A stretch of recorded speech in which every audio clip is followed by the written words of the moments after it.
Good morning, good morning, good morning. It's Tuesday. It's February 25th, 2025. And today we are going back to court for the Karen Read continued hearing. Why is it continued? Well, you'll remember last week that the judge walked off the bench, seemingly incredibly upset, came back to the bench, seemingly incredibly upset, and said, we will continue this next week.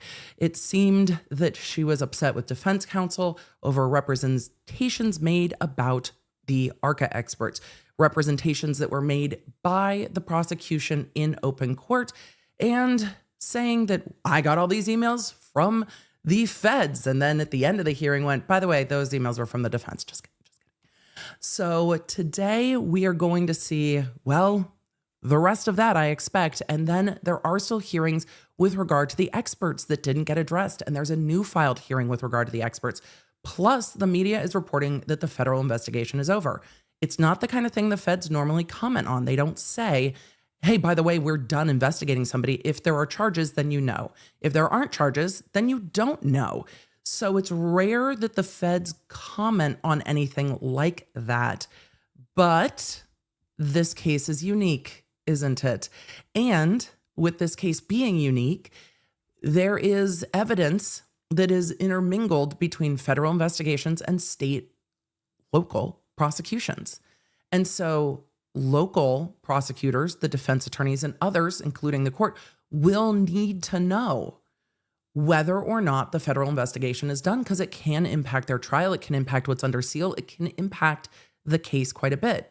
So this might be an unusual circumstance where we learn whether or not that federal investigation is truly over and whether or not it's truly over with no indictments being brought.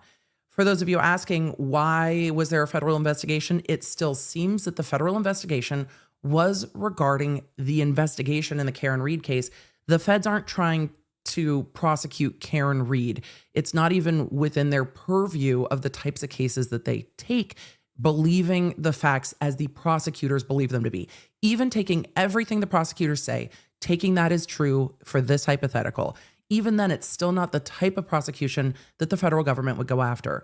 So it does make logical sense that they would be looking into the investigation, including what we've seen in the Birchmore case, that they actually looked into the investigation there and then charged a law enforcement officer with that homicide. Amongst other things, I've covered that on the Emily Show podcast. It'll be linked. But today we need to go to court. I'm waiting to see if the lawyers say anything about the federal investigation, because sources with regard to the feds don't really work for me. I need more information. And I know that's really uncomfortable, waiting for more information. But I'm not going to keep you waiting any longer to go to court. So let's roll the intro. Let's go to court. Let's do the things. It's time to roll. It's good to see you. Let me know what you're drinking. I have a cappuccino that is fighting with every fiber in its body to stay warm, and I'm going to lose that battle. So as court gets rolling, you're going to see me drinking this vociferously, because I would like it not to be absolutely cold before we go live, but it's on the verge. It's on the brink. It's on the brink of cold. Law nerds, let's go. Good to see you. Hey there, I'm Emily D. Baker, the internet's go-to legal analyst, breaking down the legal side of the pop culture and entertainment stories we can't stop talking about. I'm a big fan of the cursey words. I've been a licensed attorney for over 17 years, but this is not legal advice. This is where the law nerds unite to talk about facts, not... Let's get into it. All right, we are going to back up and make sure we are on real time in Massachusetts. Emily, you got ahead of yourself. I did.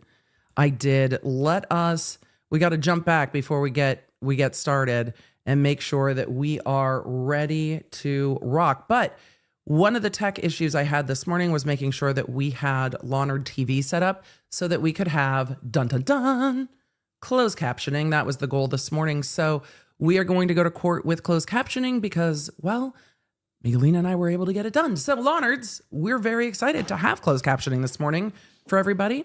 And we will have that on as soon as everyone starts talking and be ready to go. So I want to know what happens today just as much as you do. 117, the Commonwealth versus Karen Read. Can I have counsel identify themselves, starting with the Commonwealth? Good morning, Your Honor. Laura That was me trying to move the closed captioning. McLaughlin for the Commonwealth. Good morning, Ms. McLaughlin. Madam Lally, good morning. Good morning, Mr. Lally. That was still me. Good morning, Your Honor. Hank Brennan, defense counsel. Gonna be that kind of day, Mr. apparently. Brennan. Good morning, Your Honor. Alan Jackson from Ms. Reed. Good morning, Mr. Jackson. Good morning, Your Honor. Elizabeth Little, also on behalf of Ms. Reed. Good morning, Ms. Little.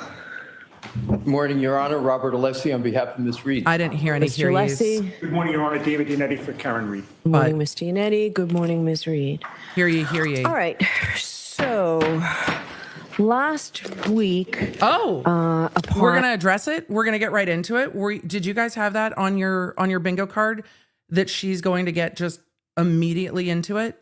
Just right into it? Let's go. a hearing of a previously undisclosed relationship, perhaps, between defense counsel and the ARCA witnesses.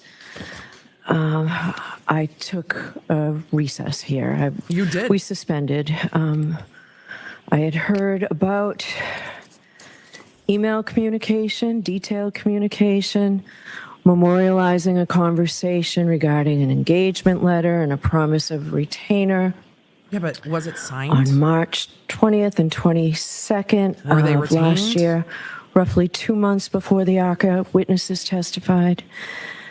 There is another email that was Oh, she's going to go through all of it. Like, we're getting the timeline of what she's been provided. I'm going to back up just a little bit because we're getting a timeline of everything she's reviewed since. Wow. Wow, wow, wow, wow, wow. undisclosed relationship, perhaps, between defense counsel and the ARCA witnesses. I took a recess here. We suspended. I had heard about email communication, detailed communication, memorializing a conversation regarding an engagement letter and a promise of retainer on March 20th and 22nd of last year, roughly 2 months before the ARCA witnesses testified. I'm just noting down dates. There is another email that was 2 days before the trial and after the voir dire, 2 days before the trial with a list of cases. The Sunday before the witness testified, there's a proposed script of questions and answers and suggestions.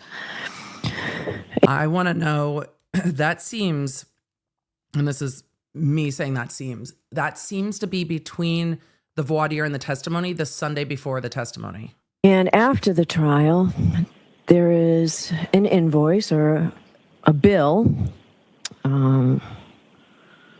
not just for reimbursement of travel and expenses, but for trial prep. Clearly, the ARCA witnesses were expecting to get paid. So the Commonwealth, so I suspended for 3 reasons. The Commonwealth Oh, raised tell me. questions of candor That's why with she's so counsel mad. in the court regarding the Rule 14 obligations.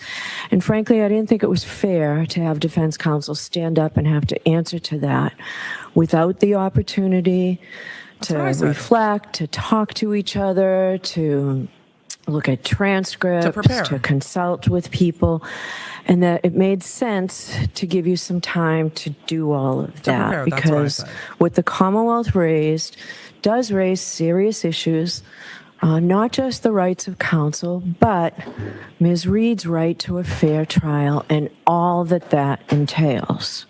So it made sense to me to suspend first and foremost for that reason. For So candor. counsel can be prepared to make any comments if you choose to. Yeah. Second reason is what the Commonwealth told us is inconsistent with my memory. So I wanted to make sure that my memory was right. So in a way to do that, I went back check and the reviewed the Commonwealth. transcripts again. I started with the June 10th transcript of the discussion with Mr. Yannetti, where I raised my skepticism about defense counsel in a murder case calling not one, but potentially 3 witnesses that you never talked to. Oh, she's quoting herself from the transcript. I looked back at the June 18th voir dire hearing, the June 24th trial testimony of the ARCA witnesses, and the June 25th closing arguments of counsel. So after reviewing that, And my memory was pretty good about that. But what concerned me most is the memory that I had of a discussion here at Sidebar Oh, on tell me. February 6th, so 3 weeks ago, not last June, outside the hearing of everybody in this courtroom. And at the time, I was operating under the assumption that counsel was unable to provide the Rule 14 discovery because of a federal protective order.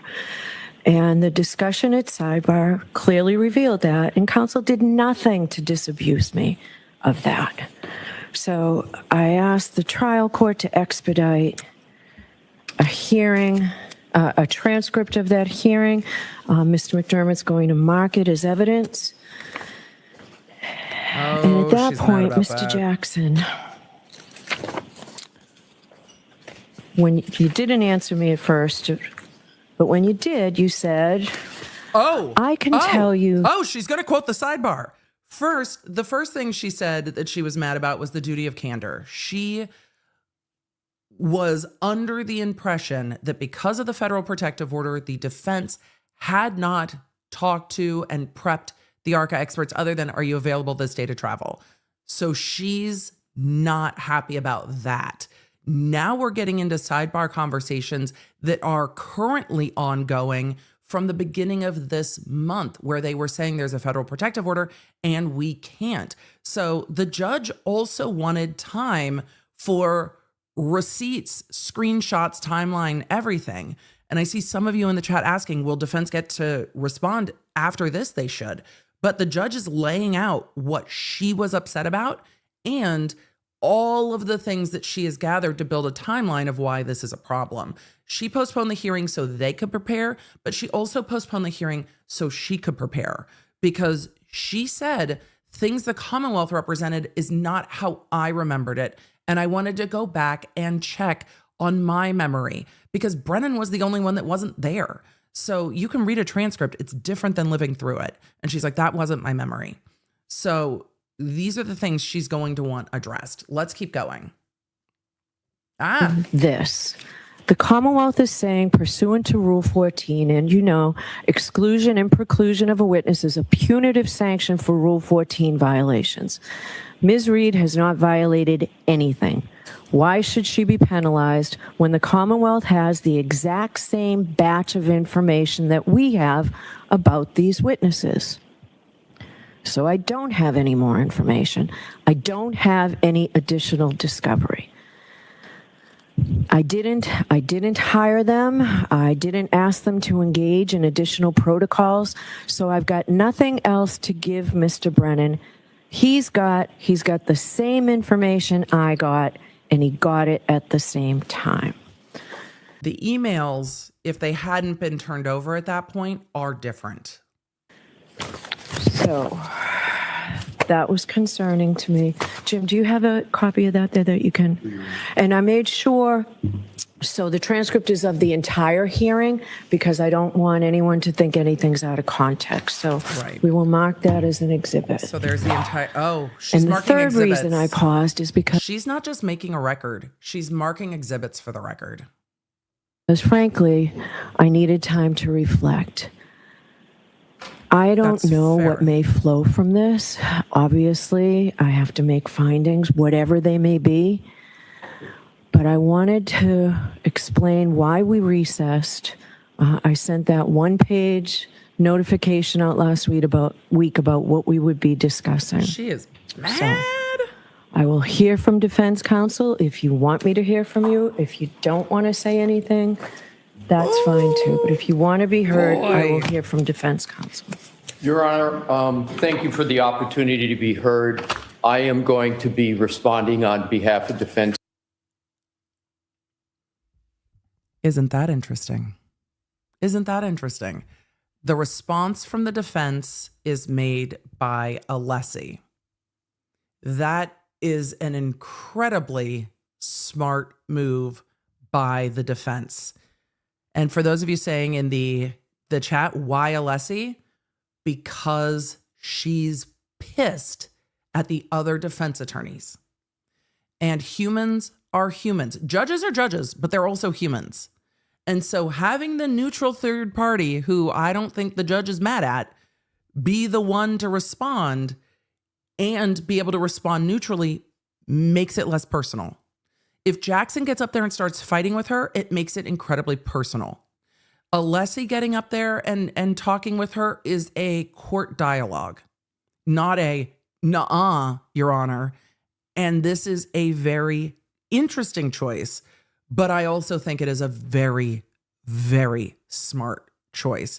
Alessi's like, I got your back. I got your back. Smart. Very smart. I saw some of you say Jackson couldn't be there today. L. Light Jackson is sitting in court right next to Miss Little. So he's there. He said good morning on the record. All right, let's keep going.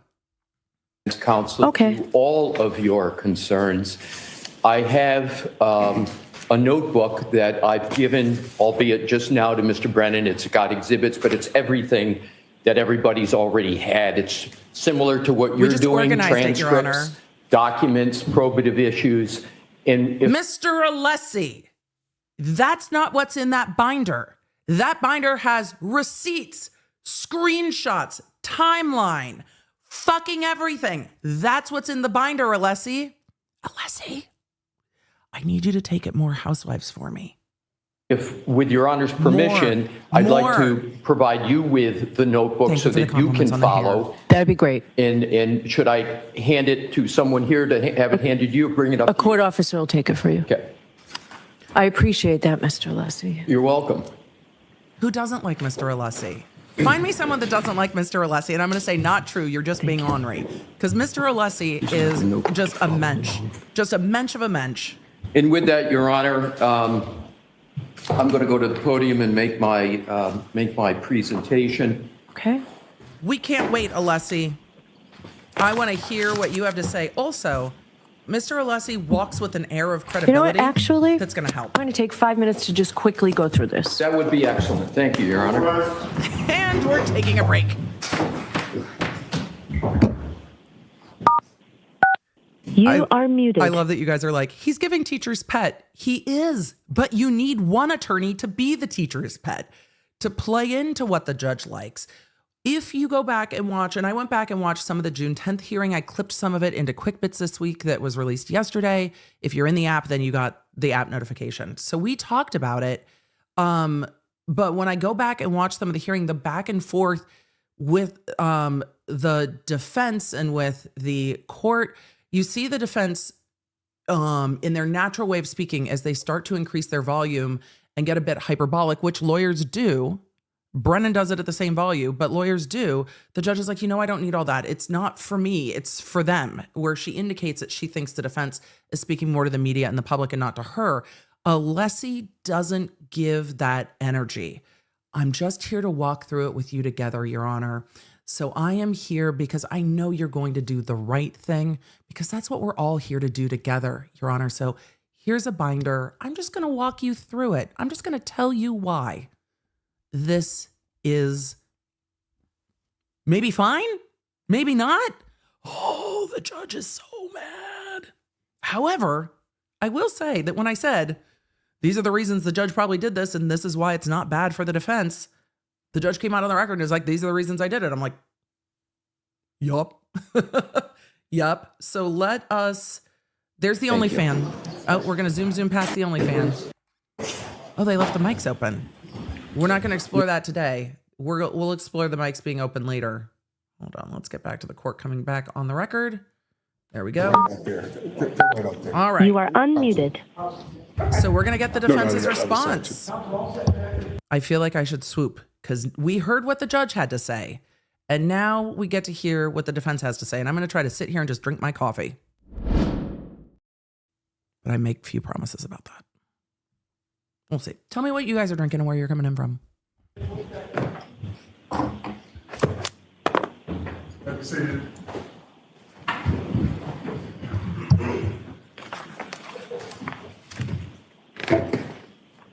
I love that. I'm going to take a few minutes and review this. Let's all be on the same page.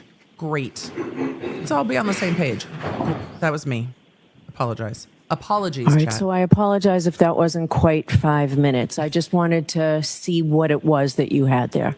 Are you comfortable with what's in the notebook? Yes, if I haven't read everything, but I know what each of them are. Table of contents. Yes. Okay. We love a table of contents. Alessi, gold star, my guy. It's like, Your Honor, I've got you. Don't worry. We're not going to do anything weird. We're just going to walk through this together. We put it all organized in one place. We just want to get everyone on the same page. Plus, he's got it looks like the Remarkable Pro rocking up there. Not sponsored, but should be, because lawyers everywhere. You guys, I bet it is. I bet it's tabbed and color-coded to match the table of contents. Look at those tabs. They're 100%, because those are the tabs I used to use. 100% it is tabbed and color-coded, and that particular set of tabs, if those are the ones I am thinking of that I used to use as well, they come with a table of contents that matches the tabs that you can put in like the printer, so you can print out the table of contents on the like sheet that shows which tabs.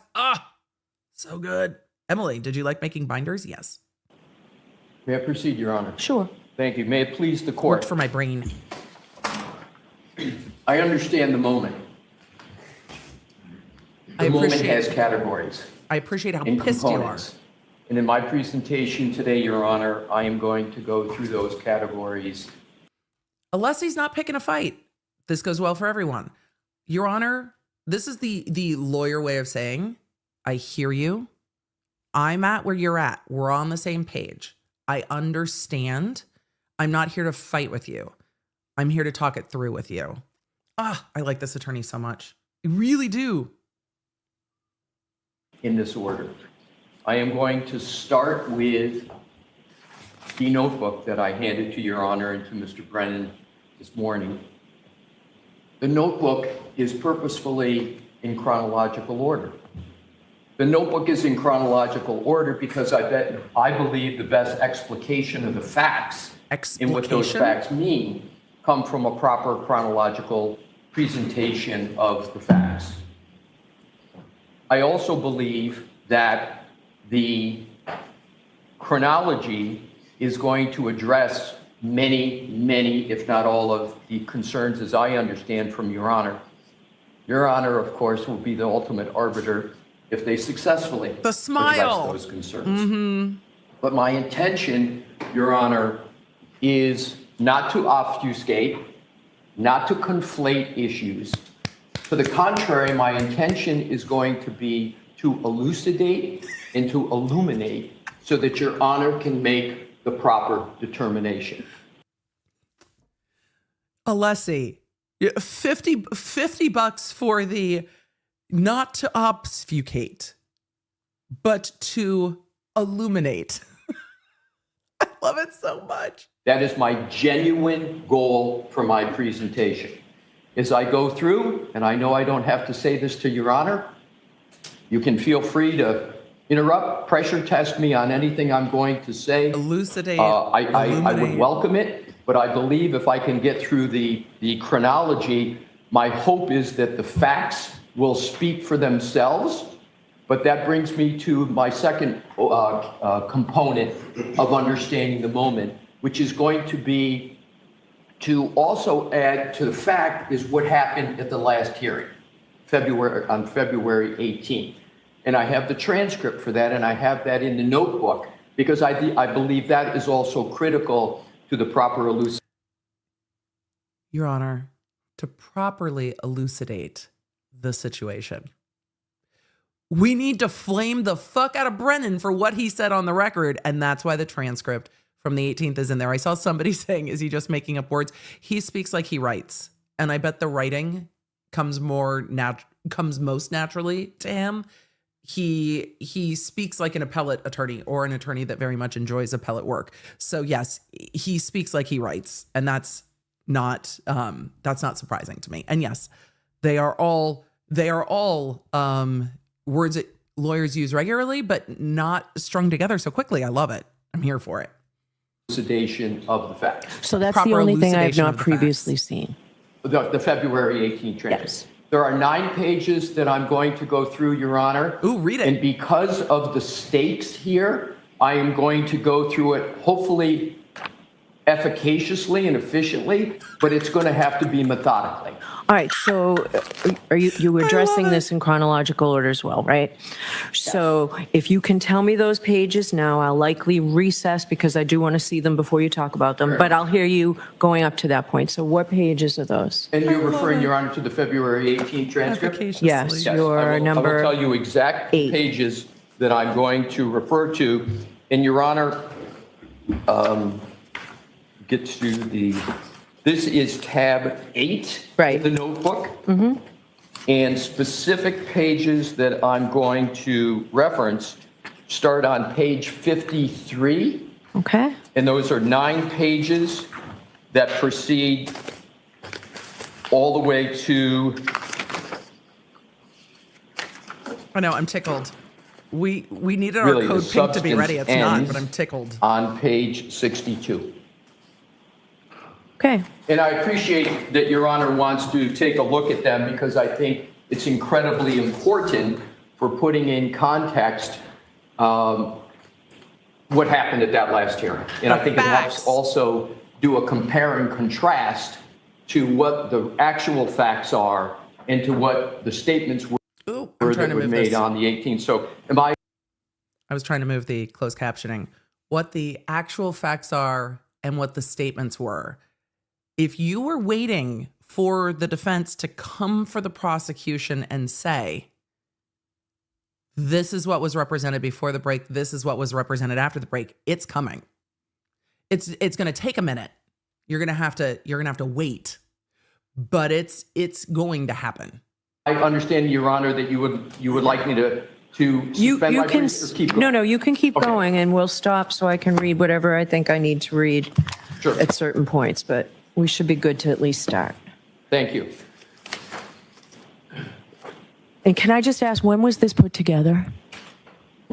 Last night. Started about a day and a half ago and was completed this morning. Okay. That's accurate. All right. Go right ahead, Mr. Alessi. Thank you, Your Honor. His smile. So- It was completed this morning. Facts. Because transcribing the hearing from last week would have taken some time.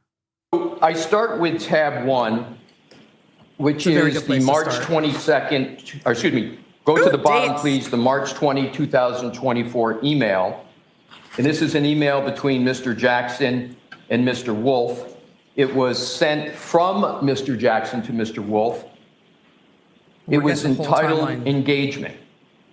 And so what I'm going to do is, that's where the notebook starts. But I want to go backwards to start in terms of something that is well known. And that is the federal investigation and the products of that federal investigation produced the ARCA report.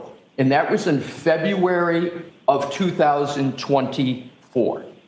So what preceded this communication was Yes, I'm taking lots of notes. a So I can summarize it. production of materials from the federal government, about 3,000 pages. Contained in that 3,000 pages was the ARCA report of February of 2024. There was no index of the 3,000 pages, and the defense came upon that report. Feds. Here's some shit. 3,000 pages worth of shit. Good luck.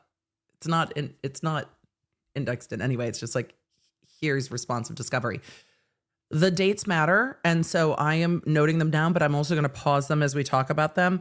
That discovery was turned over in February 2024. Sometime in March 2024, you get Alan Jackson reaching out to Wolf, probably saying, and we'll hear the email, but hey, we saw your report. That's really good for us. We'd love to have you tell the jury about it. And I imagine that at some point, no, not imagining, I know that at some point, because we heard these emails read in court, that ARCA said, hey, the Fed said you can't hire us. So the Fed said you can't hire us, and then they had to shift how they approached that.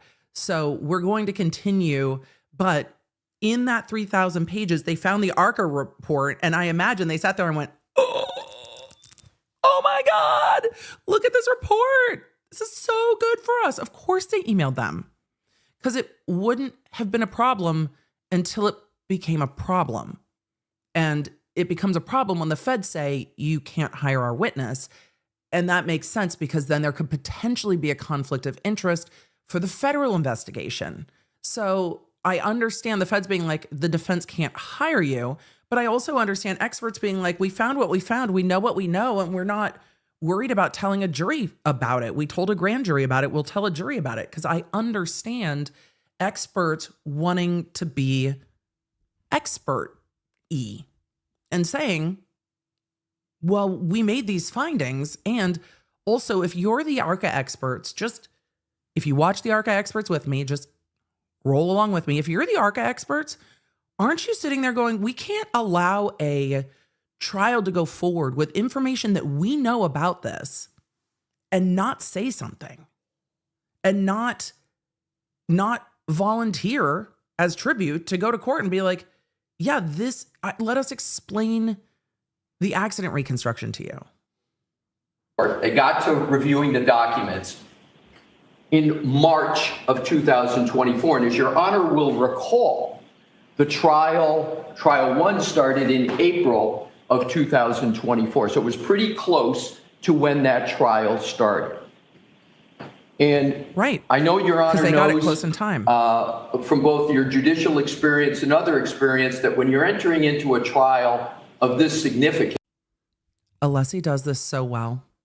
I'm just going to point out, if anyone's watching this as preparation for like trial ad or lawyer work or you just love lawyering, he does this so well. Some lawyers suck at this. He does not. Some lawyers sound like complete ass kisses when they try to flatter the judge. Some judges, that is the only way to work with them. It's like having a manager that's not your favorite and you figure out how to work with that manager. That's what judges are like. You've got to figure out how to work with the judge and what their personality is. He does it in a very subtle way of complimenting the court and saying, Your Honor, you know this. I don't need to explain this to you. He's complimentary of the judge without being overly loquacious about it. So he doesn't sound like a try-hard. It sounds very genuine and authentic.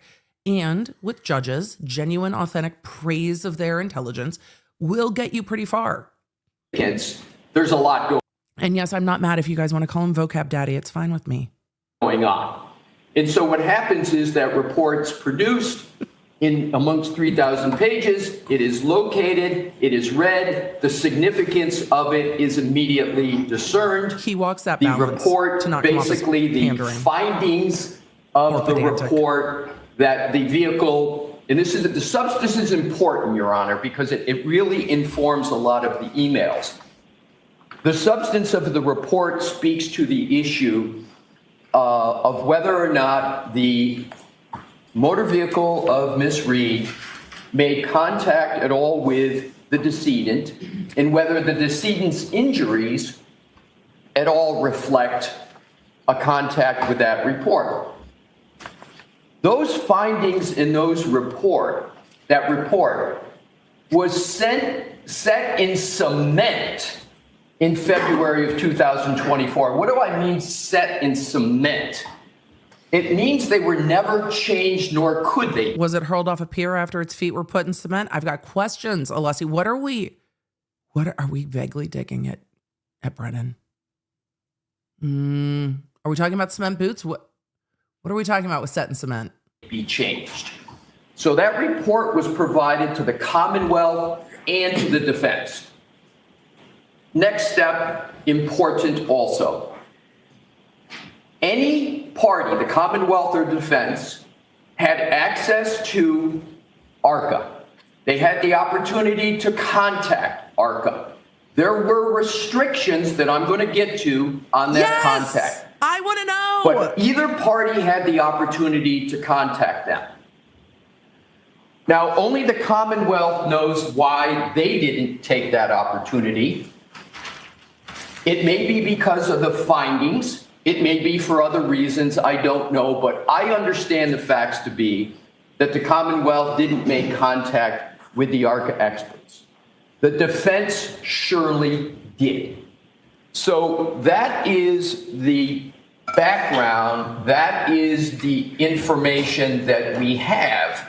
And so what happens? The defense sees the report, sees that the information in it is completely exculpatory to Ms. Reed. Of course, any attorney, lest they want to risk malpractice, is going to make a communication with that expert, which was perfectly legal and perfectly contemplated by the rules of the road, if you will. Now, as Your Honor also knows, the rules of the road with regard to the ARCA expert were not set by this court. They were set by the U.S. Attorney's Office. And I'm importantly going to articulate with objective evidence We love objective facts. Did you hear that? That's what we needed to know. That the rules regarding that communication were not set by the court. They were set by the feds. I'm just going to back that up so we can hear it one more time, and then we're going to keep going. That is something I have been wanting to know, and it's very nice that he put a pin on that, because I get a feeling that Alessi's going to answer all of our questions, all of them. With regard to the ARCA expert were not set by this court. They were set by the U.S. Attorney's Office. And I'm importantly going to articulate with objective evidence what those rules of the road were. Yay! But the one key point is those rules were not set by this court. So the contact was made. This is one of the most unusual situations I've ever seen in my practice of law. 10-10. Meaning you have 10-10. these experts. So fucking weird. You have great exculpatory information, but there are significant constraints on how it is you can interact and utilize those experts in a complete unorthodox situation. Why do I emphasize that? Because I it deserves emphasize that emphasis. because lawyers in trial practice are used to doing things a certain way. And when there are certain constraints that are imposed upon them, it becomes more sui generis, more ad hoc. And then there has to be... I love that he described sui generis by saying ad hoc. I love it. What he's allowing space for is that there is a normal practice and procedure, and that sometimes attorneys just default into following those practices and procedures. Sort of new ways of addressing the situation. That now brings me with that important background to tab 1. And to repeat, the communications start with a report from the ARCA experts and their findings and their conclusions that never changed. They never changed. That's not what the judge is mad about, though. They generated until the first communication in tab 1. It may seem self-evident, but given the moment, I'm not going to take anything as self-evident. The defense had zero input into the report and therefore had zero input into the findings. And in fairness to the Commonwealth, nor did the Commonwealth. So that's not with that, the issue. We come to the... It's not the issue writ large. Emails on tab 1. March 20, Mr. Jackson to Mr. Wolf. Please note that there is no CC to Mr. Yannetti. Oh. Why is that important? Because Yannetti when we didn't get know. to Massachusetts Professional Rule of Conduct 3.3A1, that fact is going to become extraordinarily important. He knows where the court's going with the rules of professional conduct and where the court's concerned.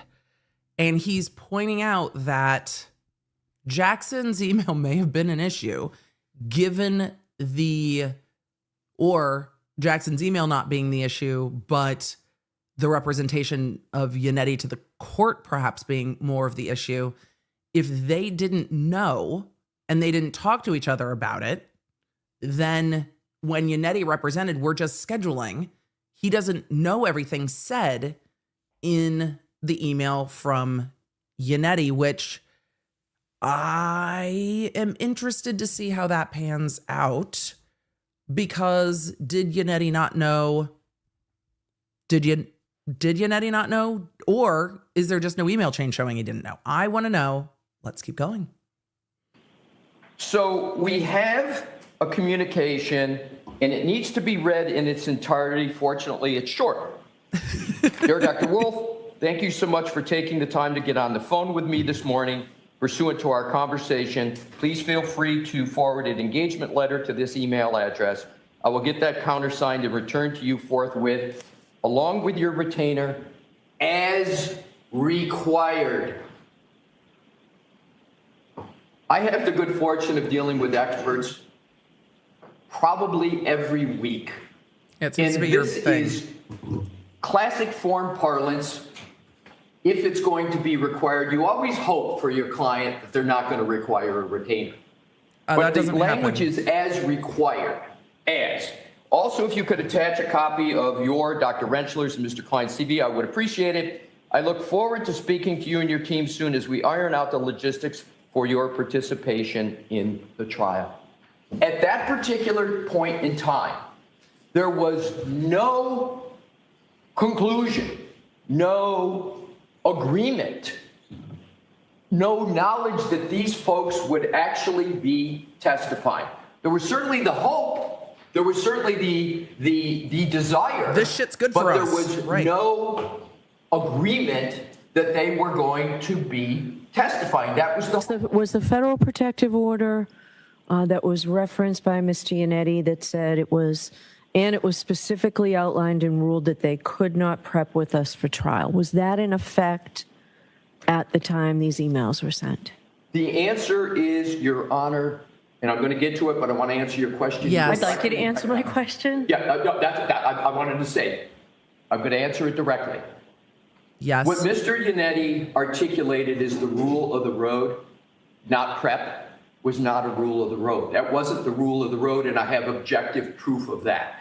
The rule of the road was there would be no substantive conversations with the ARCA experts. Okay, that's going to be parsing. But the answer to your question is I do not know whether the ground rules were in effect, but I can get you that answer, and I will get you that answer hopefully in moments during my presentation. But I do not know the answer.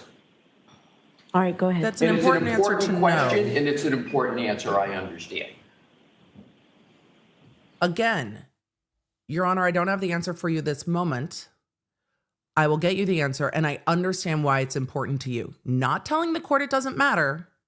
Again, affirming what the court is asking for, but saying, I will get back, I will get to it. But I imagine, and this is my speculation, that order was in effect when the discovery was turned over, because that's the only timeline that makes sense. You don't have a protective order in place after you turn things over. That normally goes before you turn over all of this federally protected discovery. So it would be, and again, you can't speculate to the court. It's, I'm not sure, and then you tell the court. But you would have to think that you're not getting all this federal discovery without that being in place. And what does the word substantive mean is going to keep coming up, it seems, because were the conversations substantive or not? But I'm going to give you information that's going to indirectly answer that question, but I'm going to get you a direct answer as well. Good, we'd love both. So you see that there's an attempt to iron out the logistics for your preparation in the trial. Then we get to my hood and my hair are the email up above, on my hoodie. And that is merely 2 days later. Again, Mr. Yannetti is not copied on the email, and my understanding is Mr. Yannetti is not knowledgeable about these communications. So the email reads, "Hi, Alan. Subsequent to our conversation on Wednesday, the U.S. District Attorney's Office has asked that we pause on any further This is conversation until we receive additional information from their office regarding our involvement moving forward. I will provide you an update when we have it." Your Honor, this is not a direct answer to your question, but this is, to me, going to corroborate my point that if there was an agreement and if they were going to be testifying, subject to whatever constraint, this email would not have been sent. There would not be a pause until we receive additional regarding our involvement moving forward. The involvement is clearly inchoate at that point. Why would Mr. Wolf be saying, until we receive additional information from their office, the U.S. Attorney, regarding our involvement? This is just talking about mere involvement. Right. And they're not sure So, what they're going to be allowed to do. What happens is, I call this the pause email, and it's regarding engagement. So Mr. Jackson on the 20th tried to get matters started. He's communicating to see if ARCA's willing, if they're ready, if they're able, etc. And then we have the pause.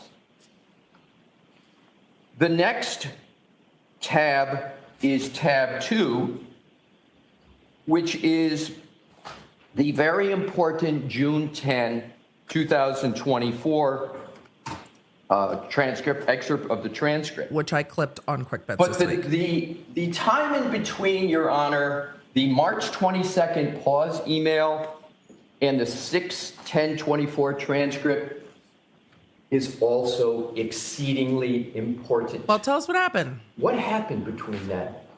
Well, to state the obvious, the trial had started. The trial started in April. Mr. Yannetti gave the opening argument for the trial.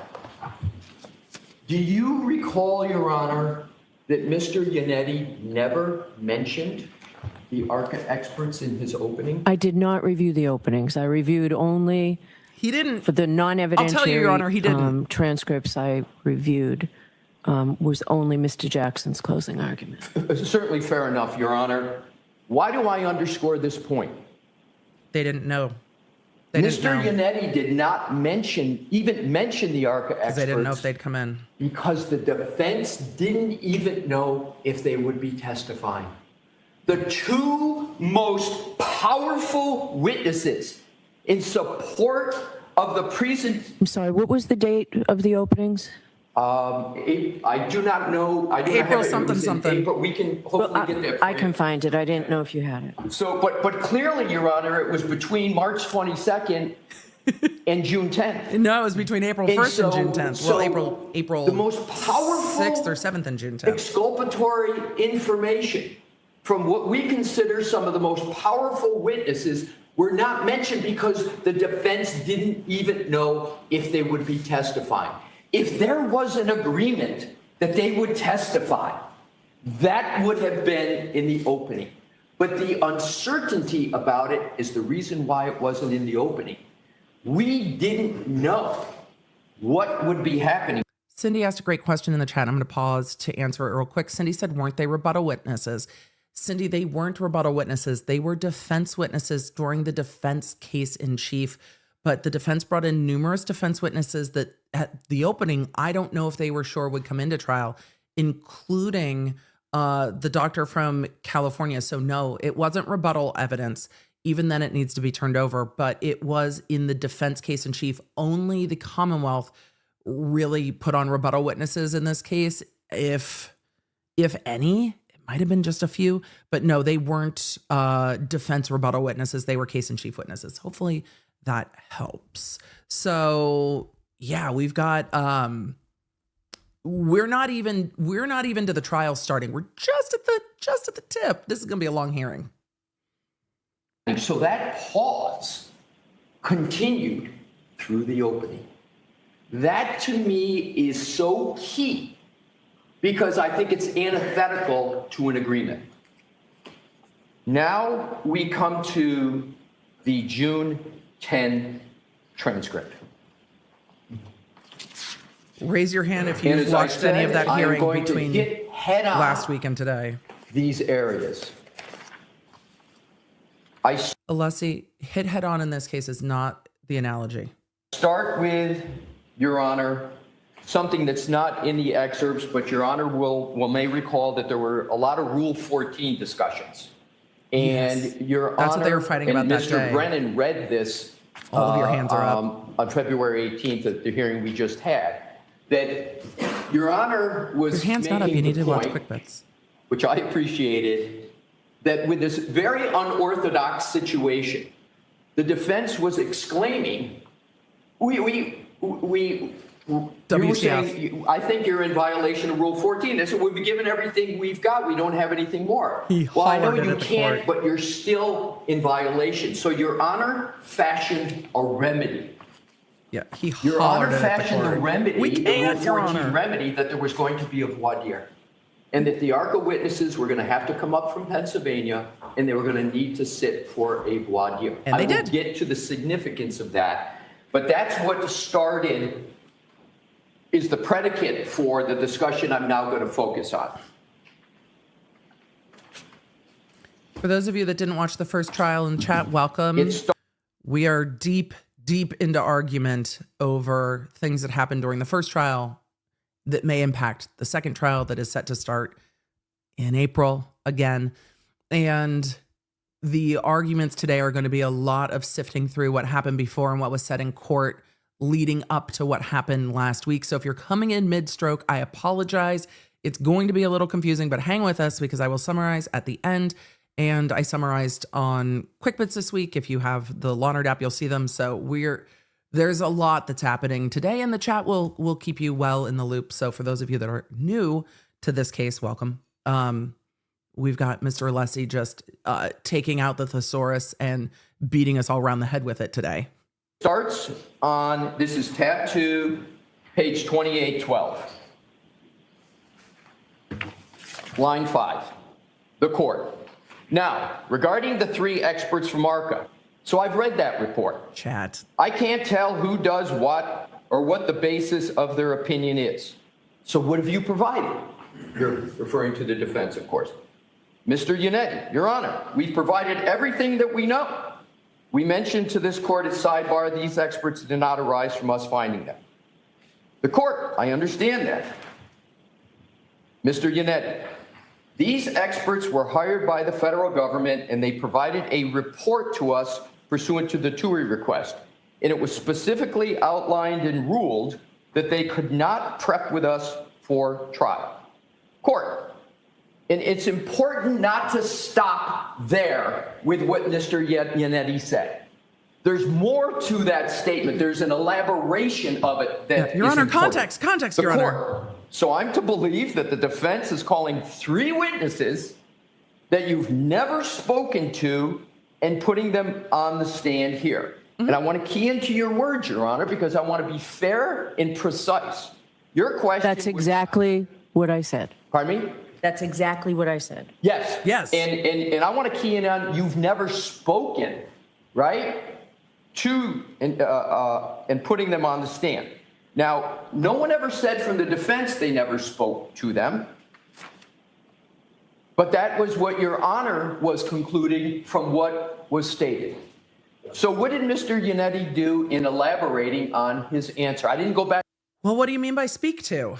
And this is the thing. What do you mean by speak to? Do you mean didn't talk about their opinions? Do you mean didn't prep with? Do you mean never sent an email to? What do you mean by didn't speak to? And that's going to come up.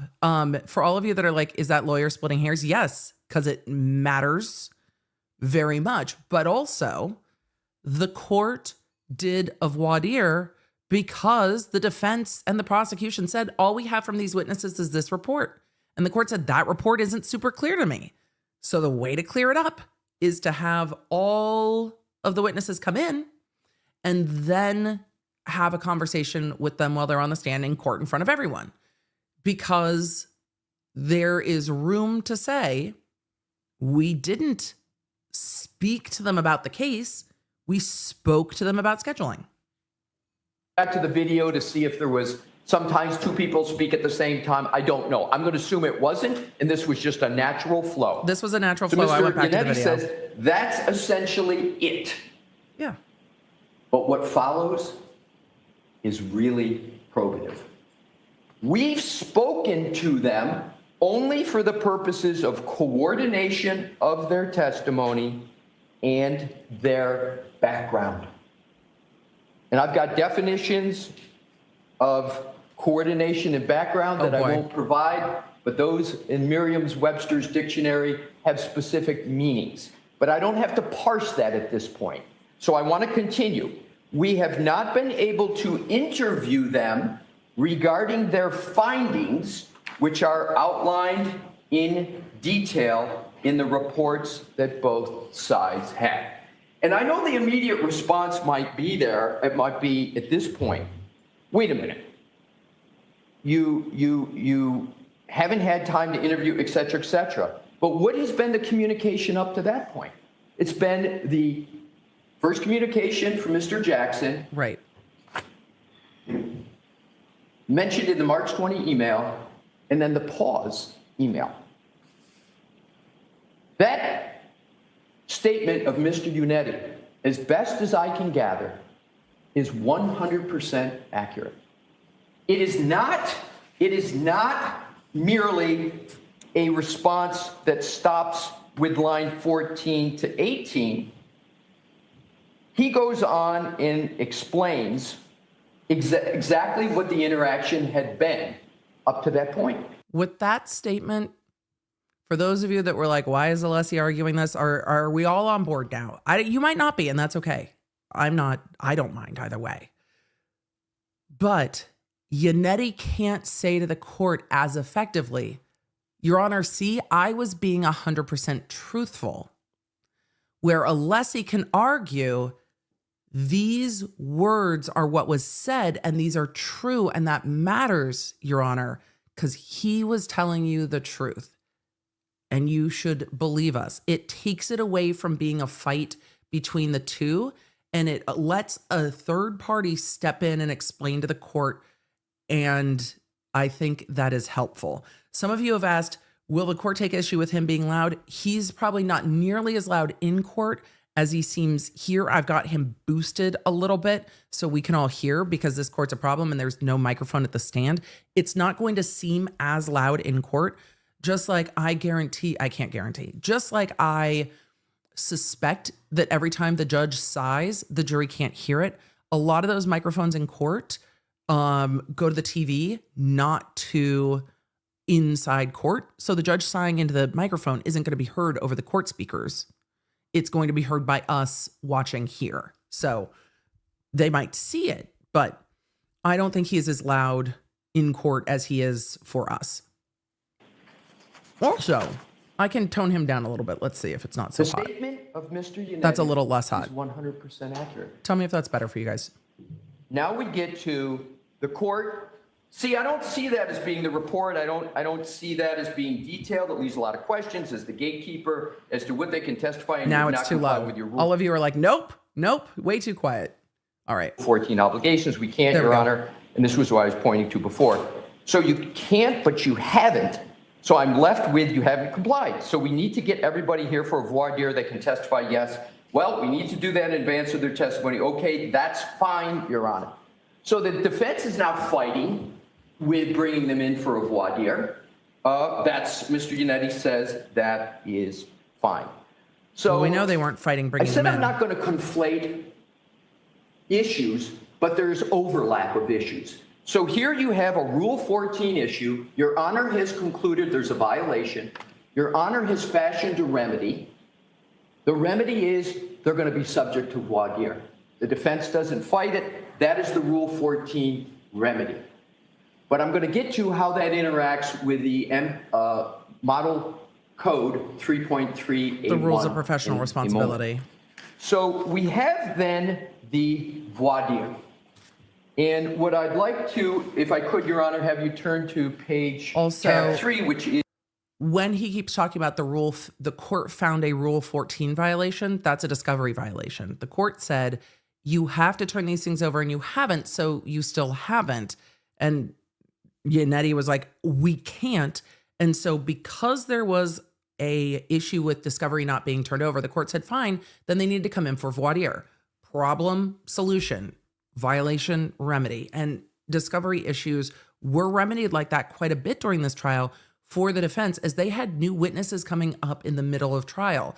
So there have been times I've said there were discovery violations on both sides, and not the chat, because chat is bae, but the comment section occasionally takes issue with it and says there weren't discovery violations on both sides. There were. They were remedied. People might see the severity of those discovery violations differently, but there were discovery issues on both sides, and all of them were remedied by the court. There's ongoing fights over that before the next trial. But during the last trial, the court said, you should have turned this over. You didn't, because you can't. I get it. So instead of keeping out the witnesses, which would also be a remedy for a discovery violation, you just yeet the witness, you defenestrate them. The court said, no, we'll have them do a voir dire, and then the witnesses can testify, and we've resolved the issue. So it was a solution that the court employed instead of keeping witnesses out against the defense during the first trial. Is excerpts of the voir dire. Page? It's tab 3, and it's the June 18, 2024 voir dire examination of Dr. Wolf. So we're getting to voir dire from Dr. Wolf. Before I get to the specific parts of it, I know this is well known by Your Honor, but it's important to set the predicate for the elucidation of the points I am making. Elucidate's such a good word. We all know voir dire is the opportunity for anybody to ask virtually any question they want of the witness to be voir dire. Your Honor set no limitations on the topics of voir dire at all. In recalling Your Honor's concerns, right? I don't know who even is opining on what. I went back and looked at that, Your Honor. Pretty fair comment, if I could, from the bench. It was hard to see. But please recall that wasn't the defense's making. Chad, I'm here. I'm just going to mute myself We real quick. got what was sent in cement, the reports. That's the way they came. We didn't create a report that blended experts as to what they were going to say. That's what got dropped in our lap. So the voir dire was the opportunity for the Commonwealth to ask whatever questions they wanted to ask. There were no limitations. So up to this point, Your Honor, I'm going to use some words of others, because I'm going to come back to them after we talk about the February 18th hearing. There was no compensation as of June 18th. There was no promise. There was no reward. There was meeting of the minds. no inducement. Sorry, I'm talking about contract law. Tries to define inducement as being the hope that you'll get to have these experts testify on behalf of the defense. There was no favoritism, because the Commonwealth had the opportunity to interact with the ARCA experts. They had the opportunity to call them as witnesses. And we sure know that the Commonwealth knows how to conduct a rigorous voir dire. Please simply recall Attorney Brennan's voir dire. Sir, don't lie to us. Did you watch Lally's voir dire, sir? Sir, I'm just saying. Brennan wasn't the one doing the voir dire of the ARCA experts. That's all. Of Dr. Russell. That was the opportunity. They had a Dr. Russell opportunity with Dr. Wolf. What they chose to do with that opportunity, of course, is fully the discretion of the Commonwealth. It's on them. It's on them. The Commonwealth did not ask numerous questions that someone with the benefit of my hindsight in Monday morning quarterbacking would have asked them. But I would have asked them a lot of questions, especially given the unorthodox situation and given that the defense quickly jumped on the opportunity, right, to interact and call these witnesses. But they didn't take advantage of that opportunity in the voir dire. They didn't ask those questions. Had they asked those questions... Your Honor, they fucked it. It's not our fault. It's not our fault. They can ask whatever they want. It's not on us that they didn't ask. And for those of you that are new to the chat, George is my cat. He's doing orange cat things. They would have gotten answers. Now, Your Honor, I don't say that that in and of itself addresses the Rule 14 issues. I'm going to get to those. But I want to get to the prejudice, and I want to get to the Rule some 14 of the issues other were important answered issues. by the voir dire. I'm going to That was the highlight, because I'm point. going to come back to it, Your Honor. Page 1-67. We heard at the February 18 hearing, and again, I'm going to come back to it when we go line by line. They knew what questions they could ask, and they didn't ask them. But many lines. If I could draw your attention, please, to line 12. It starts with line 10 to put it in context. What about human factors? This is the voir dire, direct voir dire. So Mr. Jackson is asking Mr. Wolf the questions. What about human factors? What does that discipline entail? What is human factors? Answer. Well, to give you an example of that, so I do a lot I know where of he's going. nighttime visibility work. Here's why this matters. During Brennan's snark session in front of the court, he was reading things out. And when there was an email, the date is still unclear. I think Alessi will probably elucidate it for us, but the date was unclear. And he was saying part of the testimony from Wolf, or part of the conversation from Wolf, is in pedestrian related incidents with vehicles, nighttime can be a factor, and went into it then. And Brennan said that would have been nice to have. And then as he was pointing that out, it said from the ARCA expert, I don't have to say that though. And then he made much show of like, shh, don't tell them that. What Alessi is hearkening back to what the internet has already discussed and discovered, because many people watched the trial and were like, didn't they talk about that? He's pointing back to the voir dire saying, well, wouldn't it be nice to have that? Well, you did have it. You did have it. You had it, in fact, twice, because he testified to it during the voir dire and he testified about it during trial. Also, anyone on the jury knows that you need to be more careful at night because it's harder for drivers to see you.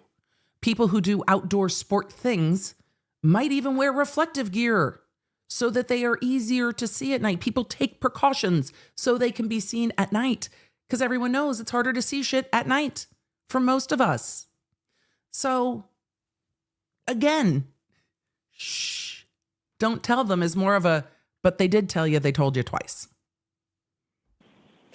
And then it goes on where, for instance, let's say a pedestrian is coming down to the roadway So that's at night. That's why he's pointing this out. It would have been nice to have. You had it. There's you had also going to be, that I'm going to get to in chronological order, Dr. Wolf on direct talking about nighttime visibility, work, etc. But if Your Honor could just please note, it was there. The absolute raising of the issue of nighttime visibility and pedestrians affirmatively in raised by voir dire. Jackson. Jackson raised it. That's why I said this was Jackson's So that question. was Jackson voir dire, elicited it. No restrictions, opportunity to ask whatever they wanted to ask, and as a highlight, And they the did have voir it. dire brings out nighttime visibility work. If Your Honor could please turn to tab 4. Your Honor, he said we hid it from him. In Tab fact, we 4 fucking asked about it directly. It's not my fault if they is weren't listening. The June 22nd, 2024 email, but it's important who it's from and who it's to. Thank you, Alessi. Thank you. June 22nd, 2024. That's the date I was missing. This is the email that is between, we thought, Brennan didn't give a date. The language of this email seemed like it was between the voir dire and the testimony. And I appreciate that Alessi is saying this is between the two, the Sunday before the testimony. So now we're getting into the email that we're getting all the way into it. And who's not on?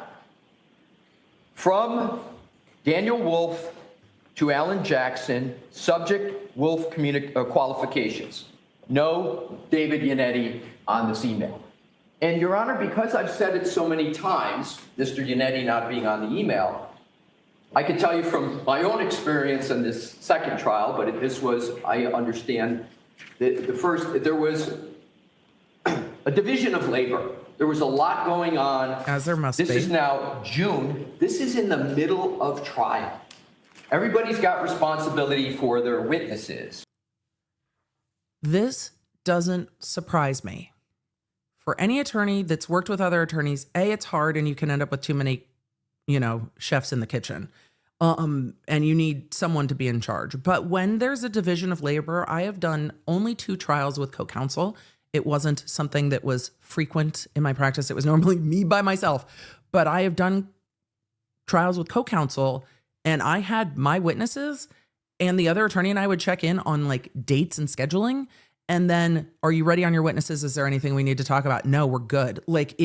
There was not a ton of communication because there has to be trust when you are dealing with other attorneys that way. And it's not as if we are dealing with a junior attorney who might be in their first trial. We are dealing with Yannetti and Jackson, who are both strong personality lead counsels who both are tremendously experienced in trial. So I wouldn't be surprised if it's you handle these witnesses, I handle these witnesses. You good? What's the schedule? What's the timing? Anything we need? Anything you need? And that's it. Because when the other attorney is working on their witness, you are acting in different roles. So the division of labor doesn't surprise me.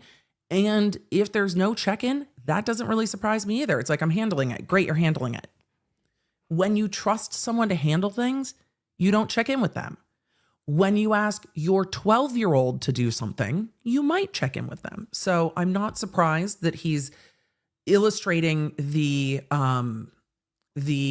division of work here and saying, and this is how we're still doing it. We divide up the work and say, hey, we're handling it. Yep. So there's not collaboration going on. It's not the luxury I usually have at my law firm, where you're sitting in a nice big conference room and all the attorneys are right. Sitting around the table all the time, let's say in March, etc.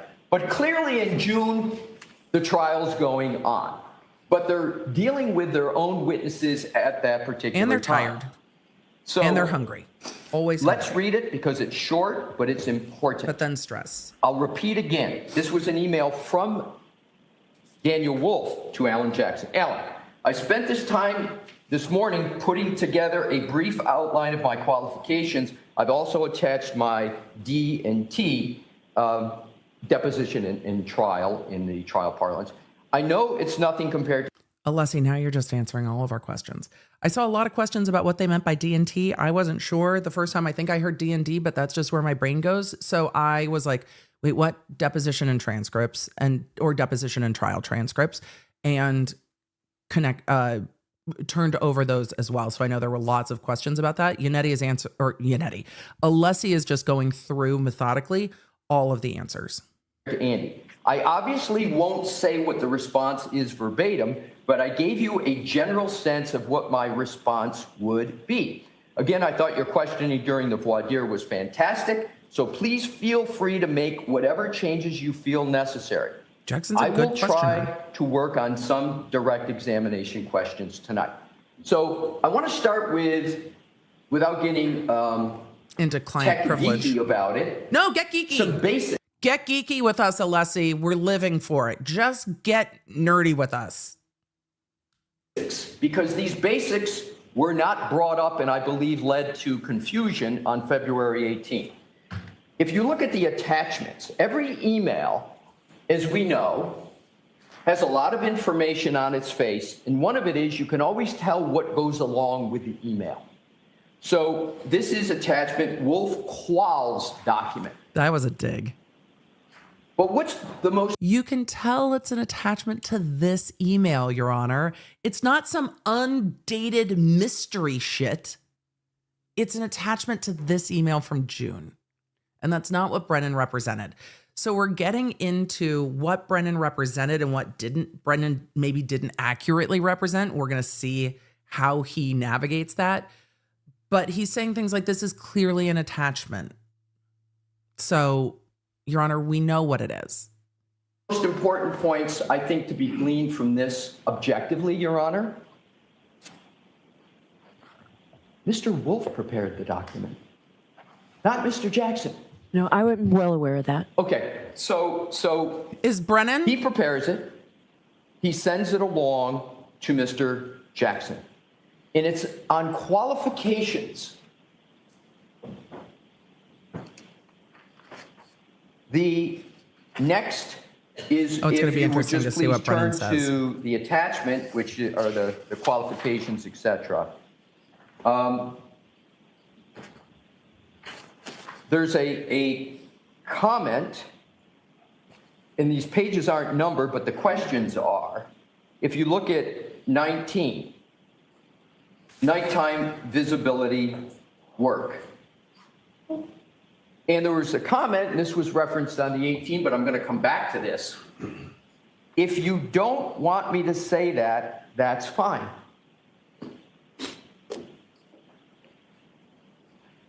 That very testimony. He's been answering this for like 10 And minutes. that very I appreciate point it.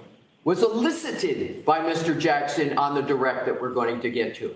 There was no hiding of it. I read that as well. Good. Thank you, Your Honor. Why is she stopping him from going into it? Because he's getting into things that were represented, and she's like, I'm with you. That's just, I'm with you. We can move on. I'm with you on that point. I'm with you. I read that. I'm with you.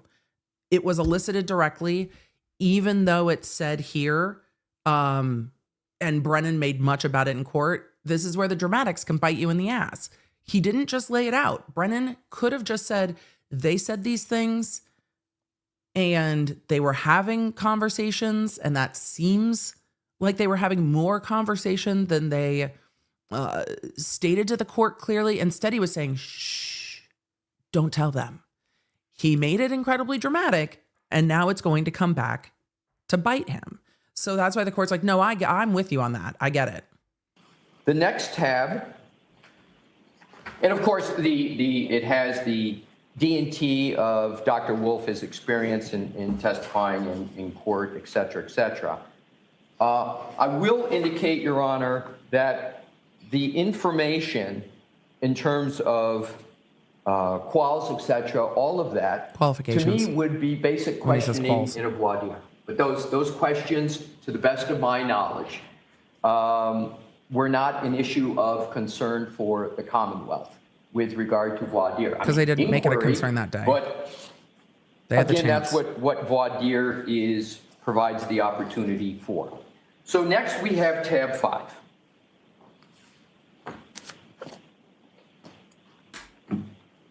June 23rd is Sunday at 2:59 p.m. from Daniel Wolf to Alan Jackson.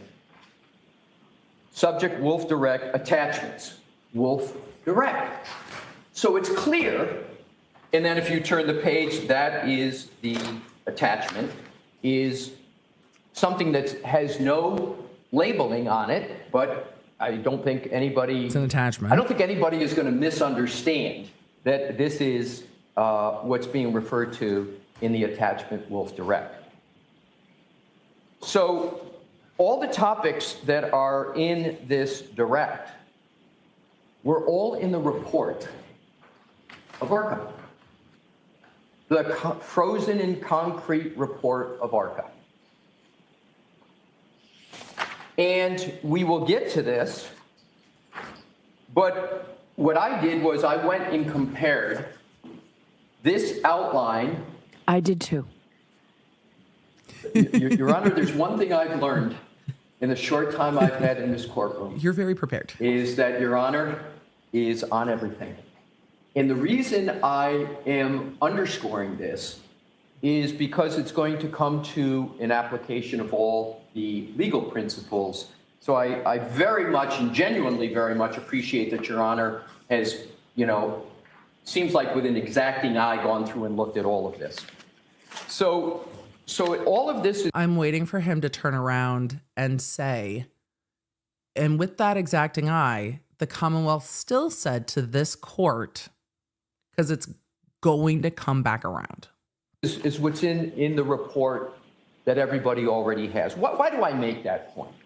Because the rule 3.3A1, it has relevance, but it's got more relevance to the rule 14, and we heard on the 18 a very long buildup in an emphasis on the Commonwealth not having access to information, being surprised, et cetera, et cetera. So the point here is, additionally, if you compare the direct examination that actually occurred with this outline, there's not a very close resemblance. The topics are covered. I make that point because of two things. Jackson didn't use the outline? First, Mr. Jackson did not prepare this document.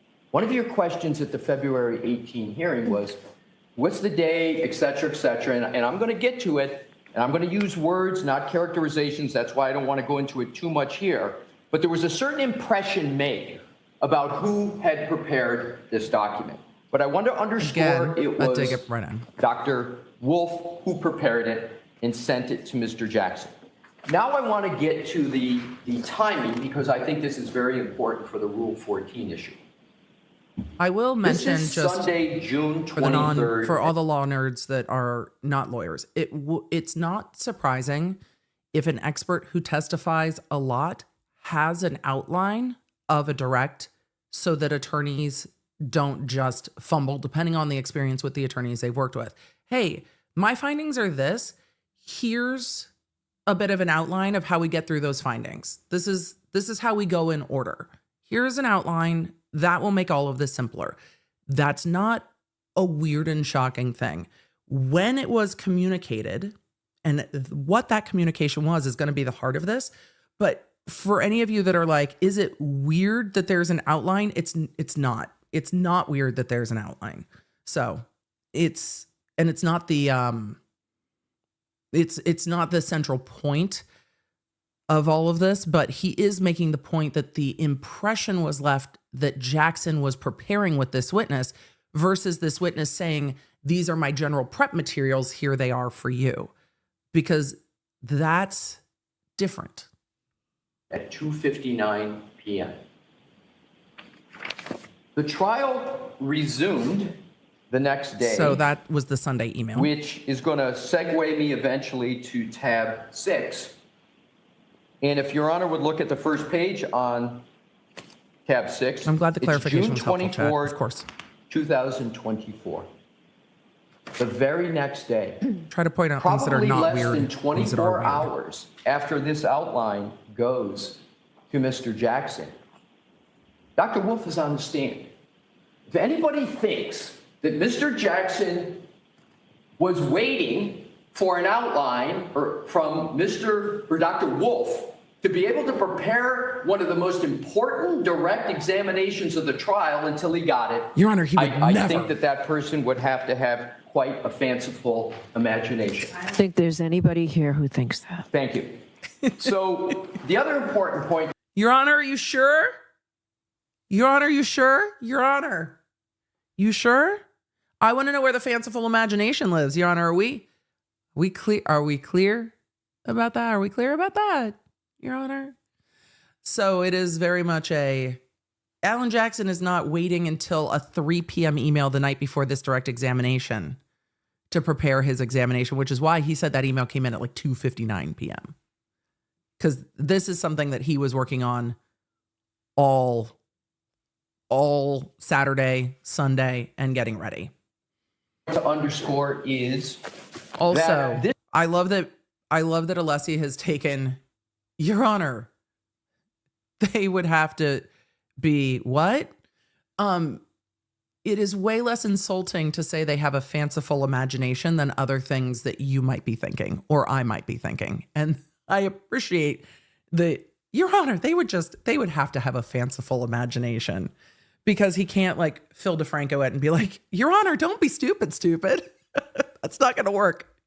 The fanciful imagination is the lawyer shade that Alessi is throwing here. It's like, Your Honor, that would just be silly. This was something provided by Dr. Wolf. We know. Not drafted one word. Alessi's by leaving Mr. his own Jackson. impressions. He is leaving his own impressions. If someone is to say that, and I'm not inferring, Your Honor, but someone else might want to infer to say that this is a blatant Rule 14 violation, this should have been turned over, et cetera, et cetera.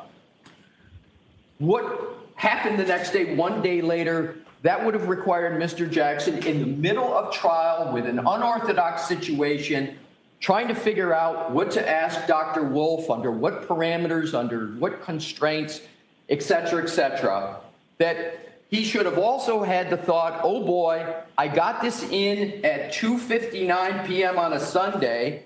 I better hurry up and communicate with the Commonwealth and go provide that to him so I comply with Rule 14. I'd like to believe that I'm very diligent about my Rule 14 obligations, Your Honor. I'd like to believe I would have done it. I don't believe I would have even thought of it, came to my mind. We know what the standard is, but I want to underscore the connection in time. Here's what he's giving to the court in his argument.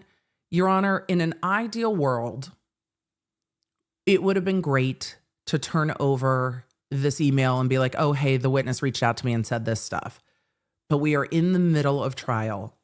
And though I would love to say in hindsight, and the appellate courts say this all the time, I would love to say in hindsight that I would have done it. But in the middle of trial and at the end of an extensive trial and weeks and weeks and weeks of discussion about snow and high top tables, it might not have even been a consideration that that's a thing. But having the court say, yes, that email should have been turned over, yes, that's a discovery violation, is really the most mild of all of the issues here. So it gives the court something to say, yes, you probably should have turned it over. But the remedy here is that now you have it. Now you have it. It should have been turned over then. We're coming up on a new trial. There's no other remedy for that. You have it now, and you can ask about it now. So allowing the court to say, yeah, you probably should have turned it over, that would be better, is again what the appellate courts do to trial courts all the time. The appellate court says, look, I'm sitting here in hindsight. It's easier for me. We think the trial court didn't mean anything by it, but in the moment, this isn't the decision that should be made. And we understand that that's a dynamic situation. Alessi's doing the same thing to the court. We understand it's a dynamic situation, but the remedy's already taken care of. They have it now, and there's a new trial coming. Between Mr. Jackson gets this and when Dr. Wolf is on the stand, because that's the prejudice time period or potential, if you will, that occurred. Not even to bring in the voir dire, that this could have been brought up, all these topics in the voir dire. Not that voir dire satisfies all Rule 14 obligations, but the reason I brought up Your Honor's Rule 14 remedy was it was the remedy, I think, perfectly tailored to the situation. Right. The remedy's to already basically happened. say, I don't, as the court, understand. These folks haven't gotten what the court found was their proper discovery. We're saying we don't have, the information to turn over in terms of it. We got the report, and all we had is emails in March, right, that are, in my view, non-substantive. They're communications. They're Rule 14 material, no doubt, Your Honor. But the question is, what's the prejudice from not getting those emails in light of the voir dire that Your Honor ordered? We'll get to those under 3.3A1. Right. Was there but harm? Under Rule 14, they clearly are of no prejudice to the Commonwealth. So now we have Was there harm? the trial testimony of Dr. Wolf. I mentioned, Your Honor, about the nighttime visibility issue, because much was made of that in the hearing 1 week ago. If Your Honor could please turn Much was to made. page 3665, starting at line 22 at the bottom. Question. Mr. Jackson, this is direct. Mr. Jackson is eliciting this testimony. Remember the comment, I don't know if you want to bring this up? Mr. Jackson now is eliciting this topic. Your Honor, And how many of those thousand, I know you don't it. have a number specifically, but how many of those Himself. thousand would you say involve pedestrians as well? Answer, several hundred. As I mentioned earlier, you know a great deal of my work is in the field of lighting and visibility, so there is a direct correlation between time of day and pedestrian incidents. Here's the key sentence. We see a rise in the evening and night hours just due to drivers having a difficult ability to try to perceive and recognize individuals. So I certainly see a lot of pedestrian collisions in my casework. Elicited, discussed. Now to some very important communications on direct. If I could ask Your Honor to turn to 3669, please. Line 9. This is again by Mr. Jackson. It was elicited. That is his argument on that point. At the time you did your expert review, Dr. Wolf, and your consultation, you and I had never met. Answer, that's correct. 100% true. You did not know who I was. I did not. 100% correct. You had never met Ms. Little? No. That's correct. Mr. Yannetti? No. Fact. As a matter of fact, you had never heard of this case. That's correct. This is Alessi getting into cutting off any argument that the defense elicited testimony during trial that was not true. And though the court didn't ask for it, and though the prosecution didn't mention it, it is a natural concern for the defense to say, look, and we didn't elicit anything at trial that wasn't true of these witnesses, just to A, make the record clear, and B, so it can't be argued later. So he's saying to the court, not only is this, shh, don't tell them that, debunked, but also Jackson didn't elicit testimony during that trial that indicated a relationship that didn't exist. So Jackson's purpose at that time, I think, was more to show the jury, we didn't hire you, you're not our experts. But they're also pointing out, yes, these things are not unclear or untrue. Jackson wasn't eliciting testimony that was not accurate. Page 3670. Line 10. Question. When did your analysis and conclusions, well, let me ask it this way. You finalized your report, you and your team, correct? Answer correct. Question.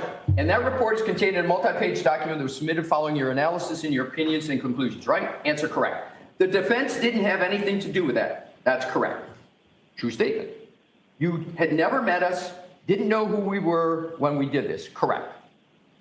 Now, if you could continue on, Your Honor, to, I believe, if I could be so officious and say this may be some of the most key aspects of the testimony for Your Honor's inquiry.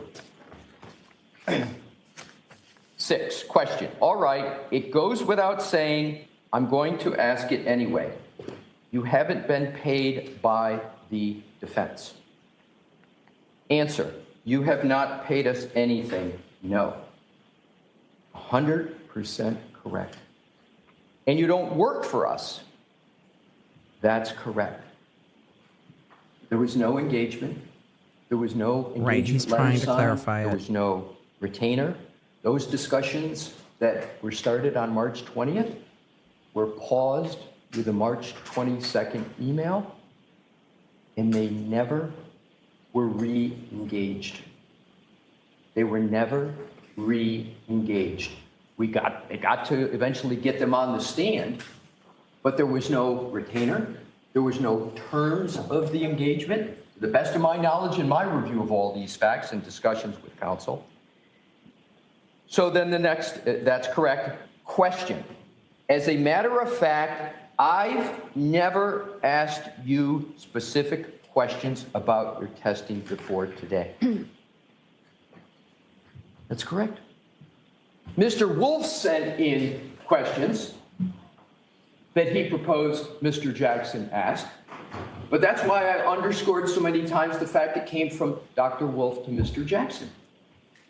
It's not Mr. Jackson asking questions in that document. It's Dr. Wolf sending them in. And, Your Honor, I'm going to speculate if I could, and I'm not going to do this often in my presentation, but I do know a fact, and I do know, and a fact I know secondhand. If we put ourselves in Dr. Wolf's position, we think it's odd for attorneys. Imagine him.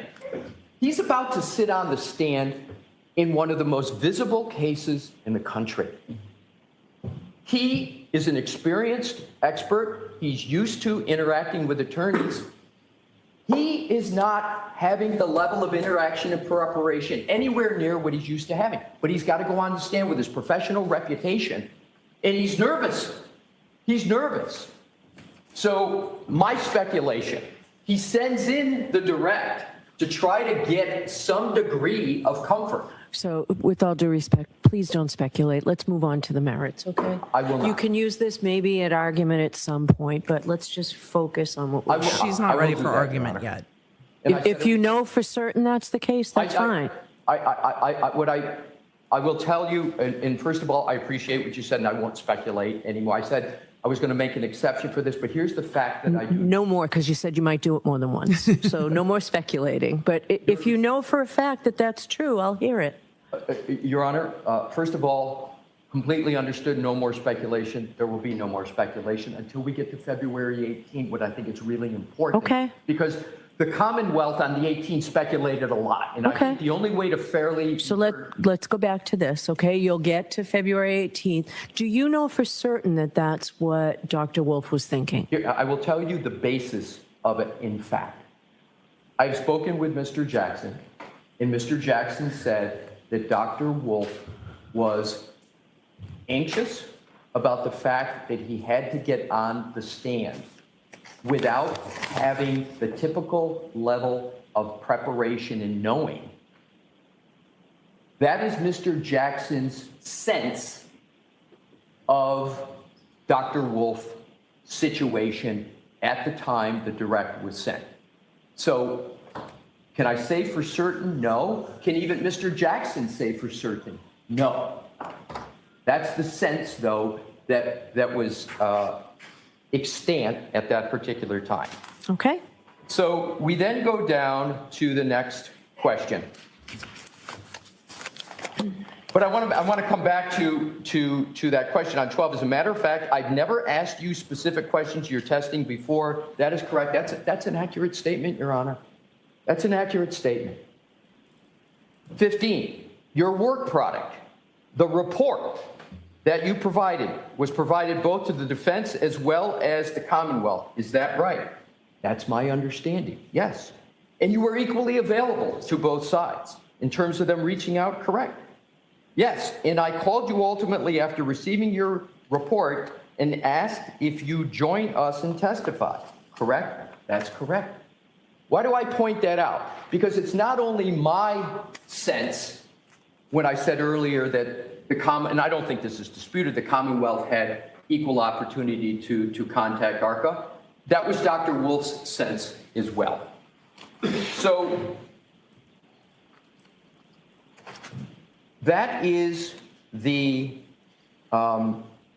direct testimony of Dr. Wolf, and I want to just speak to the findings because on page 3676 to 3677, because the findings never changed one iota from the report ARCA I don't think that's the court's biggest concern, to truly. Dr. Wolf's testimony. There's been a lot of talk about potential cause and effect of the interaction Mr. Jackson had with Dr. Wolf before he testified. And the key emphasis, and I think should be the key concern of everyone, certainly was the concern of the U.S. Attorney's Office in the federal investigation. They didn't want those findings altered in any way. And the U.S. Attorney's Office basically said, we don't want any more additional testing. We don't want anything. You're going to get these findings, and you're going to deal with the findings that they have. And I think that's fair. So what were those findings? Bottom of 3676, line 25, did you perform an accident reconstruction? Specifically focused on determining whether or not damage to the Lexus was consistent with hitting Mr. O'Keefe. Answer, yes. I think that's a fair characterization. And reversing that, was your accident reconstruction also focused on whether or not the injuries to Mr. O'Keefe were the result of being hit by a vehicle? So it's important to know, in terms of, whatever the interactions were and whatever the effect of the interactions were, is that the findings always stayed the same. And what was elucidated at trial, what was presented to your court, was not anything whatsoever different from what was established in cement in that report. He's in February arguing of 2020. that at trial, what was presented So wasn't now we tainted. go to, and of course, the findings of ARCA being The findings are the that findings, the right? vehicle did not come into Ms. Reed's SUV did not come in contact with Mr. O'Keefe, and the injuries that Mr. O'Keefe incurred were not the result of an interaction with a motor vehicle. So now we go, Your Honor, to the tab 7, which is the invoice. I am going to be very precise and point out some items, hopefully for an efficacious purpose. Efficacious. Is It so says good. at the top, ARCA invoice date, July 12, 2024. Of course, by then the trial is over. I'm very curious to hear about this. Your Honor correctly noted in your preparatory statements about these line items that are in it. We don't run from one word or line in this invoice.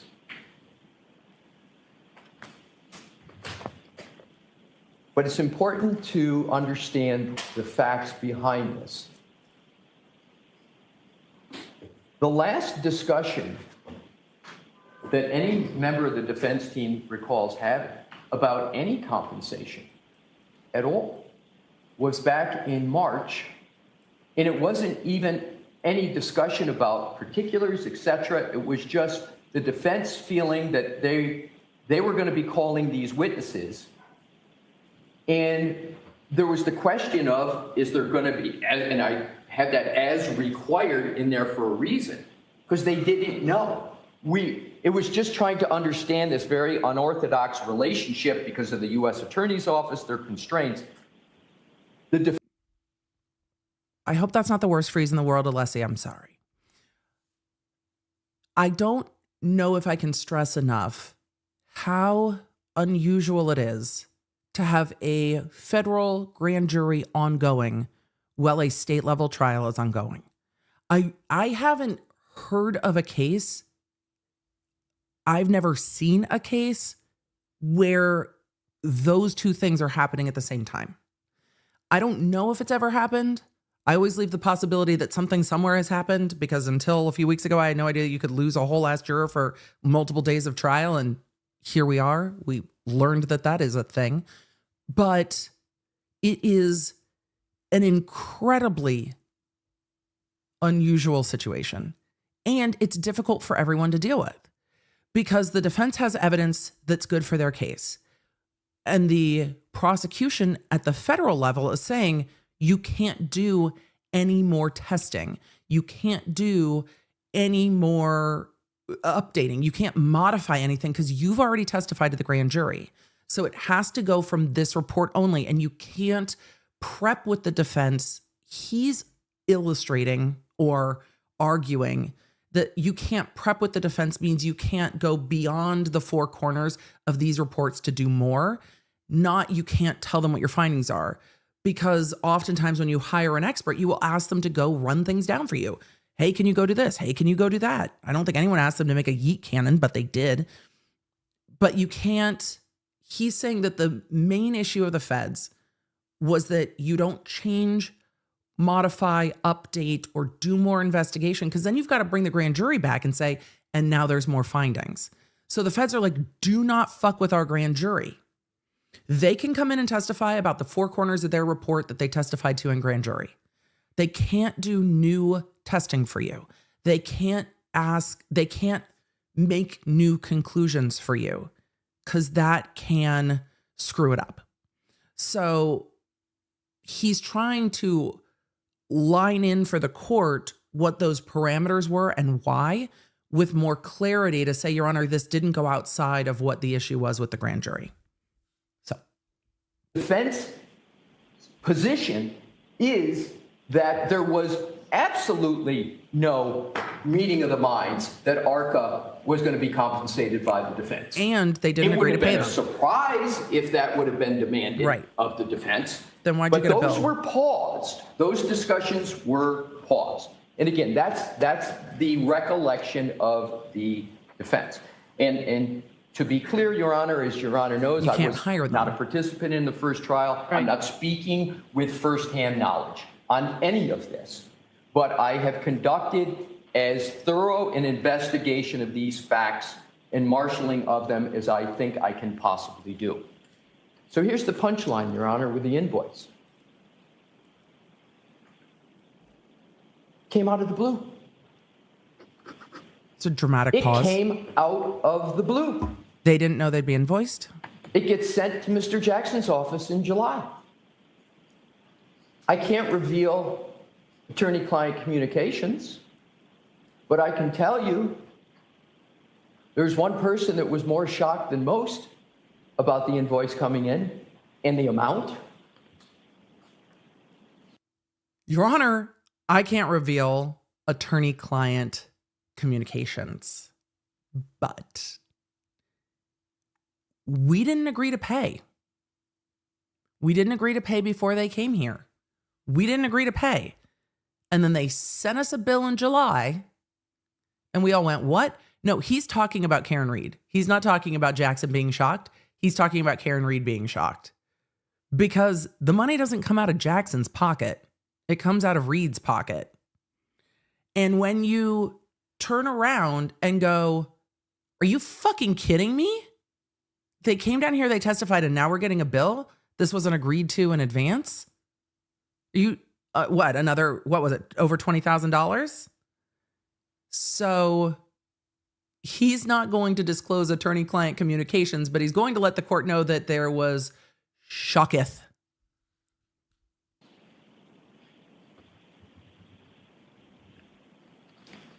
So what happened?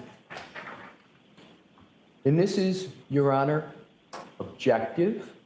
These are recollections, information. The defense team called Mr. Adam Deitch. The defense team called ARCA and went, yo, my guys, dude, man, what the fuck? What the fuck is this? What the fuck is this? What the fuck is this? What the fuck is this? Are we being trolled? It's like those toll road emails. No, text messages. Have you guys been getting these? Have you guys been getting these toll road texts? You have a toll road fine. They're all a scam. Don't click the link. Those are all bullshit. But you're like, what the fuck is this? What the fuck is this? This is not a bill, right? The toll road messages. They're a scam. Don't click them. They're a scam. Don't click them. Block the numbers. But it's the same response. What the fuck is this? So they're calling up ARCA being like, what the fuck is this? What the fuck? What the fuck? At the U.S. Attorney's Office. What is this?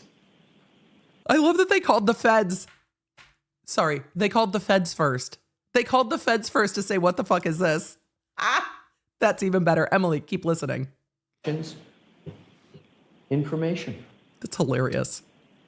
The defense team called the feds. Mr. Adam Deitch at the U.S. Attorney's Office. What is this? Can we pay it? We supposed to pay it? I encourage Your Honor to communicate with the U.S. Attorney's Office about, did this conversation really occur? What was the substance of the conversation? No. Bring him in for voir dire. Nope. No ex parte communications with the court. No ex parte communications for the court. Bring him in for voir dire. Bring him in. Bring it in. Or have them email everybody. Bring them in. Let's all discuss it together. Excuse me, AUSAs. Can we chat? Hi. What? Bring them in. No ex parte communications. No in-camera communications. Just bring them to court.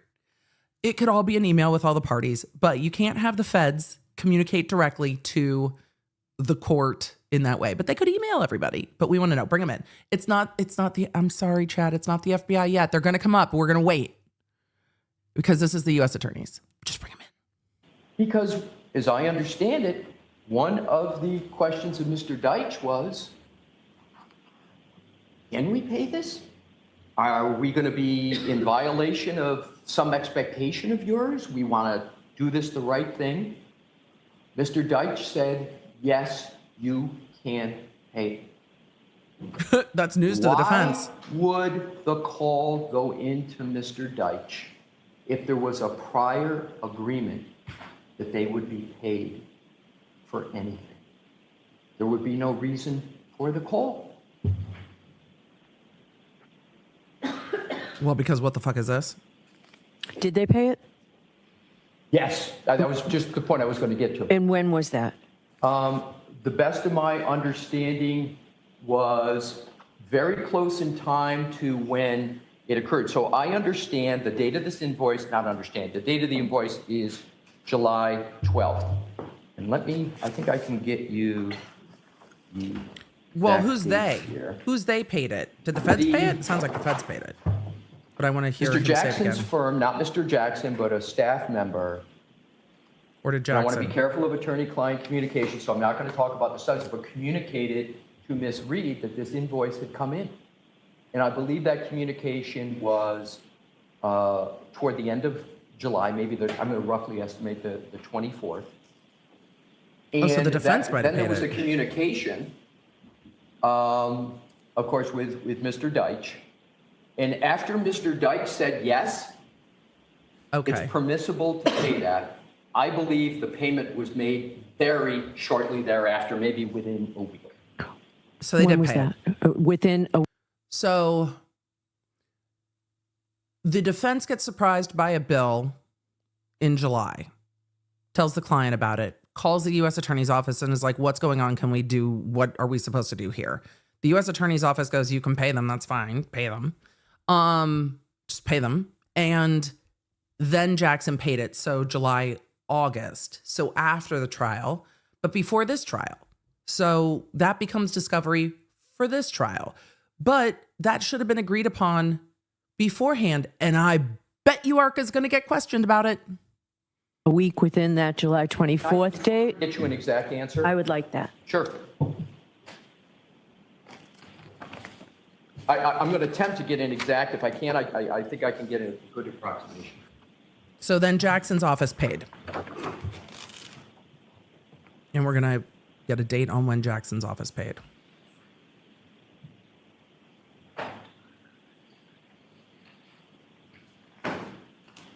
Your Honor, I understand a check was sent to ARCA on July 25th. Thank you. You're welcome. So they did pay. So there's After the trial. no doubt the invoice was paid. Okay. But the story is not solely about was the invoice paid. It's did you agree to pay it The beforehand, which important seems like they part of the didn't. story, but the facts, is it came out of the blue. And Right. I don't expect anybody to take my characterization 100%. Bring him in, But bring that's him my in. full understanding. But the call to repeat to Mr. Deitch is, to me, the corroboration of that very point. And it's an important one. It's Bring an us important question. ARCA. And it's important, very important question. But it's an important fact point as well that call was made. So in terms of the next tab, which I've been alluding to during Okay, my... so this is the one I said I needed to take a recess to read I was just going to that. say the same thing. All right, This so- is now that point. All right, why don't we take a 15-minute recess? All right, the court's going to take a 15-minute recess. Guess what we're not going to do? You are muted. We're not going to take a 15-minute recess. Why? Because we're going to Zoom. All I want to do is Zoom. All I want to do is Zoom. So what have we learned so far this morning? Well, A, Mr. Alessi is a walking thesaurus, which is a delight to me. I am just tickled. 2, that the defense did in fact pay the ARCA experts, but there had not been an agreement to pay them beforehand, which is going to come up if they testify at the next trial. 3, that the limitations placed on preparation with the ARCA witnesses was placed via the federal protective order over the information. And Alessi did a really good job illustrating the concerns from the feds with having these witnesses testify at a state level trial, which is why you don't normally have a federal investigation with a grand jury going on at the same time as a state level trial. For those of you asking in the questions in the chat is Bay. It's good to see you. You've made us again the #1 place to watch live court on the interwebs. I mean, and truthfully, with the way TV numbers are going, probably elsewhere as well. What about the federal investigation? And I addressed this a little bit this morning, but I'll address it again. We have seen reports that sources say that it's done.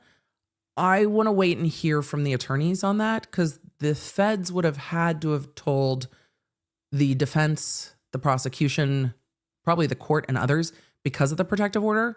But I want to hear it from known sources, not just like sources. It doesn't mean it's not true. I want to hear official word on that before we get into it any deeper.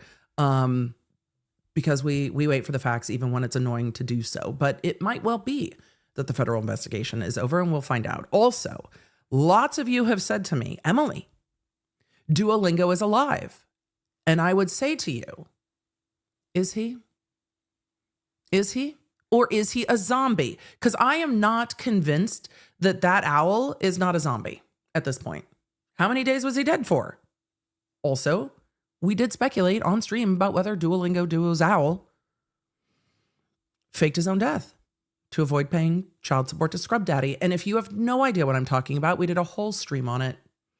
But the new Duolingo social media profile picture is cursed. That's a fact. I think that we can all agree on.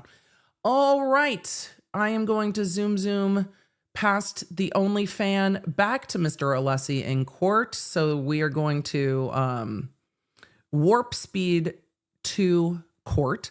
And don't worry, we're going to try to finish before they come back from the lunch break, because they are now in real time on lunch. So we're going to skip through that too. I'll probably take a 5-minute break to go get some snacks.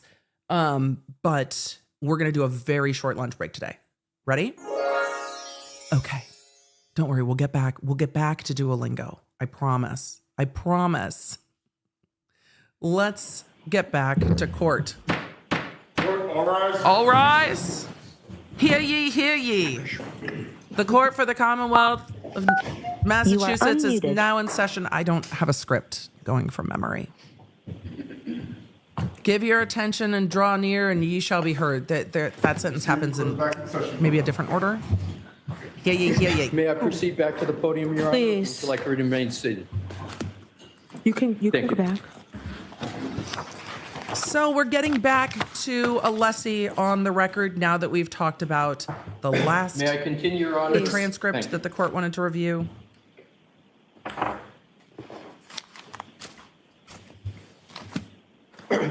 So, Your Honor, to blend and quickly Draw summarize near and ye what shall we've be gone heard. through. Oh, I love that Alessi's like, let me just recap where we're at. I shouldn't have done a recap because Alessi's got us. Let's just do a recap. I'm using the table of contents of the notebook. We've spoken about the March 20 and March 22nd email from Mr. Wolf to Mr. Jackson. We've talked about June 10th and statements of counsel. We've talked about comments of Your Honor.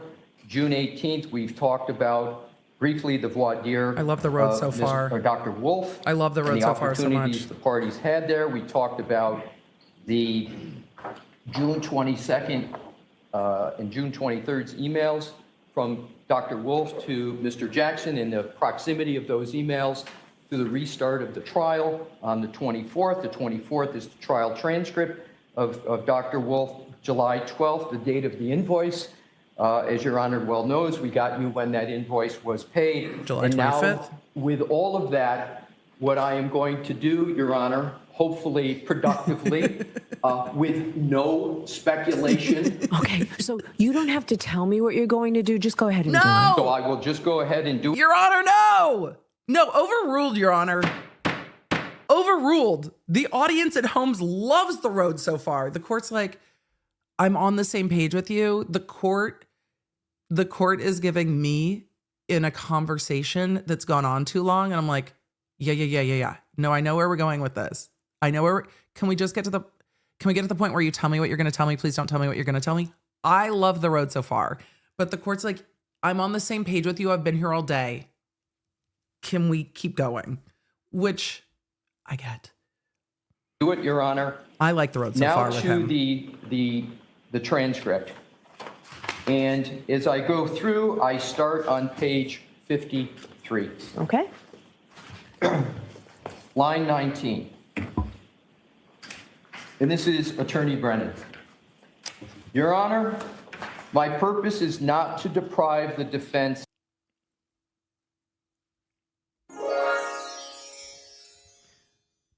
Oh, chat.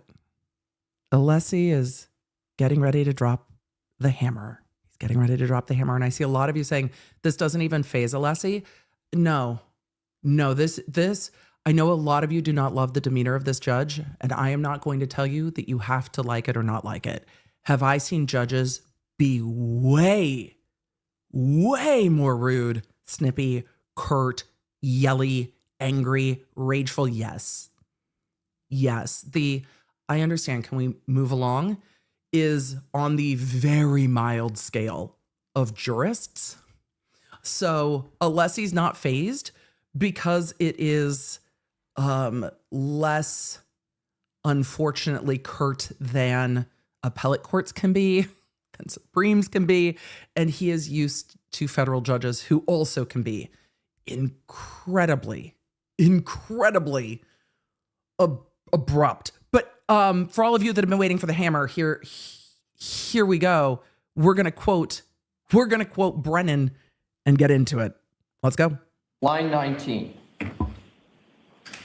And this is Attorney Brennan. Your Honor, my purpose is not to deprive the defense of an expert. I'm going to stop there. That statement is I will carry forward about the Commonwealth's statement that they're not seeking to deprive the defendant of ARCA as a witness was made 5 times. I counted them, and we'll go through each one and number them. 5 times. Or deprive the defense of an ARCA expert in this case. Very important, because from my perspective, what was put in the firing line on February 18th Was ARCA. was the ARCA experts, albeit indirectly. So now we go to page 54. And this is going to be, in some points, a line by line, because the words matter. Line 5, and this is again is Attorney Brennan. Mm-hmm. Well, what the government worries about is that there is other things that are relevant, like compensation, promise, reward, inducement, whether there's collaboration between one side or the other, and that expert witness that they don't know about and can't ask about. I'm going to stop there. That they don't know about? Really? Don't know about the ARCA experts? February 12th report? a voir dire, knowing the purpose of the voir dire was we wanted to have these witnesses testify.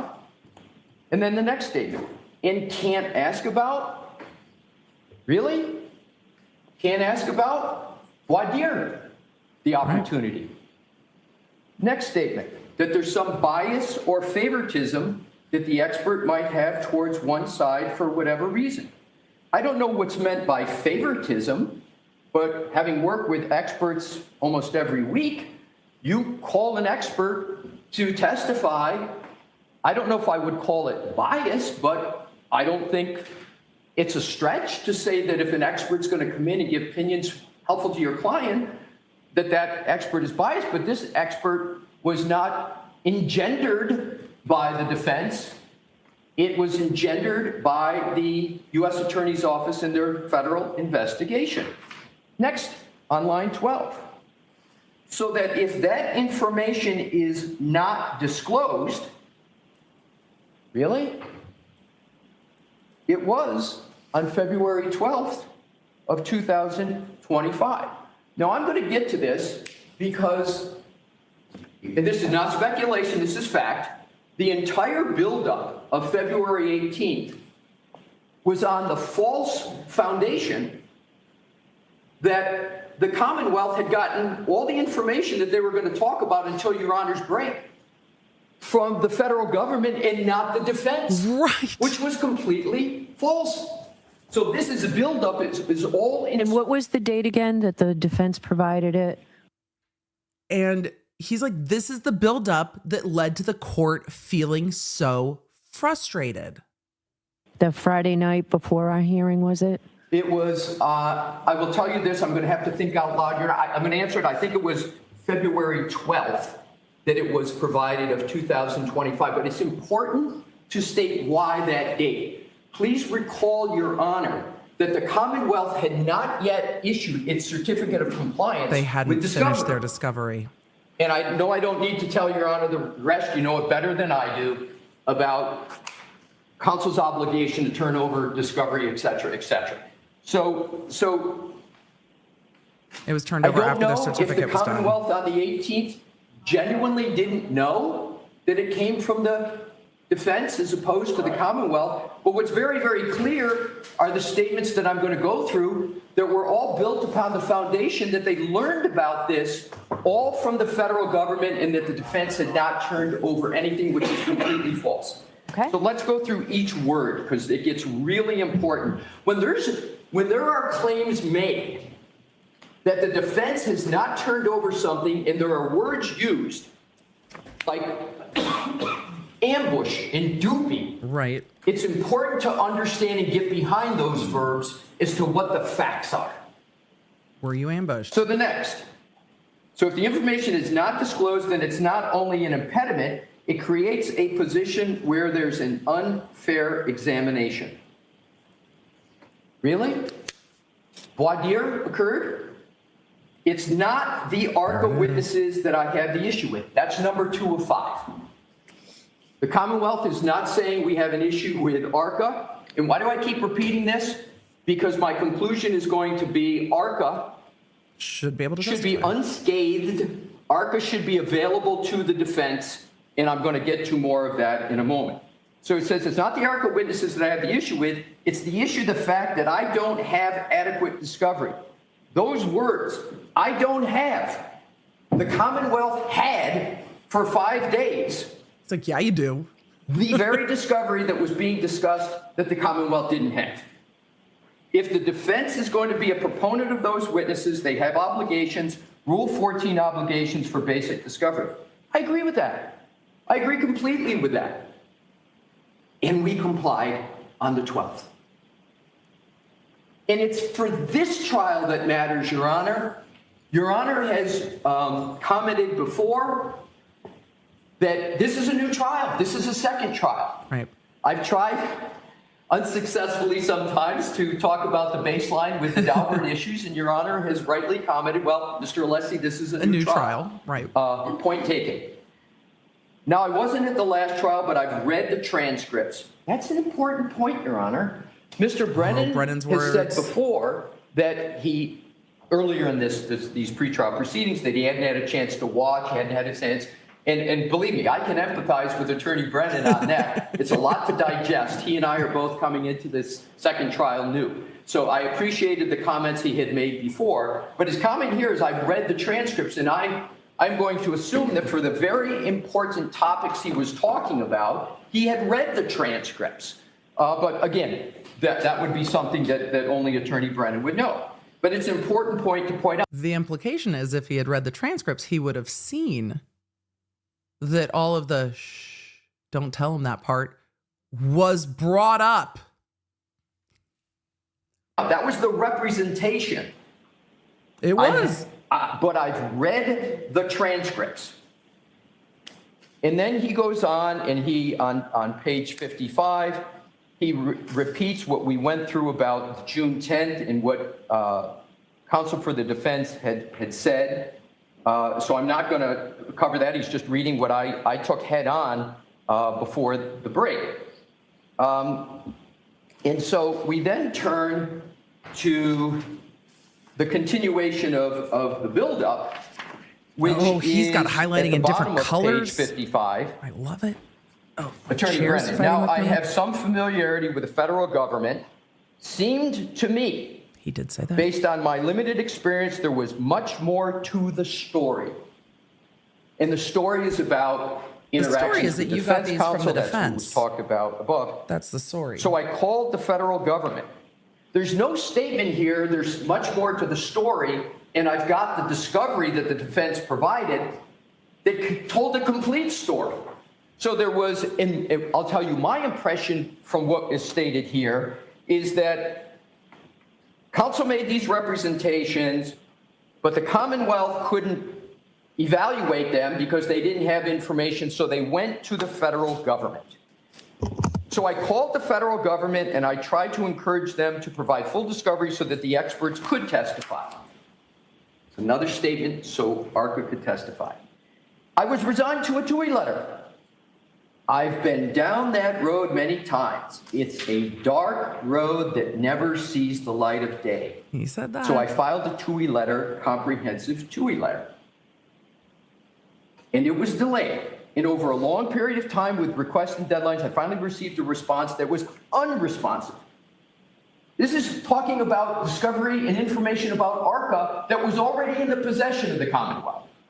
And it was striking that it was noted it was unresponsive just when I read the materials. I don't know which materials Attorney Brennan is talking about. I'm going to give Attorney Brennan on this one the benefit of the doubt that he's not talking about the discovery materials that we had provided, because I think fairly read in context, that's not what he was referring to, but I don't know what's being referred. It's not the point I want to make. And Attorney McLaughlin actually identified them. They didn't respond to our request, so Attorney McLaughlin wrote back, and then we got new materials, just some. Got them from the federal government. It's not a statement that he got them from the defense, which is a fact. And then we got new materials, but a qualifier, just some. But these materials were the very reason why the defense should not be able to call witnesses without giving full discovery. We're not saying they We can't gave call full them. discovery. We had given it. Right.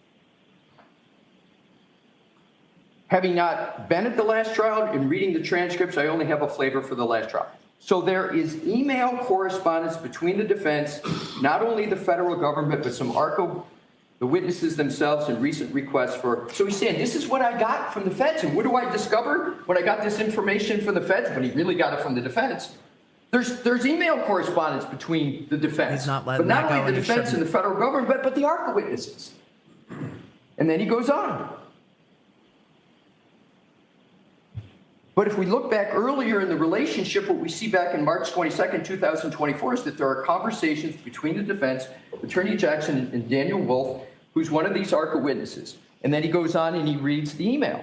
But the clear import of the point here is that the Commonwealth is saying right here that this is when I discovered these emails. This is how I got them, not from the defense, but the federal government. And we know now that that's incorrect. Then we proceed down to page 57. The Commonwealth, as I understand it, was not aware of any promise, rewards, or inducements or payment. They relied on a reciprocal discovery order of this court for that information. That's a misdirection. That's a misdirection. There was no promise, rewards, or inducements or payments before all of those documents that the Commonwealth is referring to here. That didn't come until the invoice came in July. And it wasn't even a promise. It was pursuant to the conversation of Assistant U.S. Attorney Deutsch that, yeah, you guys got to pay it, and it's okay to pay it. He also said, I'm giving Brennan the benefit of the doubt. He said that for the court because if he starts getting too heavy-handed in his argument, the court will get frustrated. And we've seen that with this judge over and over again. Letting the court know these are the things that were misrepresented allows the court to get mad. They misrepresented these things to you. He doesn't need to get mad because of it. He needs to keep pointing it out. And he's done a good job of consistently pointing it out and then walking through the argument about why.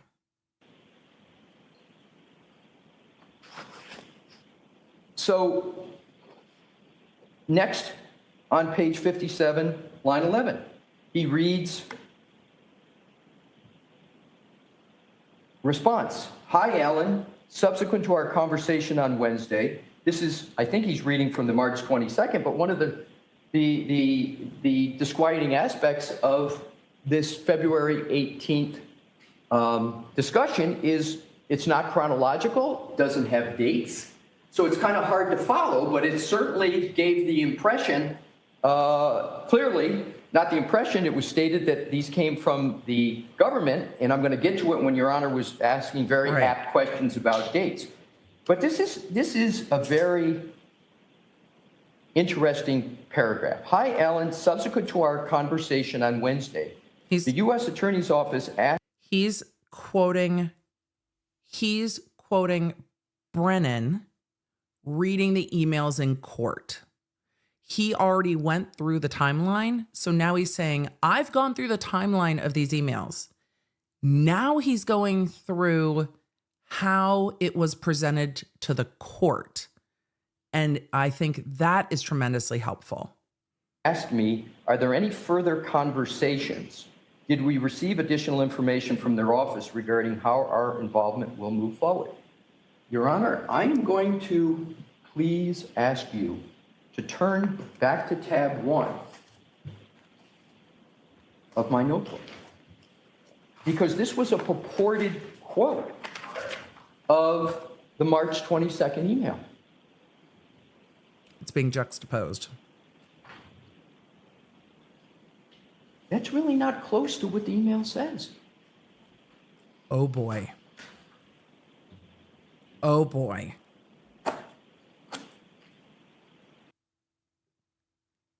Also, can we just look at the tabs in the multicolor highlight? Can we just look at the tabs in the multicolor highlight? But if he misread the email in court,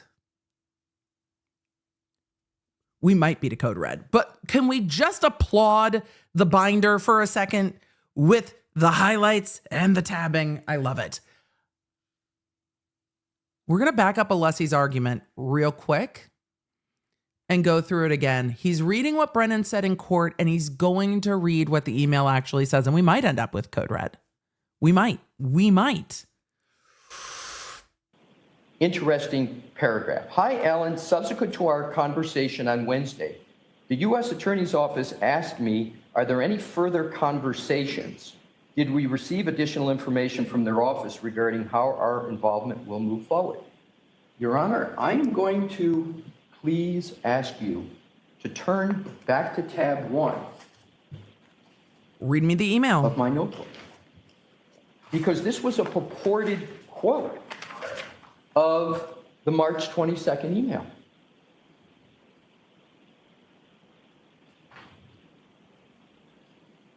That's really not close to what the email says.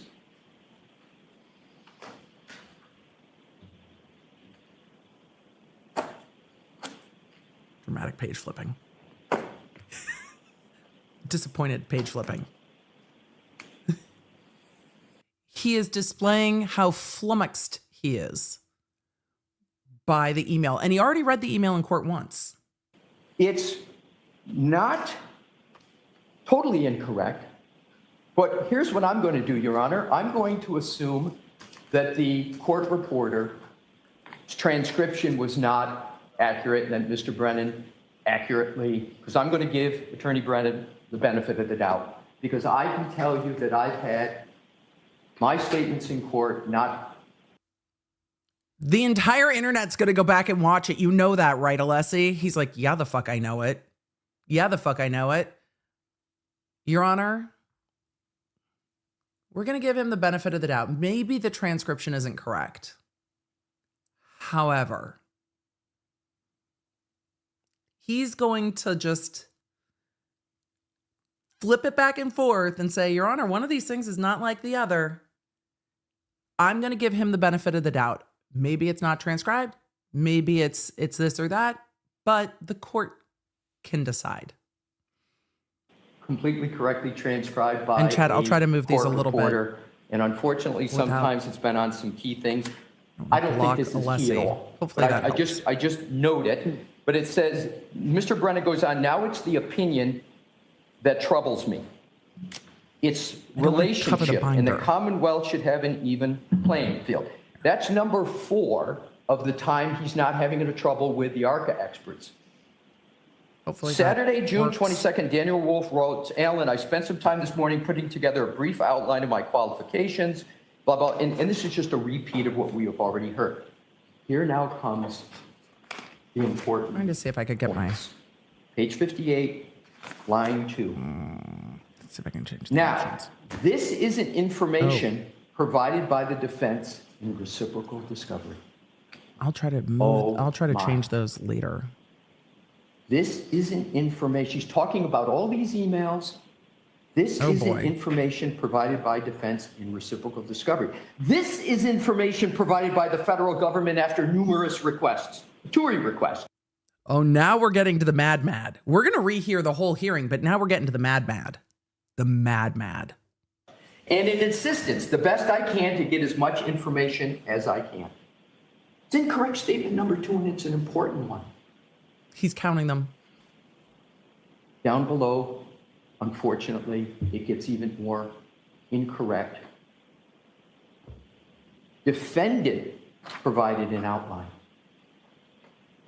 of questions and answers for the direct examination. Please put this in context, Your Honor.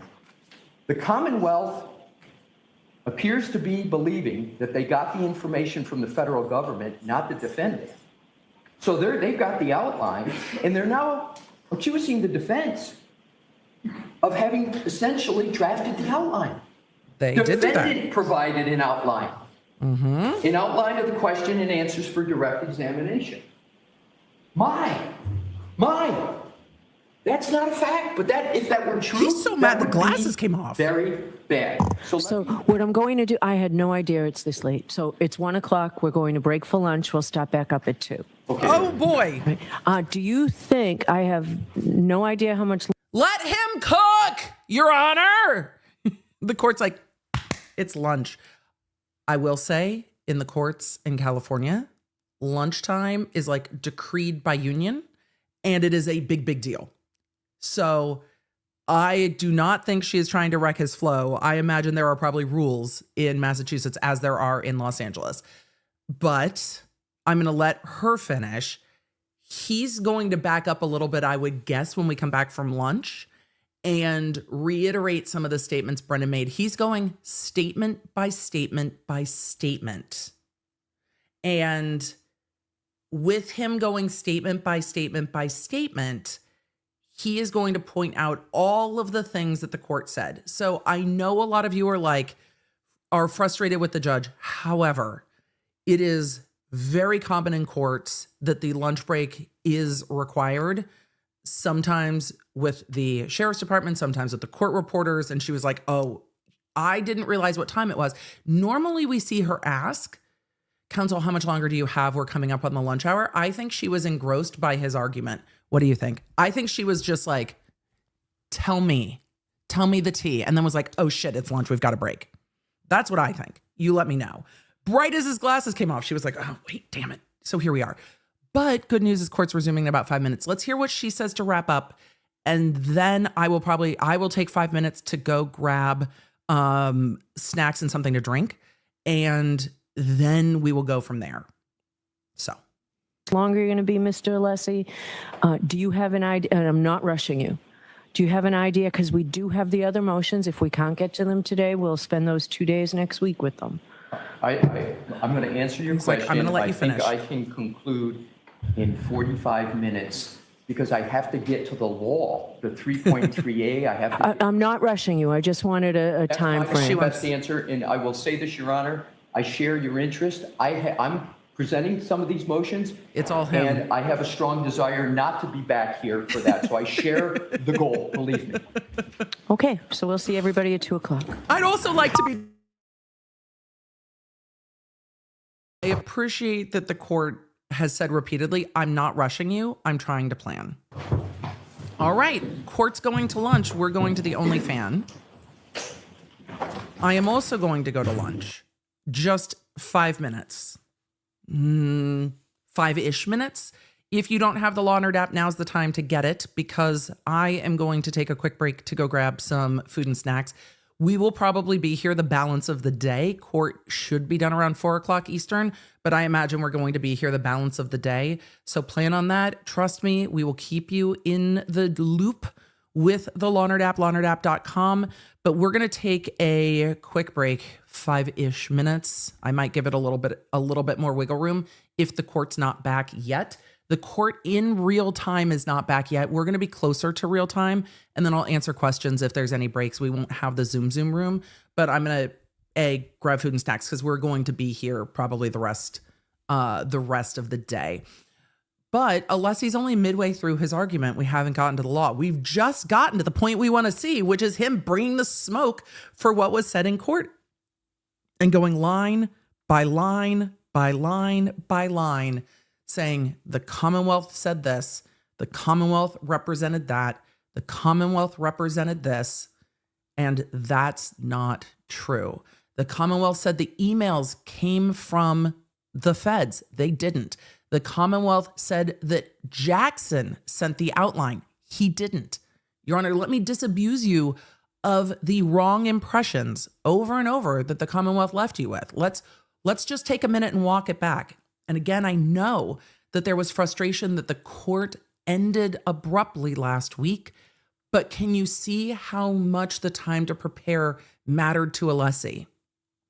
Look at the notebook where Alessi can walk the court through. You can't do that on the fly.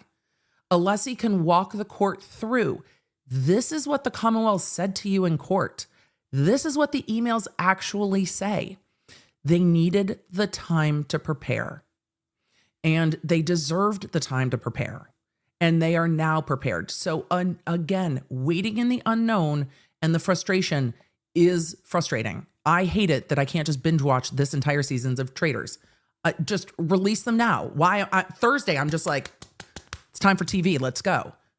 I want to binge watch this entire season 2 and know what happens at the end. Unfortunately, court does not work that way. And sometimes we just have to be like, all right, we're going to know when we know. And it's very frustrating. But it was needed for the defense and it was the right thing to happen, as frustrating as it can be. But we do live in an instant gratification. Me too. I'm like, can I get it overnight? Can you deliver it overnight? Please, please. I understand. Court goes a little slower. And look, it's good practice for all of us. It's good practice for all of us. I'm going to take 5. Maybe just slightly more. Court is not back yet in real time. I will keep you in the loop. We have the Lawnerd app. Get some hydration, get some snacks. I'm going to put on our fun music and we'll be back. All of you, thank you for the hair. I can't do a tutorial yet. I'm still figuring out how my waves work. when I feel like I've got it consistent, I will let you know. I'm still on the journey. So I'm glad that you guys are here for the journey. All right, let us find our fun little music. We will be back shortly. Law nerds, you're the best. Hydrate, get snacks. You're going to need them. If you pop popcorn, I'm not mad about it. All right, let's put up our BRB video and I will see you soon.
All right, you guys, it is time for us to get back to live court. Did you grab your snacks? I grabbed water. Wait, where did I put snacks? I grabbed snacks. I grabbed gummy bears. You never know. Sometimes sweet, sometimes salty, sometimes tahini. I grabbed I don't even know. I grabbed a charcuterie of lunch. Not really. It's even less than that, but that's fine. We'll be good. There's a protein bar in there somewhere, I swear. So yes, I'm going to eat lunch with all of you, but we need to go to court. So that is exactly what we are going to do. Mr. Alessi says he has about 45 minutes left. Sometimes he goes a bit longer than his estimate. Who doesn't? I understand. So he's got about 45 minutes. The Commonwealth is going to have an opportunity to respond after that. So we've got a very full afternoon left in court. So let us get back to court. Law nerds, it's time. We should swoop. Hope you had a good lunch, and I will see you soon. For those of you asking what kind of gummies, gummy bears, unfortunately, the boring kind. Well, these aren't boring. These are spicy gummy bears.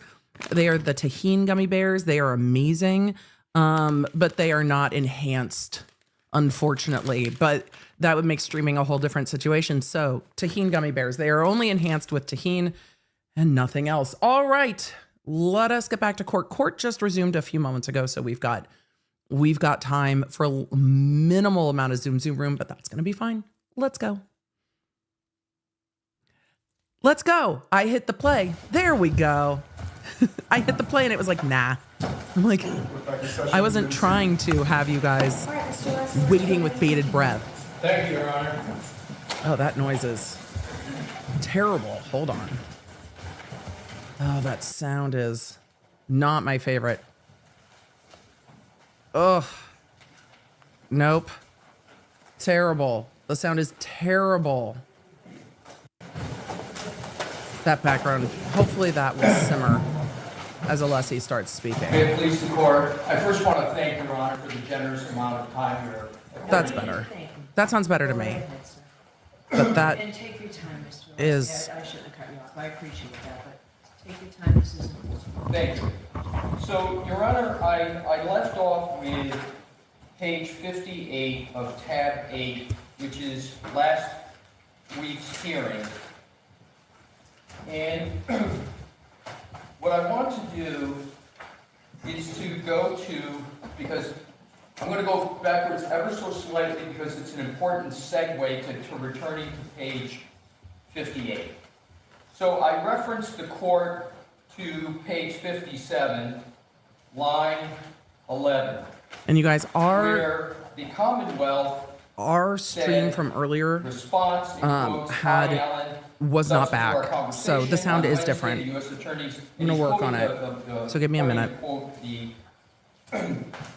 It's good to have, if Your Honor can be, having tab 1, which is the March 22nd email, because I'm going to compare and contrast tab 1 to where I am on page 57. And Your Honor, I'm sure will recall that I dubbed... I'm going to work on the sound for a sec. So I'm going to minimize myself. Rather than me going from tab to tab, I'm going to use my copies. So go right ahead. Perfect. So I'll just refer to them, Your Honor, as the date. Is that what's best for the court? Yes. Okay. So the March 22nd email, I dubbed the pause email. Yes. And because of obvious reasons, and it's got the word pause in there. And the pause is a very, very important concept because the pause is the stopping of the pause emails matter. Before really things even got underway, it was before there was even an agreement. So Chad, I'm working on sound. Et cetera, et cetera. So compare that, please, to the quote, purported quote on page 57. 11, hi Alan, subsequent to our conversations, he's quoting purportedly this email. On Wednesday, the U.S. Attorney's Office asked me, are there any further conversations? Did we receive additional information from their office regarding how our involvement will move forward? Your Honor, there's not one mention of the word pause in that quote. The word pause was left out of that quote. That is the foundation of that email. And it's not merely semantical, He's not wrong. it's the cutting off of communications. And it's unfortunate that that clause was not quoted on page 57. Now back to page 60, excuse me, back to page 58. And this is where I left off. All right, chat. I'm going to switch our... Line 2, now this is an information provided. I'm going to switch our feed real quick, which means I'm going to need just a moment to navigate that. So I'm going to pause this. For those of you asking, why isn't Alessi using the microphone? There's no microphone up on the bench today, and I needed to switch feeds because the feed we were using ended. But we have a bit of a delay so we can accommodate closed captioning, and we do that on our own. So I'm going to need to switch our feed that we are feeding in real fast. So give me a moment. I'm going to try to find the exact right place, but it's going to take me a second because I'm navigating that here. And I don't have another camera shot to show you guys how we're navigating multiple feeds at once, but we are navigating multiple feeds at once. So give me a moment to switch that, and then we should be good. So let's just do that real fast because, as I said, the feed that we were using before lunch completely stopped. And so we needed to switch feeds, but then they repopulated a new feed. So we can do that with hopefully better sound and import for all of you because A, sound matters, but B, also we want to make sure that we have not just the sound that's good, but the closed captioning. So it's going to take me a moment. So thank you for understanding. I didn't want to put you guys back on pause. It's all stuff that would have been great if it had happened before lunch, but it just took me a bit of a moment. So again, you guys are the best. Thank you. Thank you. We've almost got it. And then we will be, well, we will be good to go, or should be. So why won't that do what I'm asking it to do? There we go. That should be right. But we will probably be back a little bit in time because of it. I think that's going to be okay. So being back in time is going to just have to be the way that it is. So if we rehear Alessi just a little bit, I think we'll all survive because what we want is better sound, and better sound, I think, is to be had. So let me zhuzh this feed a little bit and make sure that we get past our buffer period. Again, thank you, chat, for your understanding. It's going to take me a minute to catch up in real time. All right. And we're there. Thanks, everybody. Thank you. We prioritize audio, but also we need those closed captions. So let's take two, everybody. Take two. It gives us some zoom room, which we absolutely need. And we will make sure that if we repeat some of Alessi's arguments, it's all going to be just fine. So I want to make sure that we are right caught up to where we need to be. And we are almost there. There we go. All right, let's go back to court, shall we? Yes, we shall. What I want to do is to go to, because I'm going to go backwards ever so slightly because that's it's an much important better. Segue to returning to page 58. There we go. So I referenced the court to page Chat, I'm here for you. 57. I'm here for you. We want to have a pleasant viewing experience. Where I got the you guys. Commonwealth said, response, in quotes, "Hi, Alan. Substance to our conversation We'll fix on it in Wednesday, post. the U.S. attorneys," and he's quoting purporting to quote the. So we. It's good to We're have just it, Your Honor. again. And be having tab 1. We're going to hear a little bit of this argument again. March 22nd. It's fine. We don't mind. Because I'm going to compare and contrast tab 1 to where I am on page 57. And Your Honor, I'm sure will recall that I dubbed tab 1 the pause email. Yes, so I have them, and rather than me going from tab to tab, I'm going to use my copies. So go That's right fine. ahead. Perfect. So I'll just refer to them, Your Honor, as the date. Is that what's best for the court? Yes. Okay.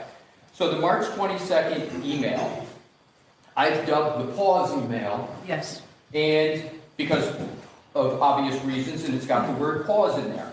And the pause is a very, very important concept, because the pause Well, it's an is important the stopping statement of communications before really things even got underway. It was before there was even an agreement, an engagement, et cetera, et cetera. So compare that, please, to the quote, purported quote on page 57. 11, hi Alan, subsequent to our conversations, he's quoting purportedly this email. On Wednesday, the U.S. Attorney's Office asked me, are there any further conversations? Did we receive additional information from their office regarding how our... Oh, there's not just a microphone above me. There's microphones along the jury box pointing into court, but there's not one up on the podium. So yeah, there are multiple microphones in court, like from the TV stations, like pointed into the courtroom. It's wild. It's just wild. Involvement will move forward. Your Honor, there's not one mention of the word pause in that quote. The And word that's Brennan's pause quote. was left out of that quote. Right. That is the foundation. We're going to do it again. We're going to do it again. I want to hear it again. Backing up. You all are with me now. Backing up. I want to hear it again. Pause email, Yes. and because of obvious reasons, and it's got the word pause in there. And the pause is a very, very important concept, because the pause is the stopping of communications before really things even got underway. It was before there was even an Sorry, I just wanted to hear it again. engagement, et cetera, et cetera. So compare that, please, to the quote From purported Brennan. quote on page 57. 11, hi Alan, subsequent to our conversations, he's quoting purportedly this email. On Wednesday, the U.S. Attorney's Office asked me, are there any further conversations? Did we receive additional information from their office regarding how our involvement will move forward? Your Honor, there's not one mention of the word pause in that quote. The word pause was left out of that quote. That is the foundation of that email. And it's not merely semantical, it's the cutting off of communications. And it's unfortunate that that pause was not quoted on page 57. Now back to page 60, back to page 58. And this is It where I changes left the off. sentence. Line 2, now this is an information provided by the defense in reciprocal discovery. This is information provided by the federal government after numerous requests, 2 requests, and in assistance, the best I can. He's quoting to get as Brennan much in court last information as week. I can. Defendant provided an outline of the questions and answers for direct examination. So this is where I left off. That's not correct. It was Dr. Wolf that provided the outline. It's really important when we're talking about a collaboration, et cetera, communications, that's not accurate. And Your Honor, what is important to note, Your Honor asked about when did the defense provide the discovery. And you told me the 12th. And I want to correct that. I was off by a day. It was February 13th. Okay. Because it's important to try, I clearly understand to be as accurate as correct the we record. can. I'm the one creating the standard that every word counts, every day counts, so I want to try my best. I may get something wrong, but I want to try my best to be accurate. So what I did during the break is I went and asked for the email that sent that request. So it's the email from the defense to the Commonwealth providing the discovery. Okay. And the email is dated February 13, 2015 from, and I've got extra copies if the court wants it. He's like, this is what we provided. This is interesting to me. Arellano, and she is an employee of the Worksman Jackson firm. And it's important to who it's addressed to. 2, the first name on it is Hank. That's the first name on it. To Hank, Mary Ellen, Adam, and 9 more. Good afternoon. The Dropbox link below contains ARCA reciprocal discovery. Please let me know if you experience any issues accessing the files. Okay. What time of day? Because if it's California time, it might be different than what we have here. But It probably will be, but I don't know What time zone? Of the day. I'm going to ask the team if they can. Doesn't matter. It's from the access what 13th. time of the day, because I don't know the answer to that as I stand here. okay. And so, but suffice it to say that the hearing was on the 18th. So it wasn't like it was a Friday, and then we're It back was a in few court days on before the Monday. hearing. Right. My best recollection, the calendar will be the best evidence, is that this was toward the middle of the week, right? But in any event, let's say worst case scenario, it was dispatched at 9 o'clock at night, California time, which would be midnight Eastern time. And let's assume worst case. He still had it it's Friday, therefore Valentine's in effect Day. The 14th. That's 4 days before the 18th that this is set. And what Do you have a is- time? Pardon me? Do you have a time, Ms. Little? Yes, one moment. Thank you. And I'm understanding. The Your court Honor, wants to know the pause time. until you get that answer. If we can, because I'm looking at a Absolutely. calendar. She's like, right, you're going to pause. All of the pausing. If you don't, I thought you may have had it. We can move on. I think it's approximately 6:30 in the evening. It was received by the Commonwealth. Thank you. And is that, may I ask Your Honor, if that's Eastern time, 6:30? Eastern Standard Time. Thank you, Mr. McLaughlin. And Your Honor, it was a Thursday. I'm sorry. It was a Thursday. Okay, thank you. So also, in big bold letters, at least on the print. It might matter. You guys are like, why does this time matter? It might matter to how much time Brennan had to prepare to flub things so much on the record. Because Brennan, he's going through, we're at least 3 things that are on the record that are not accurate. So it might very well be the court's like, how much time did Brennan have these emails? So I know you guys read a lot of the court's questions against the defense, but it very well may be you had this for at least 4 days.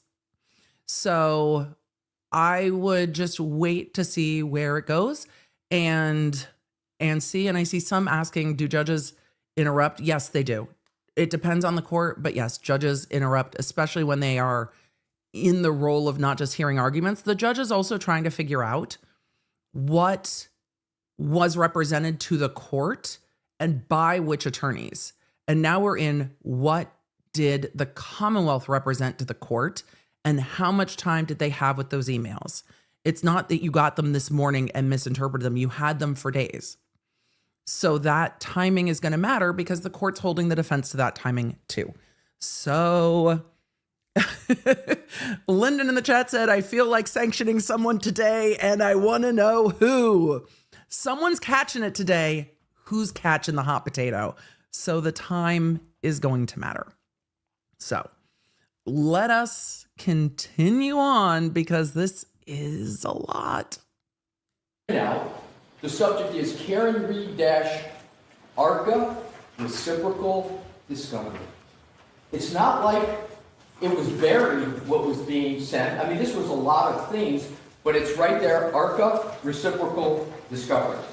Was it just these pages that we've been talking about, or was it a lot more? Was there more?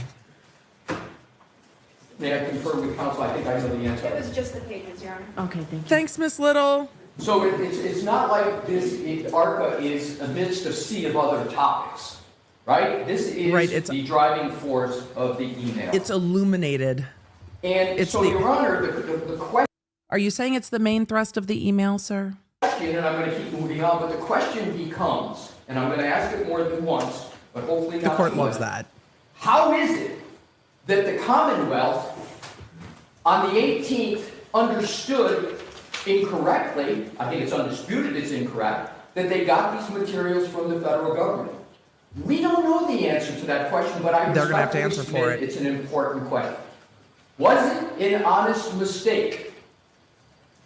Was it just, as happens sometimes in lawyers working together, there's a lack of communication, there's a miscommunication? Is that the explanation? But I think truth and justice on these topics, since we're being so exacting and appropriately so, we should have an answer to that question. They should answer it. So we move on to page, so there we have on page 58, There should be an answer to we have that. another incorrect statement. We're on number like We have two of 3 or them 4. right up off the top, and then we continue on page 59. Your Honor, understandably says the court. Alessi's now quoting Brennan in court from February 18th last week. So he's going statement by statement. This statement, here's our argument about it. This statement, here's our argument about it. He's now on another statement, here's our argument about it. What is the date of that? That was the court interrupting the Mr. Commonwealth Brennan. on the 18th. It's not dated. When I said it, what was I talking about? I believe, Your Honor, you were talking about the outline. The Just give outline. me a second. And Your Honor, 100% talking about the outline because Brennan was going through the email and then was going through the outline and like, oh, this would be nice to have. And the court interrupted him and said, what is the date on that? And he goes, it's not dated, Your Honor. You know, when the feds give you shit, they just give you a whole bunch of shit. if I may, I want to give you the second, but the basis for that answer is page 58, line 7, where the statement is, and what follows is all about the outline. Okay. So, Your Honor, appropriately and understandably says, what's the date of that? Here's the answer Your Honor got. It's not dated. It's not dated. Now, let's please just go back to tab. We're talking about It's like, the let's all outline. go together. Let's go back to the outline.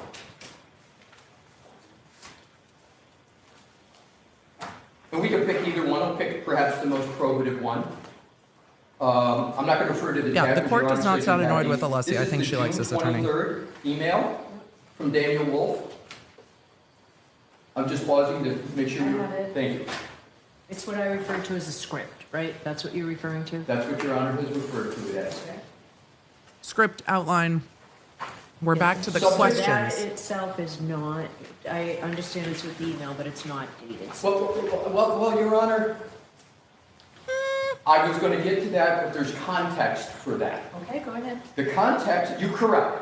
The outline itself is not dated. However, the attachment, keep in mind, we produced these materials. Okay. So we deal in e-discovery all the time. And when you look at the attachments, everybody relies upon the attachment line, especially if it's a Word document. So it's wolf_direct.docx. So you know this email has an attachment. We fortunately have a file named direct. Your Honor has referred to it as a script.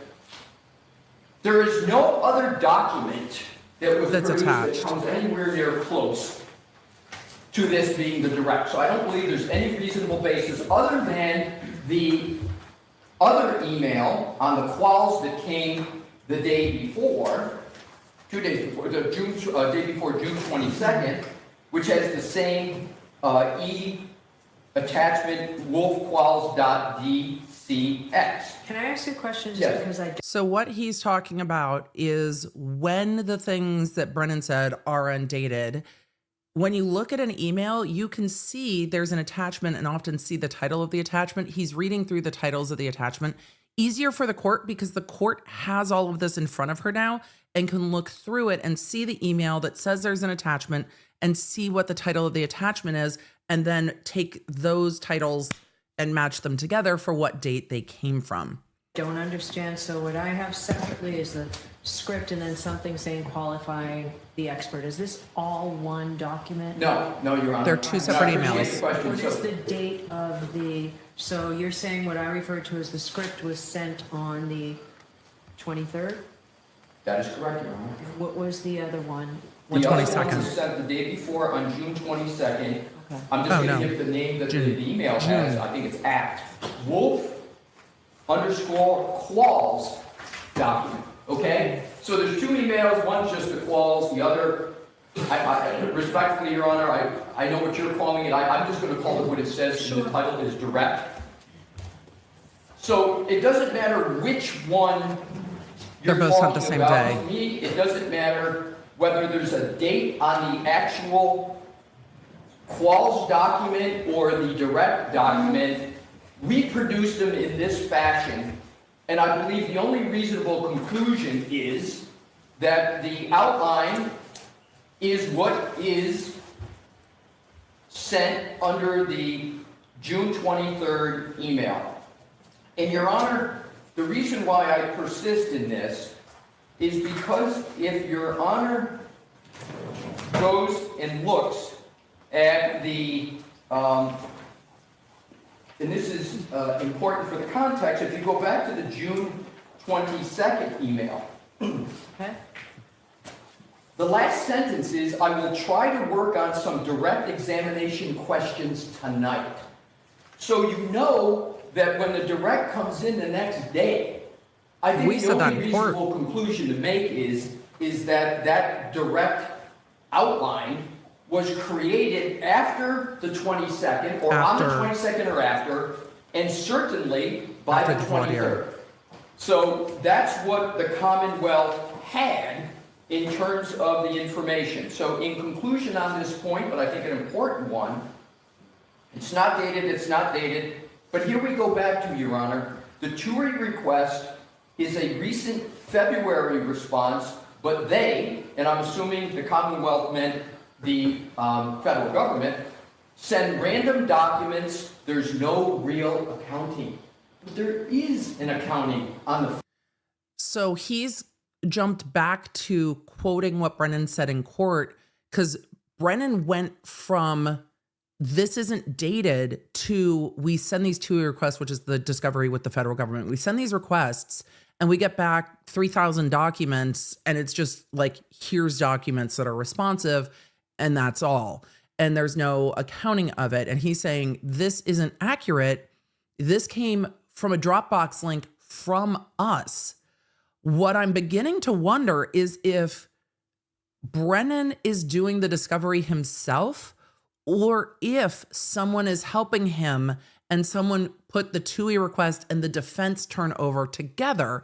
It's going to be interesting to hear what Brennan says, because Brennan also should have spent the week trying to figure out how he fucked it so badly in court and was like, this all came from the feds.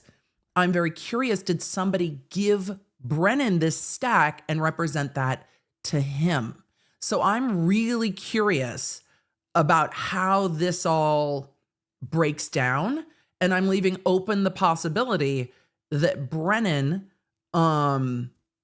was not the one grabbing the Dropbox link from the defense. We will see what the explanation is. But there needs to be an explanation, because what Alessi is doing is saying, and this one is wrong, and this one is wrong, and this one is wrong, and this one is wrong, and this one is wrong. So.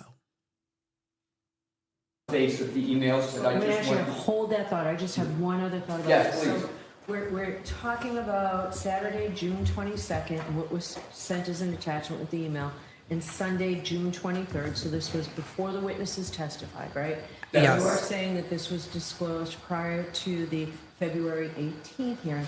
Yes. But was this disclosed prior to the witnesses' testimony? No, The answer is no, Your Honor. All right. That's- I just wanted to be clear. that's the issue. That's how I see it. I just wanted to give you the opportunity to tell me if that's not accurate. No, that's 100% accurate. Okay. And I'm going to get to that. To me, that's a Rule 14 issue, not a candor to the court issue. Okay? So now, if we could please go back to So page 50. what Alessi has said to the court, because the court said these emails came in over the weekend. They did the voir dire. Emails came in Saturday, Sunday. The experts testify Monday.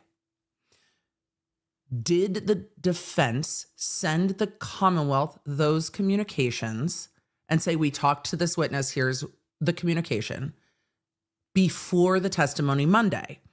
And what Alessi is saying is, no, that didn't happen. However, a Rule 14 violation when we're coming up on a retrial and it's been turned over now is way less serious than issues of candor to the court and ethics. So he's saying to the court, hey, yes, there was a discovery issue here, and it's unfortunate, but it is now fixed. So the court doesn't need to do more. The court doesn't need to sanction the attorneys. The court doesn't need to kick any of the attorneys off the case. The court doesn't need to block the witnesses from coming in. Your Honor, it was a discovery issue. It's unfortunate. Things do happen in trial. This was not willful. This was an oversight, and it has since been fixed. They have it now. We got a retrial that starts in a month and a bit? So it's a discovery issue, and that discovery issue has been fixed. So we're not in like DEFCON red zone. If it's a candor to the court issue, then we get to DEFCON whatever. So we're going to continue. But that's why he's making clear, no, this was not sent. That's more of a discovery issue. That's not a candor to the court issue. Now, I'm there. thank you. There's no real accounting. Now, I'm not saying that undermines the conclusions of ARCA. There's another okay, so to speak, with ARCA. Or I'm not saying they're not qualified witnesses, but it certainly shows some bias. I went over a lot less, but blah, blah, blah, blah, blah. Now, here's the next one. Another comment. He's quoting, would it be fair to say, because you had a lot of nighttime visibility work, your cases frequently involve pedestrians? Now, and then yes, unfortunately, there is a direct correlation between the time of day My and kid is pedestrian texting me in facilities. 3 seconds. Statistically speaking, most pedestrian facilities occur during the evening. Fatalities. I'm sorry, thank you. Fatalities occur during the evening and night hours. The court's like, no, we're not misreading another email in court, damn it. End of quote. And then the Commonwealth adds a commentary. That would have been nice to have. There it is. They had it. There it is. They had that. There it is. What's the objective evidence that they had it? Because they said it in the And go back to voir the voir dire. They had it 4 months ago. 4 months before last Tuesday. In the voir dire. They had it before we turned over the discovery. That would have been nice And to what's have. the Well, you objective did. evidence that they had it? Is the voir dire of June 18, 2024 of Dr. Wolf that I referred to earlier, page 167, line 12. Right. This is Dr. Wolf. Well, to give you an example of that, so I do a lot of nighttime visibility work where, for instance, let's say a pedestrian's coming down to the roadway, etc., etc. But that's not the end of it. They had it twice. So if we go to the direct testimony. Your Honor, they didn't just have it once. They took it twice, Your Honor. It was fulsomely explored. And now we're going to argue with it. It was in voir dire. It was also in trial. Because remember, the other argument that Alessi is cutting off is that there were misrepresentations either to the court or to the jury. And he's made clear, look, Your Honor, we didn't hold this back. In fact, Jackson asked about it in voir dire and in trial. Of Dr. Wolf that I referenced earlier. This is my tab 6, but I'm going to stick with, it's the date of June 24, 2024 of Dr. Wolf. Page 36-65. Okay. Line Back to 22. transcript. This is Dr. Wolf's answer. Several hundred, period. As I mentioned earlier, you know a great deal of my work is in the field of lighting and visibility. Here comes the key points. So there is a direct correlation between time of day and pedestrian incidents. Here it comes. We see a rise in the evening and night hours just due to drivers having a difficult ability to try to perceive and recognize individuals. So I certainly see a lot of pedestrian collisions in my casework. There it is. I did see that. So let's go back. That's misstatement number 5. He's counting the It would have been misstatements. nice to have, I agree, It would have been, and you did. Twice. Next. Twice. Reading on the same page 16, he's quoted. So, my specialty in the area of lighting and human factors results in a lot of my cases involving pedestrians. That's the end of the quote, and then the Commonwealth takes on with a commentary. Pretty important stuff in this case. I agree, and you had it twice. Now he's just calling out Brendan's commentary with his own commentary, and it's just like trial inception, and I love it. But he's like, and then the Commonwealth with the commentary. He's gonna say shh. He's gonna say it at some point, and I'm waiting. And then he comments, if you don't want me to say this, that's fine, Here it that's comes. fine. Then the commentary from the Commonwealth. Shh. And I went back and watched the video. Shh. Don't tell them. I'm sorry? What do you mean don't tell them? They told. You were told twice. They In the told. 1 year, and in the direct, it was just unvarnished. And here's the important part, Your Honor, another important part. Also, I think that just needs a. You know, Alessi's been looking forward to that shit all day. He has been looking forward to that shit all day. He's like, shh. Alessi's like, I'm going to take this entire transcript and I'm going to be like, and then he said this, and then he said that, and then shh. Your Honor, look at this bullshit. On and on and on. Alessi is so, that's a moment in court that Alessi is so excited about. He's so excited. All of you are like, one more time. One more time. All right. Yes, motion granted. Motion granted for, hold on. I'm going to turn the volume down real quick so we can just, we needed a little, we needed the sound effects because we're going to allow it. We're going to allow it, Alessi, because you've been looking forward to it all day. We got you. We got you. Pretty important stuff in this case. I agree. And you had it twice. And then he comments, if you don't want me to say this, that's fine, that's fine. Then the commentary from the Commonwealth. Shh. And I went back and watched the video. Shh. Us too. Don't tell them. I'm sorry? What do you mean don't tell them? You were told twice. In the voir dire, and in the direct, it was just unvarnished. And here's the important part, Your Honor. Chad, I love the direction you went with that. Mr. Jackson drew that out on direct. Not only was he not shushing or hiding, it was Alessi, we're going to need you to be less mad and ask Elizabeth to get in the car.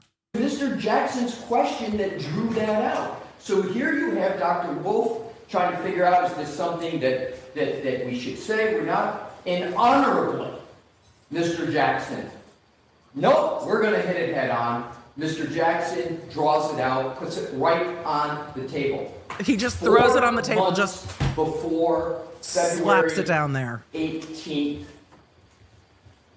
and the whole world heard it live. That's true. Next. I mean, we're a little bit behind real time because I run on the speed of ADHD, so we're kind of on EDB standard time. But yes, we did watch it live. The whole world, we did. We watched it live, Alessi. We did. If you could, Your Honor, please go to page 60. I'm sorry. There's another point at the no, let's go if we could. I don't want to take the lesser significant ones. I want to focus because there's many of them. I want to get to the more significant ones. So then we have on page 60, line 2. And then a bill from ARCA to the defense for $23,925. That's not a trial by ambush. More commentary That's getting duped. from the Commonwealth. So I, Attorney Brennan, didn't know any of this. But I've tried a few cases, I've been around the federal court a bit, I know how it works. So what is the import of that statement? I didn't know any of this until I got it from the federal government. And we're talking about the invoice. No. You know about it because the defense Turned it over. after the certificate of completion of discovery, in 6 weeks before the trial is starting, the defense affirmatively turns it over. And does it not buried among several discovery documents, In line with but their essentially reciprocal a discovery. tailored discovery response that's titled Karen Reed ARCA Reciprocal Discovery. We told you what it was. That's not a very good way to try to cover up something. We're not hiding the ball here, Your Honor. We're just slapping it on the table. There is no statement Calling it about what the it date is. of the invoice on February the 18th. So people are left to wonder, When? when did it occur? When was this bill stated? The date's important for that invoice. Then, 'Cause there was no there's a lot of agreement to pay them statements before they made, sometimes testified. Parties pick sides, it creates blah, blah, blah, blah, blah. And then it allows the ability of one side to use ghosts. They create illusions and shields and say something's there and something's happening, a federal investigation, and this person, and then this happens. Your Honor, I think it's important for the defense to be allowed to speak to the very words that were used against us. Ghosts, illusions, shields. That's what we're accused of. Oh boy. I choose He's not done yet. to try to comport myself and practice a certain way and give people a little bit of the benefit of the doubt. But if we're going to be talking about Oh snap. ghosts, illusions, and shields, I don't think it's the defense that's Oh, Your Honor. Let me tell you about what the Commonwealth has done. Your Honor, I try to comport myself, he said, in a particular way in practice. But it's not the defense is where he's going to go. And he's mad. Like you can see the pause with the, I can't say the words in court that I might want to say. I'm not going to get accusatory because the court will be like, tone it down. But he's starting to get pissed about the allegations leveraged at him and the defense team. And we're going to get into, let's talk about the husbands. Like that's where we're at. We're at like Bethany Frankel mention it all. Don't talk about the husbands. This is the point where somebody flips a table and is like, engaged 19 times. Like this is the moment. And you can see him like, you want to go there? Let's go there. Chat, he's got to bring up metadata. He brings up metadata. I'm gifting memberships. It's got to come up. He's got to bring up metadata. The words metadata come out. We're gifting memberships. That's what's happening from me. creating ghosts, illusions, and shields here. The illusion, and it's more than illusion, it's a statement of fact, is that all these documents came from the federal government. It's not an illusion, it's a statement of fact. Statement about federal investigations that were these are not ghosts, we're not creating it, but I'm not going to go any further on that topic. But the ghost word was used to, in my view, the way I read it was, these topics we're making up, right? And we're hiding things, shield, right? We're shield, I interpreted it as, you're preventing us from getting this information, defense. And this is 5 days after we had provided it. Next line. Page 60, line 13. I don't care if the ARCA witnesses testify at trial. He's like backing himself up. I don't care about their opinions. I'm pleased to hear that too. But I care that it's unfair, imbalanced, and hidden. Hidden. And that was based upon the faulty premise that we didn't turn it over and the Commonwealth got it from the government. There's no other way to read it. And the Commonwealth, like the defense, is entitled to discovery. I agree with that. The Commonwealth is entitled to discovery, and you got it 5 days before February 18th. Yeah, we gave it to you. Now comes to the court. All right, I'm going to take a recess. And I certainly, Your Honor, am not going to be so officious as to even delve into why you're... He's been so restrained, Alessi. Can we grab a whiskey? I want to know what you really think. I won't be so officious. He's going to say, I'm not going to get into why the court took a break.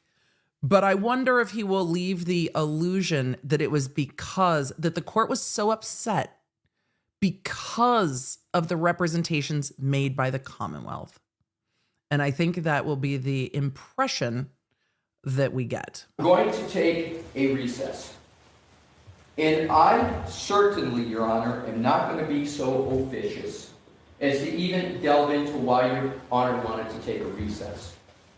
But I will tell you what I thought and what I believe occurred. Your Honor listened to a completely counterfactual rendition of some of the most Counterfactual. Oh my God, I love it so much. The court listened to a counterfactual rendition. And of course, the court was outraged based on what you were presented. But you were presented a throne of lies. Emily, are you quoting Elf? Yeah, it just, yeah. Counterfactual. That's it. That's it. That just, I love it so much. important issues of the day and frankly of the moment in this trial. And the reason I've got a little bit of an inkling is because what happened when the court came back. So what I concluded, after all of this and the court staying the break is, after all of these inaccuracies and piling on of inaccuracy after inaccuracy, there's a cause and effect in my mind between the several and serial inaccuracies, the break right in the middle, and then the court comes back. Pissed. And I understand, I don't really, and I'm going to get to this, see the justice in terms of this presentation to the facts. And that's what we're going to be talking about, facts and representation. So here's what the court says. After hearing all of this, and I want to underscore something, Your Honor, and I'm not going to get too lofty with due process and notice, but it's important to hit some of these points. All of these topics that were raised. I'm not going to get so lofty, but he did leave in there the counterfactual recitation, then the break, then what the court says. And he's like, I'm not going to get too lofty with due process, but the court didn't really give us a heads up about what exactly the issue was. Were not in a motion. They were not in an affidavit. And I've had this issue before with other motions under what's required in an affidavit. In this case? Or No, I'm I'm saying talking generally, you've had this issue in other cases, or do you mean this other cases, Your Honor. With there not being an affidavit, right, where someone's got to be very, very careful about what they say. But in this information that Your Honor had to be subjected to was not in anything that we had. Did you hear what he did there? I know I keep pausing it, but the argumentation is so fucking good that we're going to take a minute because I know it can, if you're not used to listening to court for hours and hours, it can run together. What the Commonwealth subjected you to. What this court was subjected to. He is using his argument to pull the court on side with them. Your Honor, we understand your reaction in the face of what you were told makes sense to us because they subjected you to a counterfactual narrative. Of course you responded the way you did. We understand. We're not blaming the court. We're blaming the Commonwealth for subjecting you to it. It's not the court's fault. We're all being subjected to the same nonsense. It's very, very good persuasive argument. I would love to see Alessi in front of a jury too. Your Honor, Who hasn't been a victim of Regina George, Your Honor? Right? And then somebody's going to stand up and look at Brennan and be like, he doesn't even go here. All right, let's get going. Notice of these topics. We had no notice that this was coming. There was no affidavit that someone had to swear to that all of these facts were correct. And Your Honor takes the break. So we didn't get an opportunity to stand up and say, you know, what I'm being given the very fulsome opportunity to say today. There's the so fulsome. Your Honor comes back. All right. So the Commonwealth just provided the court with information. And I don't even want to repeat these words because it almost pounds on to the prejudice to the defendant. But Your Honor well knows what Your Honor said. But it certainly had the words in there that were very, very difficult on the defense. That were and you weighted. say, so for that reason, right? So the Commonwealth just provided the court with information that causes me, and then it goes on. So it's clear that Your Honor was Concern. relying upon Grave that concern. information, which was only given verbally, right? The court's acting on the information given to the Commonwealth, and he's not going to reiterate, and he said, I'm not going to reiterate it for prejudice to my client, the grave concerns, but he's saying the court's alighting on what you were told, and we didn't get to expand it until and now. You say, so for that reason, I'm going to suspend today so that we meet again, and then the rest will be back in here. Unfortunately, that's not the end of the prejudice. So what happens is, all of a sudden, and Your Honor, The defense is saying, and now we've been prejudiced because of this. So you said, I'll see you in a week from today, and then Your Honor continued on page 61, line 12. And where Mr. Brennan, where the federal authorities have been kind enough in the past to allow me to have copies of everything, would you be kind enough to call over there and check with whomever you were dealing with, so to see if I can, in fact, get a copy of everything? And then the court says, get me a copy of what the feds gave you. Again, showing that the court was operating under the impression that all of this came from the feds. Why? Because the prosecution said the defense emails were given to them by the feds, not the defense. We haven't even gotten to Brennan trying to fix it yet. Just wait, because we're going to get to Brennan trying to fix it. Because the court's words are, can you give me what the feds gave you, still operating under it? Because Brennan hasn't corrected it yet. Thing that you just read. It was only then when the specter, not specter, the reality hits. Sir, we've talked about ghosts too much that you're at Spectre. Then the Commonwealth goes, oh shit. It was only then when the specter, not specter, the reality hits that you're looking for the backup for what's being said. Up to this point, Your Honor's understanding, all of this came from the feds and the defendant didn't turn it over. So what does the Commonwealth do then? Does the Commonwealth stand up and say, whoa, wait a minute, I made a mistake. And Lord knows I've made mistakes before. They didn't stand up and say, a very significant mistake, my whole predicate for my whole presentation was, I had to even fight the feds to get this information. Lo and behold, I got it, and I've been duped, and I've been ambushed.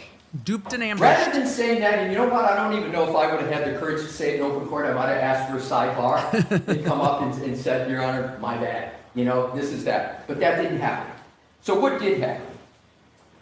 The Commonwealth says I can, and there's a brief chronology I think Your Honor should be aware of. Not a so correction. The defense is still not able to get up, but the Commonwealth is continuing on. If I could add that right now, it will take me less than a minute. The court, okay. Oh boy. So the Commonwealth goes on, says the chronology is December 4th. We sent another TUI request, 2024. January 6th, we filed our notice of intention to exclude ARPA experts. January 30, 2025, the United States Attorney's Office sent a response to both ours and the defense request. Without any prompting, on February 6, 2025, the defense and the prosecution received an email from the U.S. Attorney's Office saying that the contract had ended with the ARCA experts and that if either party wanted to engage, the original materials are still protected. This was a change in position about whether the party could be impeached. On February 11, we filed a motion to exclude. February 13, the defense provided us the emails that I read. There it is. Buried in a chronology. There it is. Buried. And in the middle of a sentence is, the defense provided us with the emails. I think I said, I'm going to repeat that. I think I said, the federal government, it was the defense. February 13th, they sent us the emails in the direct examination outline. I think I said that was the whole basis for the entire presentation. That's the whole damn was that argument, the Commonwealth sir. had to fight even the feds to get that. And then it goes on. We reached out to the federal government, but you know what was not said in lines 9 through 14? What was not corrected? It wasn't corrected that the invoice came from the defense. Just the emails. I thought it meant everything, but. I don't understand how that conclusion can be drawn, Your Honor. You didn't say the defense provided us with all of the entire production. The defense provided us the emails that I read. There was no email with the invoice. The invoice was discussed as a separate item, and I can go back to it. When the Commonwealth was talking about it, they never connected. He's like, Your Honor, I'll double back down for you. I'll triple back down because they said emails. I will go over, I will replow this ground. There's a word for it that I'm losing at the moment. We will make a rotomontade. That's not the right one, but we will retread this ground if we need to, Your Honor. I will back it up again. Let's go. Connected it to the emails. So then we reached out to the Because I received a copy of it. Pardon me? I think it's because I received a copy of everything that had been referenced. That one, Yes, crispy but cookie. I'm going to Repastinate. get to the point Thank about the you. importance of correcting the one I meant. mistakes, because 3.3A1, everybody looking focuses for. on the first Repastinate. sentence, which is, thou shalt not make a false statement of fact to a court. The second part of 3.3A1 is you get the option. He's talking about the rules of ethics. So that's why he's saying you will not make a false statement of fact to the court. So that's the rule of ethics he brought up earlier. And he's bringing it back to the court saying, this is the rule of ethics, but let's talk about who made statements to the court. Opportunity to correct, and you got to correct a material.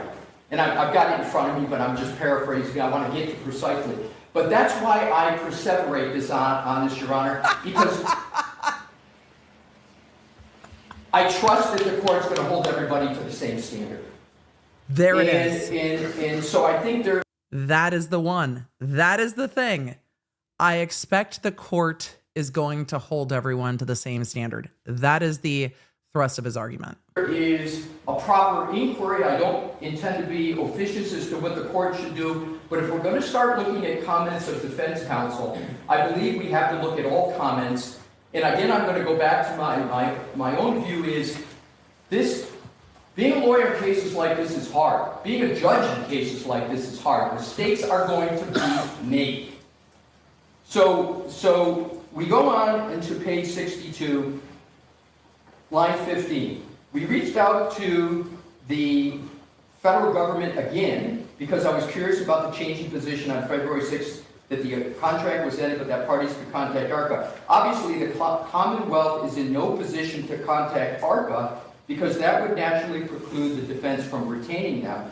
So we refrained and we will not reach out to them. This is really an interesting statement because you read it because that would naturally preclude the defense from retaining them, yet at the same time the Commonwealth for the fourth time has moved to strike our ability to use ARCA. So then the court goes on, all right, so the information that was provided to you, not from the federal government, so Your Honor knew at that point, I don't believe Your Honor had any basis before that to believe that it had come from the defense. He's going to say officious I'd again, like isn't a he? copy of it before you leave the courthouse. So I hearken back, Your Honor, to what I conclude drove Your Honor to make those impactful statements about, on the top of page 61 was the presentation of the Commonwealth. Right, the grave that I consequences. counted had 10 Grave concerns. misstatements. 10 before Your Honor caused the pause. So, coming to what happened then. I thought he was almost done.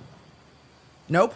He's just The restarted. Commonwealth, having I thought not that was given our us notice summation. that this was coming, And now we're these like- topics, not putting any of these statements in an affidavit, we didn't have the ability to stand up. But I will tell you this, Your Honor, I greatly appreciated the week that we got, because I do believe that Your Honor intended that counsel be given, defense counsel and defense, a fair opportunity to go look at this. And that's the way I'll speak for myself. That's the way I took it, and I appreciated that. Because that's allowed me That's the way I took it, to go too. spend the time that I spent to try to do my level best to give the court an accurate rendition of the fact, because as an officer of the court, I believe that is a sacrosanct duty. And in a matter where the very issue is, what are counsel saying to the court and is inaccurate, I wanted to make sure I could do the best I can. Now, I may have made a mistake here or there, but I just want, and today, but I want to make sure that I recognize Your Honor's giving us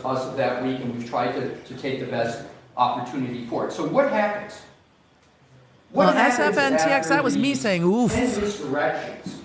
Why was that me saying oof? Because that was a direct challenge again to Brennan. That was a direct stab at the Commonwealth, saying, I take my duty of candor to the court as the utmost and sacrosanct duty of an attorney to the court. So that was me oofing at, again, the way that he is making statements about the Commonwealth's behavior without making statements about the Commonwealth's behavior, because it is, he doesn't get told to stop. The court asks him questions, but he doesn't get told to like knock off the rhetoric the way that other lawyers do. The court's like, I don't need all that with some of the other attorneys.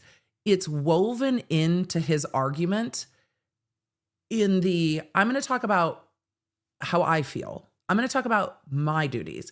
The implication and contrast is allowed to remain. He's not directly attacking the Commonwealth. He's saying, I take this very seriously. Does everybody?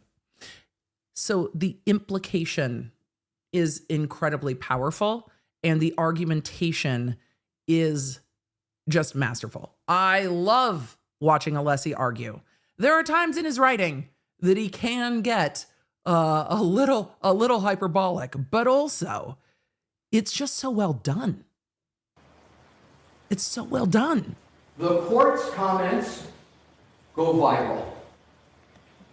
And I'm not saying... Now I'm going to back up. He is shifting into prejudice to the defense. He is shifting into the damage that this might have done. So I'm going to back up so we can do that. As I continue to praise his oration, we're gonna back up and get into the prejudice to the I wanted defense to make sure I could do the from best their I can. perspective. Now, I may have made a mistake here or there, but I just want, and today, but I want to make sure that I recognize Your Honor's giving us that week, and we've tried to take the best opportunity for it. So what happens? What happens after these 10 misdirections? The court's comments go viral. And I'm not saying this for drama's sake. I'm saying this for what has impacted the defense 6 weeks before trial starts, while jury notices are out in the mail. Those words, based upon the misdirections that your court had to endure, have gone through, and I'll just name a few headlines in the Globe, the Herald, every TV outlet, social media exploded. And these are not trivial issues. And more than that, the veracity of counsel has been called into question. There's commentary of everybody about what's going to happen to certain members of the council's team, and whether it's intended or collateral damage. We've got the ARCA experts, which are key parts of our case. Their credibility is being pillared throughout the public domain. And I'm just going to pause to say how much I fucking hate this. I don't hate his argument. I hate that the court takes a pause, which in court context matters. And that what happens in that week on social media is that the ARCA experts get lambasted, the defense gets excoriated, and everybody has already made up their mind. I hate it. It's not y'all. I am with the choir over it here. But I hate watching it because everything that is, it matters to say this happened in court and there's a continued hearing. And we will find out more at the continued hearing. Right now, we don't have enough information. It's frustrating to not have enough information, but I hate the way stuff runs away. And this community pushes back on it. But the judge's comments ignited a feeding frenzy of headlines about this case. And I think it's important that he pulls that back up to the court and says, you also need to know what happened here. Because the comments were so strong, this is what happened in the week. It's hard to pause. It is. It's uncomfortable to pause. But also, jumping without all the facts can land in a whole giant pile of shit. And waiting for the facts is really important. So, even when it's not fun, there was clearly not enough information. And I see you guys sharing in the chat that people have been doxing the ARCA experts. It's fucked. And I really hope that they get the FBI involved and find the people that are doxing them. It's a crime. What the fuck? The ARCA experts are doing their job. If something was misrepresented to the court, it will get sorted. So Brindizzi said, media's going to media. I know, but I don't like it. And so I know, but I think we can also ask for better and say, I'm not engaging with it. I'm not engaging with it. I'm just not. And we don't. This has pissed me off since Depp heard at least. Witness, yes. Doxing experts. This is one of my grave concerns about court going forward is you are going to have eminently well-qualified experts that refuse to get involved with cases like this. We saw experts in the Depp Heard case get run off the internet. Seeing people attacking the experts is untenable. It's okay to be like, you know what? The judge's words were strong. I wonder what could happen from here. I guess we'll find out next week. Could be this, could be this, could be that. We just don't know yet. That's okay. But doxing and harassing experts and going real life with them is bullshit. If people do things wrong, the courts will deal with it. It's not for the internet to sort out. And it makes me so frustrated because what we are going to lose is really good experts who are stepping into a case like this, and I think very needed. You need good experts. But in high-profile cases, they will opt out because who wants to invite that into their life if they don't have to? It's not worth it. It's not worth it. And they didn't get paid nearly what they could charge for a case like this, even if they got paid the $20,000, whatever. So there's no amount of money worth your family's safety. And I speak from personal experience on that. It's not worth it. So you'll get really good people opting out. And at the end of the day, that damages defendants. It's so frustrating. All right. I'm getting off my soapbox. Don't go real world with people. Just don't. And we don't have all the facts yet. We're getting them. It's frustrating. And that's why it's coming up now. So I will get back to a pillaged. For those of you that are saying the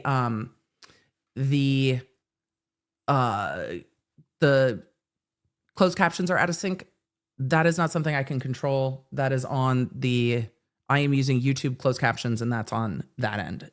They are a little delayed today for sure. Damage. We've got the ARCA experts, which are key parts of our case. Their credibility is being pillared throughout the public domain, and this could have been avoided had there been an accurate recitation of what He's turning occurred. it right back on the Commonwealth. And Your Honor, I don't know if this can be remedied. Right. Shit's out of the horse, Your Honor. But it surely shouldn't have been exacerbated.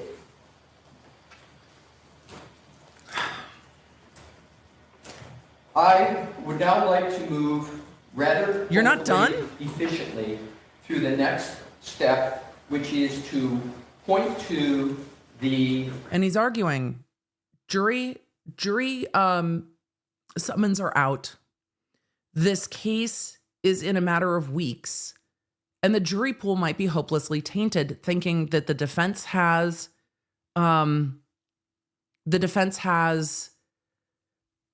misled, that the witnesses aren't truthful. I get it. Massachusetts rule and give the court my view, and I have to reference because Your Honor brought up Again, something. you don't have to tell me what you're going to do, Mr. Alessi. I'm sorry, I'll just go ahead and It's do it. helpful My to me, apologies. Your Honor, though. So now let's just turn to He speaks in appellate argument.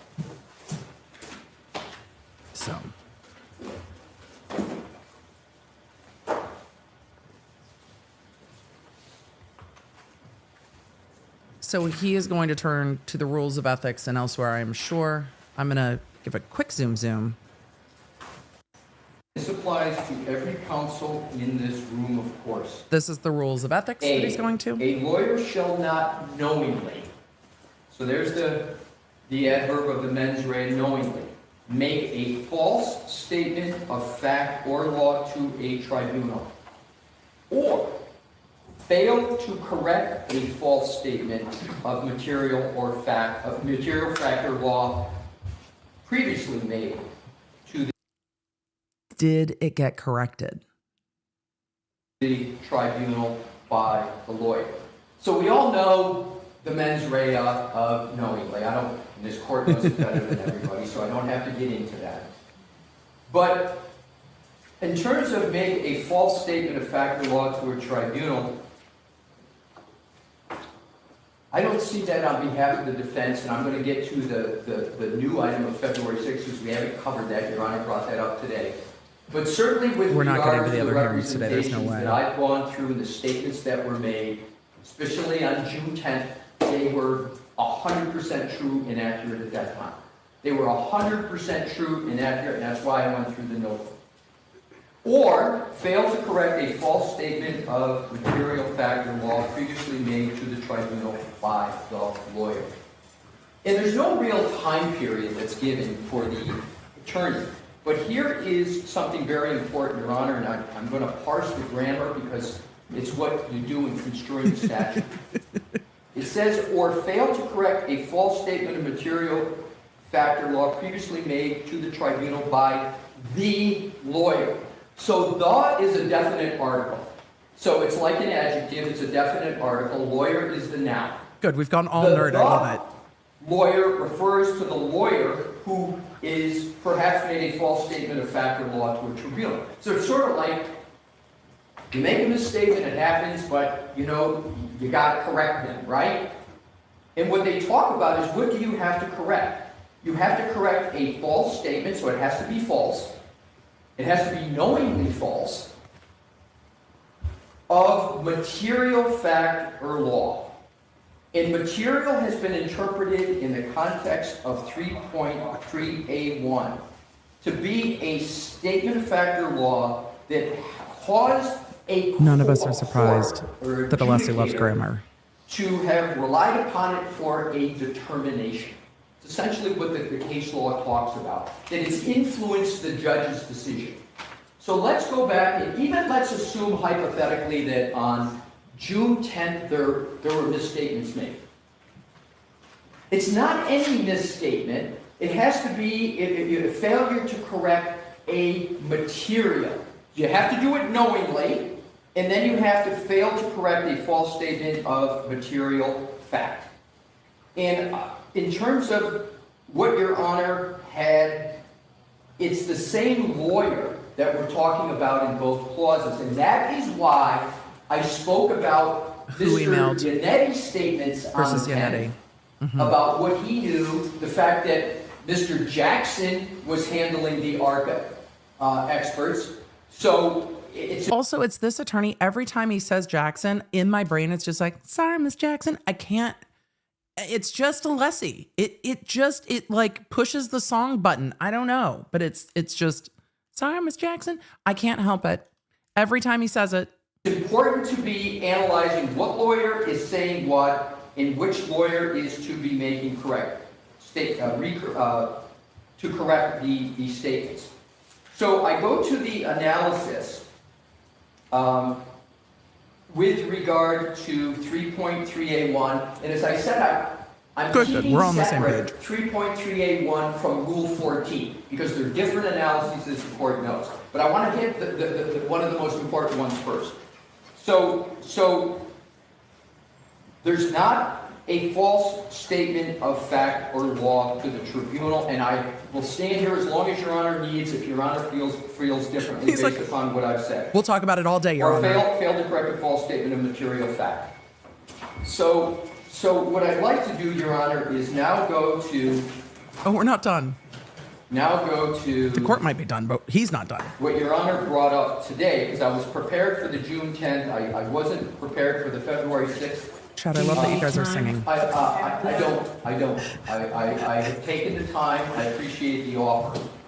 But I would like to draw your attention, Your Honor, because like I provided context on June 10th, I think context for February 6th is important.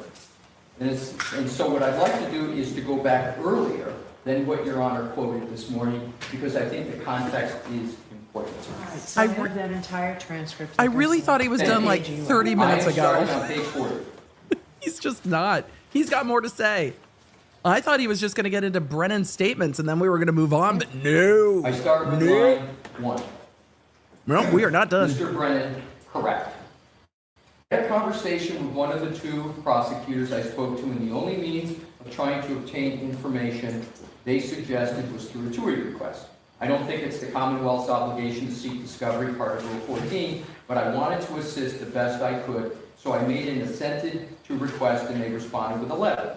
I think you received a copy of it. Do you mind if I share it with, no, okay, I received it, I sent a TUI response, essentially rejecting all of my requests on multiple grounds. So to be fair to the Commonwealth, Your Honor, this is February 6th, and they haven't gotten our discovery, right? They're just still trying to get it from the government. They don't have it from us yet. The court, all right, can I get a copy of this? If not, I just need, and then Ms. Bugalfin, you can retain that copy. Thank you. So I'm not going to stay here and read it right now, but all right, Mr. Brennan, of course. And so inevitably, I'm not making any motion right now, but I appreciate that as the proponent of the evidence, defense's obligation to give Rule 14 discovery. I do not think, even despite their testimony, they've complied with Rule 14, and so the reason I forecast this was because I appreciate the April 1st trial date. If the defense, through no fault of their own, is unable to comply with the discovery, I think that we're entitled under Rule 14. I will at that point move to preclude the witnesses. So I think the important in this snapshot in time is all of the discussion that occurred on February 18th, and I'm going to underscore this. That presentation was not about the substance of what was in the email. The Commonwealth never had an issue with that. It was all about they had to get it from the federal government and we didn't turn it over. Your Honor obviously has read the February 18th transcript. You can draw your own conclusions. But on February 18th, they were not on the issue of anything other than they thought that they didn't get the material from us. So now we continue on the court. Right. Move to exclude the witnesses? Mr. Brennan, yes. The court. What do you say, Mr. Jackson?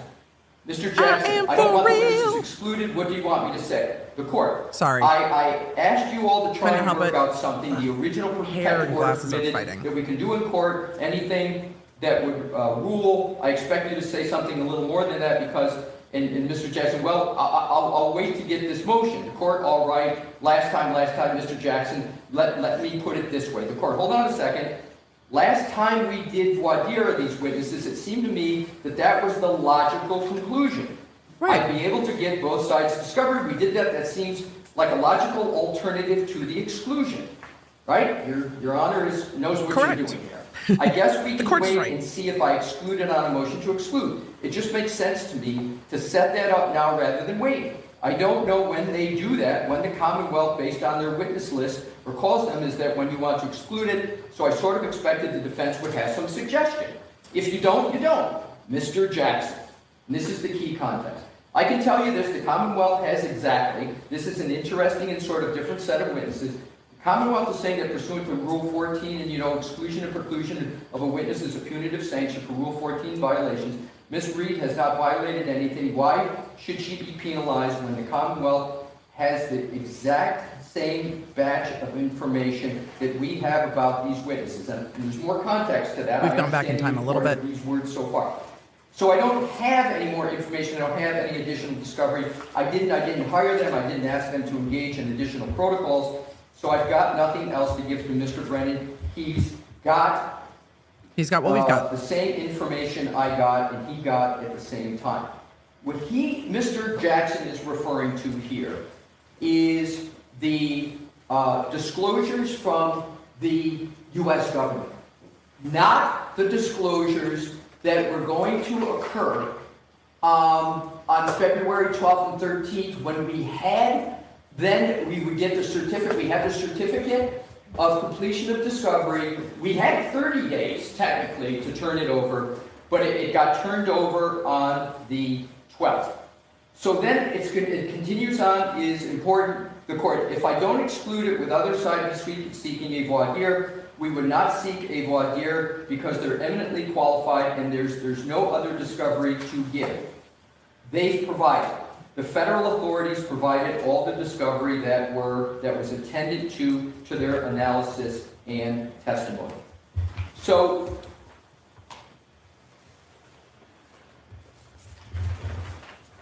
what we have in terms, Your Honor, this is important, and I'm going to go right back to 3.3a. I love that he gets to, this is important, Your Honor. This is important. Handling all the discovery. Okay. Mr. Jackson is not sorting through discovery, knowing what we got, not recalling what is in the possession from March 22nd, not recalling all of those items. That was Ms. Little's responsibility. So what happens? Everybody's doing different shit, is what happens. Ms. Little handles the production, goes back and does the diligence that she always does, takes all that material, sends it over to the Commonwealth. I've lost something on my desk. That's what I'm looking for. February 18th, the defense did not have the opportunity to address the issues that Mr. Brennan had brought up. Yes, Your Honor didn't give us a chance to talk. But I now want to go to the statute and why it is important. My clip from my Because- in-ears got misplaced. The whole issue of tugging on it. discovery, the whole issue of batches of information was provided. And it was provided well before the 18th, before any of these issues came up. And Your Honor, respectfully, whatever the court may consider to have been an inaccurate statement, there is no knowing. Batches, Your Honor. misstatement of fact. Mr. Jackson has never, I can tell you this from personal experience, I don't see him ever touch one item of discovery in terms of here's what we're going to collect, here's what we're going to turn over. Never have I seen it happen. Right, I've he's not spoken with doing him, he it. can speak for himself. That's not, so there's, even if you take any reading of February 6th, Mr. Jackson is focusing on and thinking the discovery is just what everybody has from the. And the reason he is going down this rabbit hole at the moment is because the court didn't make it exactly clear to them what she wanted them to address. The court didn't say, this is an issue, this is an issue, this is an issue. So he's like, okay, let's issue spot. And for those of you in the chat that are lawyers or been to law school, let's issue spot. Could be this, could be this, could be that, could be that. So he's playing whack-a-mole with potential issues and trying to make sure that he covers it all so that the court is answered. So we've gotten from what Jackson said to the court in open court, now, not Jackson, Yannetti, what Yannetti said to the court before the voir dire, and now what Jackson said to the court at sidebar. So we're at two different points in time talking about who said to the court, hey, the Commonwealth has everything we do. Yannetti said it once, Jackson said it once at sidebar. The federal government, you've heard this many times, we can't produce more than the feds have, but we certainly, and I want to hit this head on, we certainly had those March 22nd, March 22nd, we had those emails at the time that statement was made. We had those. We had the direct, we had the clause, not running away from that. But the question is, at the time Mr. Jackson made those statements, he's focusing on the government, and he's not knowingly saying in his mind, oh, well, I know we've got these emails from way back when. Right. And so with regard to the shall not knowingly, there's no evidence of knowingly here, and I don't believe, respectfully, there can be an inference stated. When I looked at every single case where the court can look at the circumstances, so knowingly is not merely a subjective question of what an attorney has. The court is entitled to look at the circumstances, and the case law says should make an objective determination Knowingly. on knowingly. But the cases, and I can give them to Your Honor, the cases are legion, that the court cannot draw an inference from no fact to conclude it was knowing. They got to have some basis, and I'll give you some examples.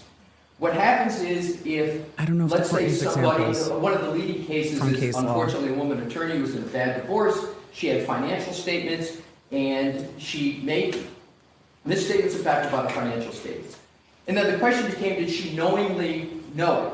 And what the court did, she said, no, I didn't know it, I didn't remember it, I was under psychological stress. And what the court did was they went and they looked at the circumstances and saw emails and conversations she had with her accountant, where she clearly knew about those statements, and she told the court she did. So there's an example of you've got to have circumstances that the court cannot just jump from a lawyer said this to it's knowingly without some basis. That's why the mens rea is there. So in turn, and that's the February 6th, respectfully, that's the only aspect, and I went through all the others, that even comes close to a false statement of fact by Mr. Yannetti or Mr. Jackson. In sum, Mr. That's the Yannetti's sidebar. statements on June 10th, all completely accurate. All completely accurate. Mr. Jackson's eliciting of the direct testimony at trial, when he asked, have I ever asked you specific, questions, etc., that's completely true because it was Dr. Wolf who sent the questions in. So we now are left with February 6th, and I've given you that construction of the statute. My last point, Your Honor, is going to go to the Rule 14, which is... So the sidebar and I'm going to statements... spend a very short amount of time on this. Unless he's like me. We're wrapping up stream an hour and a half later. No, we're almost done, I swear. It's not shade to Alessi. It's compatriotism, because I'm there too. But Alessi said, look, that February 6th sidebar, the court brought it up at the beginning of the day. and Alessi is bringing it up again, that statement by Jackson, that one wasn't knowing, Your Honor. So if it was a misrepresentation to the court, it was not a knowing misrepresentation to the court. It was not falling within the rules of ethics. So he's like, that is the one we need to talk about. But now he's moving on briefly to talk about the discovery violation, which again, with the discovery violation, it's been remedied at this point. Now that the Commonwealth knows that the discovery came from the defense, I want to go back to, please, the February 18th transcript, because I want to keep separate analytically the... Because somebody has to keep it separate. From defense counsel, because obviously for Ms. Reed is obviously very concerned about her defense counsel and her choice of counsel, which is going to be my last legal point. Right, because the court intimated in terms of what occurred, that choice of counsel might be an issue. Quote the Commonwealth on the transcript. I am on page 62, line 18. Obviously, and by the way, this is obviously. 18. Obviously, the Commonwealth is in no position to contact, etc. Obviously, blah blah blah. And blah what blah does blah. that relate to? If Your Honor would go back to page 60, line 13. And it's a repeat, but I didn't get to the point here. I don't care if the ARCA witnesses testify at trial. I don't care about their opinions. But I care that it's unfair, imbalanced, and hidden, and the Commonwealth, like the defense, is entitled to discovery. Key line. So, if they can produce the discovery, I welcome ARCA. I want to repeat that. You don't need to. Okay, so my point is, we produced the Of course, discovery. like we've heard it like 6 times today. Why is there still an issue with ARCA? These aren't my words. So, I want to cover, before I get to the Sixth Amendment issues, the point that ARCA should be allowed to testify. We've complied with our Rule 14 obligations. There's no prejudice. I get it. They have the discovery. They've obviously had from the government a long time everything about ARCA. So I want to touch that base to make sure that either it's Sir, you've touched it collateral damage twice. ARCA still gets to testify, because it's a key part of the defense here. Now to Josh Williams in the chat asked, who's there with the laptops, the media, that's allowed in to court, is sitting over there today instead of in the jury box? United States Supreme Court has held repeatedly that a defendant's Sixth Amendment right to defense counsel of their choice is a root basis of the Sixth Or Amendment. like fundamental rights. Is it an absolute right? No, Your Honor. If counsel does something so egregious, does it correct it? The Sixth Amendment gives way to the need for the court to have candor, the need for the court to have decorum in the courtroom. So I understand that. My presentation today was as an advocate, of course, foremost, but also to provide all the information.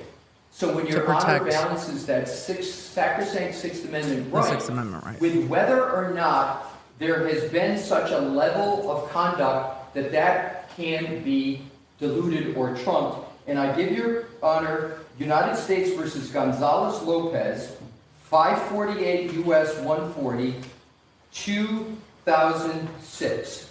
And in that case, there was violations of the local rule. And the court, and the court struck their counsel for that. It's And rare. The Is U.S. that Supreme counsel pro hoc vice, or is that not? I'm gonna It can give happen, but it's the rare. answer is, the counsel, I want to be sure of my answer. Yes. And I'm going to read my conclusion, because it doesn't say pro hoc vice, but I'm going to read you a part of it. Just for those of you that are, hey, welcome. If any of you are new to this case, to my commentary, to court, what have you, hey, do the YouTube things. I always forget to ask, but subscribing would be awesome. What he's talking about, and why the court asked, were they pro hoc vice? Because yeeting a attorney that's pro hoc vice off a case, excuse me, is a bit different than an attorney who's licensed to practice. An attorney who is a guest in a court, which means for this matter only, they're not licensed there. Alessi is pro hoc into this case. He's licensed in New York, not Massachusetts. And he has to say, please, Your Honor, might I come to court for this case? And the court can say yes or no.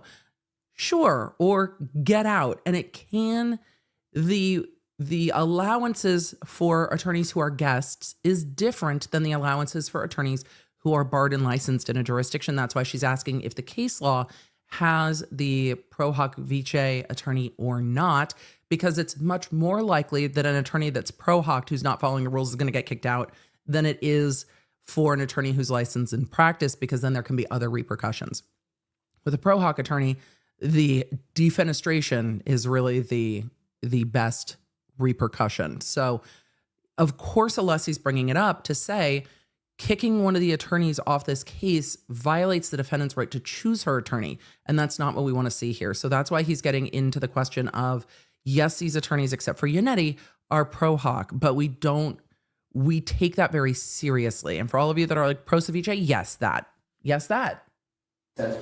During the hearing, however, the magistrate judge revoked Lowe's, that's the attorney, provisional acceptance. So I believe that's the parlance of pro hoc vice, but Your Honor, I'm pretty sure, but I'm not 100% sure.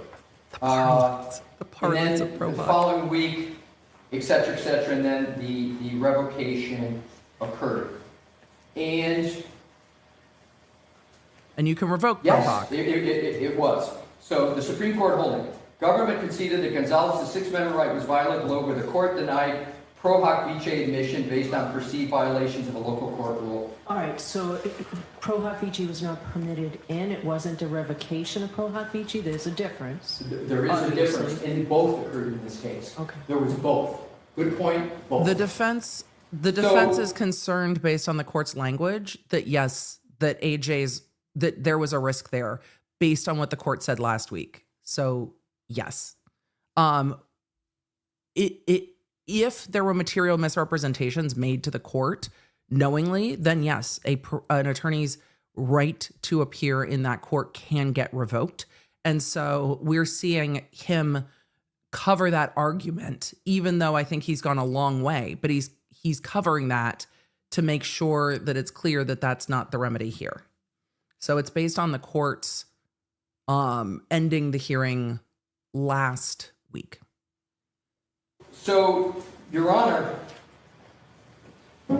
I definitely defenestrated twice today. It's great. and there are other cases when you have the Sixth Amendment, the fact that someone is pro hoc vice status is not the determining factor.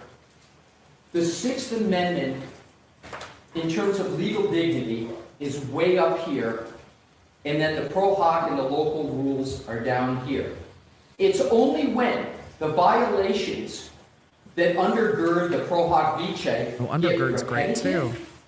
get more than repetitive, but go to things that are done that aren't corrected.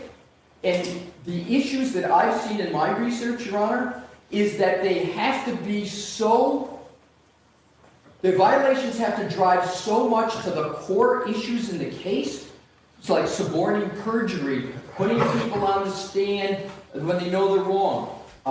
Literally having objective evidence. The counsel had a document in their hands, almost literally at the same time they're telling the court they don't have it. It has to be that severity to trump the Sixth Amendment. And why is that, Your Honor?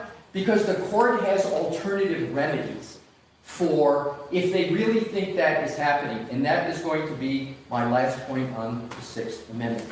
The case law is My replete lights were a little low today. with the trial court having to be careful The balance that of the whatever sun. they do, even if they believe there's a basis for some sanctions, that the court look to do them post-trial so that there is not for the trial the bleeding in of those issues into pretrial matters. And the case law, there's a mention of that all the time. It encourages the trial courts to make sure that they're very, very sensitive to that issue. I don't think the courts are being all that sensitive and empathetic to the lawyers, but I think what they're To the doing defendant's is rights. appropriately trying to make sure the defendant gets a fair trial, right? And the defendant is not adversely affected by whatever the counsel may or may not have done. But I want to be very careful and clear, Your Honor. I'm not saying that is sort of like mitigation. I'm saying, importantly, the citing time a I standard. spent that there was not these violations. Right. If any occurred, they were corrected. And on Rule 14, there's no prejudice. And therefore, I conclude, Your Honor, and I would urge the court. I was like, please, please, please don't be mad. Please What don't be happened mad. on Please don't be February mad. 18th, there were some misstatements and they weren't cured. I don't want this to turn into, and I'm not making this argument, I'm not making an equivalence argument. I'm not saying, okay, now let's turn to the Commonwealth. To the contrary, Your Honor, and I hope I've provided a factual and legal basis. Someone should, though. I don't want any of this to continue. I don't want scrutiny of the Commonwealth statements on February 18th unless there's going to be continued scrutiny of the defense counsel. And I don't say it as a camouflage or a shield. We've got a lot to do between now and April 1st. The last thing I'm sure the court wants or anybody wants is to have something happen where that date can't be met because of whatever actions come out of this. My hope is that we all understand we make mistakes. Mistakes have been made clearly by both parties. And I would urge that the parties, not talking about the court, the parties take a breath, a deep breath, and focus on the matters that are important, which is how can we prepare to make sure that the presentations to the jury are candid, truthful, and most importantly, effective so that jury can make the best decision. There's a lot at stake here. The issues are momentous, and that is the focus of the defense. And I, again, conclude, but I would ask that I have, if anything said, if Your Honor has any concerns, I would really appreciate That's hearing them so I can restrained. take them on. Mr. Jackson, Mr. Yernetti, any questions Your Honor has, I would greatly appreciate it, my presentation notwithstanding. If there's still concerns with the court, we will take them on as best we can. That is and certainly incredibly can. restrained. Thank you. All right, I appreciate that. Before I give the Commonwealth an opportunity to respond, I need 10 minutes. Time for a break. I think that is an incredibly restrained argument from Alessi, because where we ended before the court break, and we're going to zoom past it, where we ended with Alessi's argument is we're not asking the court to go further with the Commonwealth's misstatements. We're asking that everyone takes a deep breath and this case is able to move forward as scheduled April 1st. We would like this case to continue the way that we're planning to continue. But if the court has any concerns, I would like you to bring them to me so I can address them. Don't wait and then go, oh, we need concerns. Or, oh, there's concerns and now we can't address them. If there are concerns, let us address them. But we are not done with court today because we still need to hear from the Commonwealth. So let me zoom past the court's break and get us closer in real time here. Give me just one moment as I zoom. Hold on, we're almost to the zoom. Hold on. Let me. You are muted. I think I zoomed in real time pretty well. And now we should be just about back. Hold on. There we go. I'm going to close my blinds a little bit too because they're way bright on my face. So before I get from the call, There we Mr. go. Alessi, I am going to take you up on your offer to ask any questions, and I may have questions for both sides next week, but actually, what I want to do, and you said I could ask questions of other comments. Mr. Alessi, you said I could ask questions. Bring the questions. The court's like, I do have questions. I do have questions. Let's get into it. So the court's got questions. I'm very curious to hear the court's questions. Let us go. So while memories are fresh, I just want to ensure the accuracy of what was just said. So I'm certainly not going to order counsel to answer my questions. You don't have to, but I am curious. So And yes, the court speaks lower than Alessi. I'm going to try to turn this up a little bit. we'll start with you, Mr. Netti. Yes, ma'am. As an officer of the court, is there anything that you dispute that you just heard from Mr. Alessi? And what I'm particularly concerned about is what you knew or what you didn't know. You know, what he said was entirely accurate. Okay? Mr. Jackson, same questions. No, and I would simply elucidate with regard to the February 6th. Oh, now you want to say elucidate too? All of you are jealous of Alessi's vocabulary. I see how it is. But the court asked Yannetti, is what was represented to this court today true? Yes, it is. Sidebar comment. I can try As I to look restart back the at the- closed I didn't remember caption. making a comment one way or the other. I didn't remember that sidebar. I did. It's still behind I should have you. looked at it after I looked at the transcript. No, I no, did as well no, after I no. looked at the I transcript. did long before I looked at the transcript. Right. The context of that, what was in my brain when I said we don't have anything else to give, which when I reviewed the transcript, was very clearly the federal batch of information, what we referred to as the federal dump. I did not have in my head at all emails, communications, things of that nature, the small... Invoices, payment. No, nothing. I was, because the context of what Mr. Brennan was talking about being frustrated about were his TUI requests concerning the federal batch of information, and that's when I was making the additional statement. We don't have anything that they don't have concerning the federal information and the background information for the ARCA experts. That was it. Your Honor, if I could, this is the... Nope, hold on. Ms. Little, it was just thrown on you that you're, that you're responsible for all discovery, but the same question. I appreciate the court. Ms. Little, it was thrown on you that you're responsible for discovery, so it's fair to hear from you as well, and I think that's fair of the court to say. Since this has been foisted upon you, we would like to hear what you have to say too. You, and again, you don't have to answer, but is there anything that you dispute in the accuracy of what Mr. Alessi told me about what you knew and what you didn't know and when? No, Your Honor, I would just add that as soon as the court issued the order, I obviously was not in court that day, but as soon as the court issued the order that ARCA reciprocal discovery be provided, I gathered those documents and I provided it. So that was the, I guess, prompt for going to look to see if we could satisfy the 10 things that were outlined by Mr. Brennan. Okay, so I'm going to hear from the Commonwealth now. It does not look like we'll finish this today because we'll be ending around 4 o'clock. But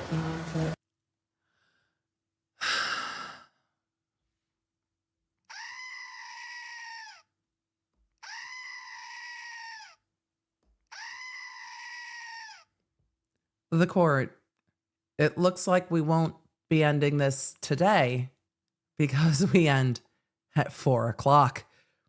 Well, Your Honor, yeah, you might. Yeah, you might. But this is kind of a mess of everyone's making that has to be done. Also, for those of you that are like, you know, how dare she not stay late? There are some courts, depending on the orders of the court, and I don't know if this is true in her area, Massachusetts, where staying over creates issues for the unions that work with the court reporters, the bailiff, etc. It might be an issue. In California, like 4:30 is like drop dead. Like if you are not done court by 4:30, it becomes a huge issue. You need permissions. People have to work overtime. It is a huge thing. So I'm not surprised that the court is like, we have a hard stop. So it's not necessary. I know y'all don't like this judge, but it's not necessarily the judge that creates those rules. There are times that those rules are courthouse wide, depending on staffing and union contracts, etc. So let's keep going. I will hear you, Mr. Brown. They won't resume tomorrow. They'll resume next week.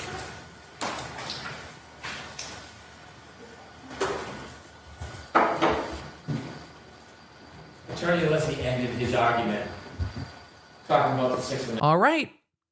Brennan, it's your turn. And discounting repeated or repetitive violations. We're only behind like 15 minutes. When you consider the conduct in this case, you should consider the history of the case, including repetitive violations, 3.6 violations, protective order violations. The sound was so good, and now all of a sudden, it just is not. I can't hear Brennan for shit. Violations. And then discovery violations, representation violations. The defense in the first trial attempted and successfully did portray ARPA witnesses as wholly independent, presented themselves as oblivious to the new. So you're going to double down? You're not going to address any of it? You're going to... No. The defense represented the experts as independent. That's where we're going. Responses of ARPA left the impression that there was no compensation, no bias, no collaboration. They prosecuted the information that they gave in advance of the second trial, and I'm going to get to the timing of that. But it ignores entirely withholding this information before the first trial. The defendant presumed innocent has a right to a fair trial, and so do the people of the Commonwealth. It is clear from a reading of the transcripts and the records and the posturing materials that there was information that showed that ARPA was not wholly independent. Information that was known to the defense, and for whatever reason, perhaps a strategic advantage was not provided to the Commonwealth, the court, nor the jury. Mr. Attorney Alessi talks about the Gonzalez case. In that case, there was one attorney to cross-examine a witness, which is protocol. Another attorney passed a note, a minor violation of a court procedure. That is like a raindrop in a hurricane. We have a code of ethics and rules to ensure a fair trial for everybody, both sides. Sir? Coming in at the last hour and providing information when the avalanche has started is not enough. This isn't just about Rule 14. My effort with the ARPA witnesses from the beginning, and I've been clear and consistent, is not to preclude them. It is to get fair discovery that we're entitled to. I did not know before a few weeks ago what the defense had known. And now you do. I did not know that there was conversations and efforts made between them, and then inevitably compensation paid. I didn't know that, but I certainly suspected it. I saw Your Honor's questions before voir dire, during voir dire, after voir dire. I remember the conversations sidebar. And those questions were right to the point. And when we were sidebar, I specifically mentioned, I don't know. A voir dire is inconsequential. I don't know what to ask. I can't send them back home to get their records or their emails or any billing. All of that was denounced. All of that was portrayed as baseless. But the court had questions. I had many of the same questions. It is not a surprise that we start to scratch off the tip of the iceberg. It is not complete. This is a There choice. is a murky relationship between the defense and the United States Attorney's Office relative to these ARPA witnesses. And there is a very unclear relationship as we stand here right now between the history of interaction between the defense and these ARPA witnesses. You can see from the emails, while there is some information provided, there are gaps. There are enormous gaps in time. The pause moment on March 24th and then reinitiating on May 5th, where ARCA is actually billing the defense for their works before the voir dire. There had to have been communication between that time that They said there weren't. rekindled this relationship. There are 2 requests that are mentioned in the emails. We didn't get all of those responses. And so Do you have them we now? do not have an affidavit from either counsel or any of the counsels. We did not hear a word from any of them. According to Yeah, Mr. you did. Alessi, what you should do, what the court should do, is go to the federal government and ask So questions. just to be clear, I am not having ex-parte communications with anyone. Right? About this case. So I'm totally rejecting your request that I do that, Mr. Reese. I mean, right? It wasn't a request, Your Honor. You suggested that I called. No, I said did. if Your Honor wanted to do that. I didn't It's still suggest ex parte. that, Your Honor. I'll move on, but the point is, it is not incumbent on the court to provide the proof that the defense was given the opportunity to bring in today to clarify the record. Instead, it is the typical 101, blame everybody but themselves. There's no acknowledgement. There's no contrition. And there's no confidence that we are going to get all the materials that we're entitled to. To suggest that ARCA's position did not change, it did change. Their opinions did change by the time they reached trial. It is not that How? the defense brought out that there was an expert in lighting or crashes happen at night. It is the bias, the relationship that is critical. And that was You said would have been nice to have. Of course they're going to address it. hidden from the court, the Commonwealth, and the jury. It is the bias and the leaning towards one side that was not disclosed. It doesn't help the first trial to disclose it last week or 10 days ago. So let me offer a quick history. Do we have It is to? true, when I first spoke to the court, I believed the documents were provided by the federal government, and Oh, good. At least we're going to address it. It's true. I thought they came from the federal government. Well, why did you think that? I did correct that record as soon as I learned before court ended for the day.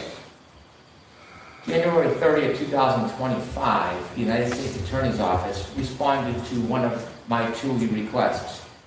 They provided billing, including ARCA billing. There was billing for their reconstruction, but there was no billing provided for their preparation, voir dire preparation, travel expenses, trial testimony. That information was provided to both sides on January 30th, 2025. I just want to see if the court was taking notes. The federal government was being at least a little more responsive, although not correctly.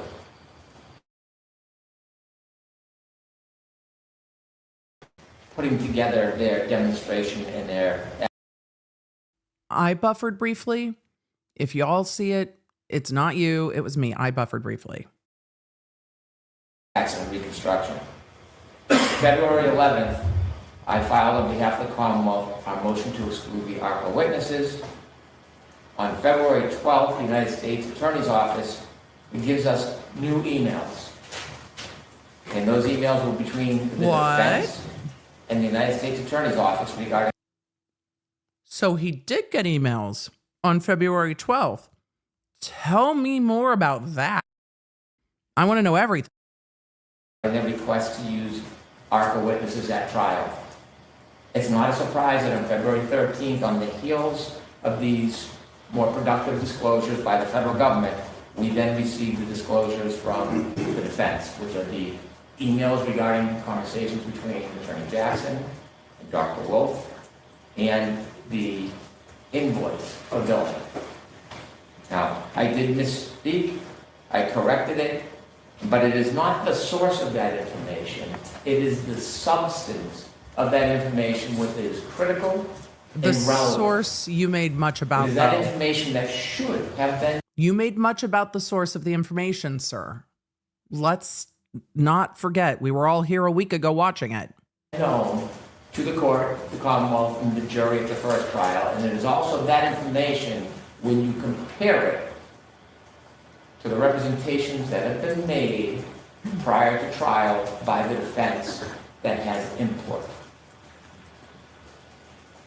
Before I think it has Rule I'm not gonna 14 belabor in this and court. go through the comments, most of them again, but it is important before I get to the representations.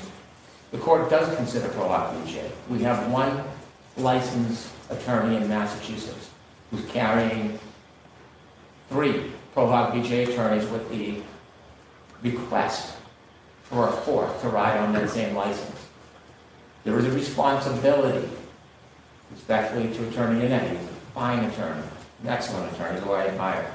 But there is a responsibility so that there are not a number of pro hoc VJ lawyers doing different things and then later plausible deniability. When we send emails, if I should miss one person on an email, I will receive an email telling me that make sure everybody gets every communication. I've been corrected or redirected many times when we've left somebody out on a communication. Pleadings are signed by all parties. They come through the bar card on that table.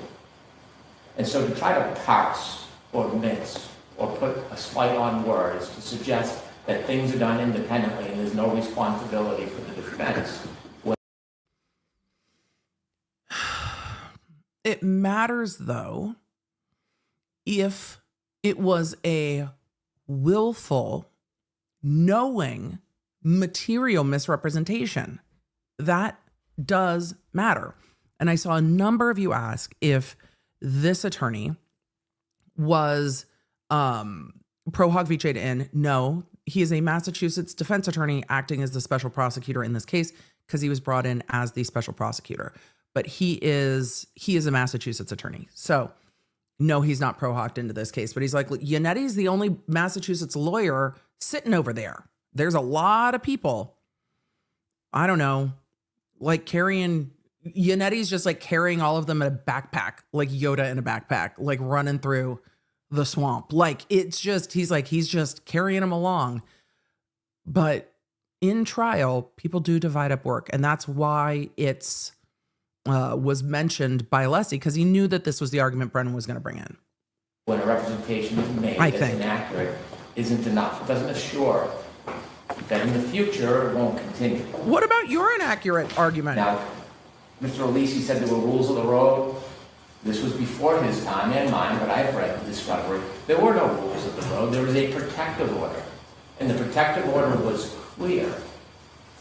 What did it say? There was no discussion outside of court about the federal material. And there was nothing in the protective order or direction from the U.S. Attorney's Office that the Commonwealth had any right or privilege to contact any witnesses. Everything is done by the book, by regulation, through TUI requests. So I have to. Oh, the court's going to jump in. I'm really, really interested in this point.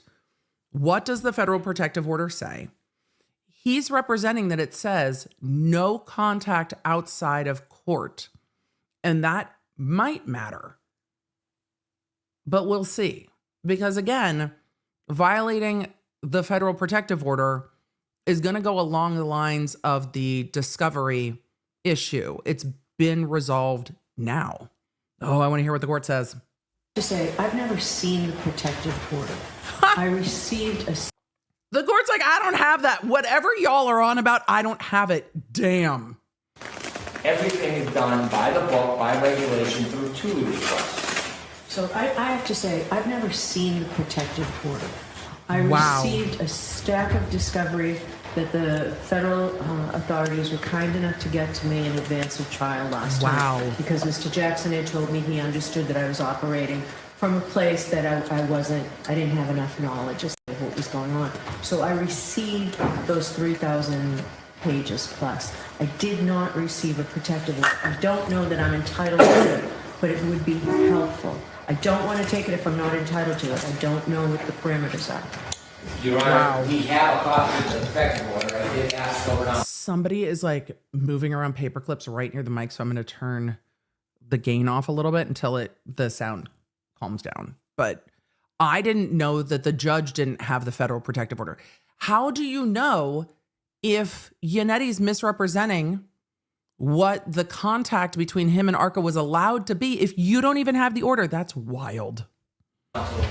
if there was any limitations to it, and I don't have a certain answer, what I'd like to do is Call over there, inquire. please. Yes. All right, if I can have it. Wow. I'd like it, it would help guide me through this. If I can't have it, I'll just go with everything I've heard. May I have a moment to speak to counsel?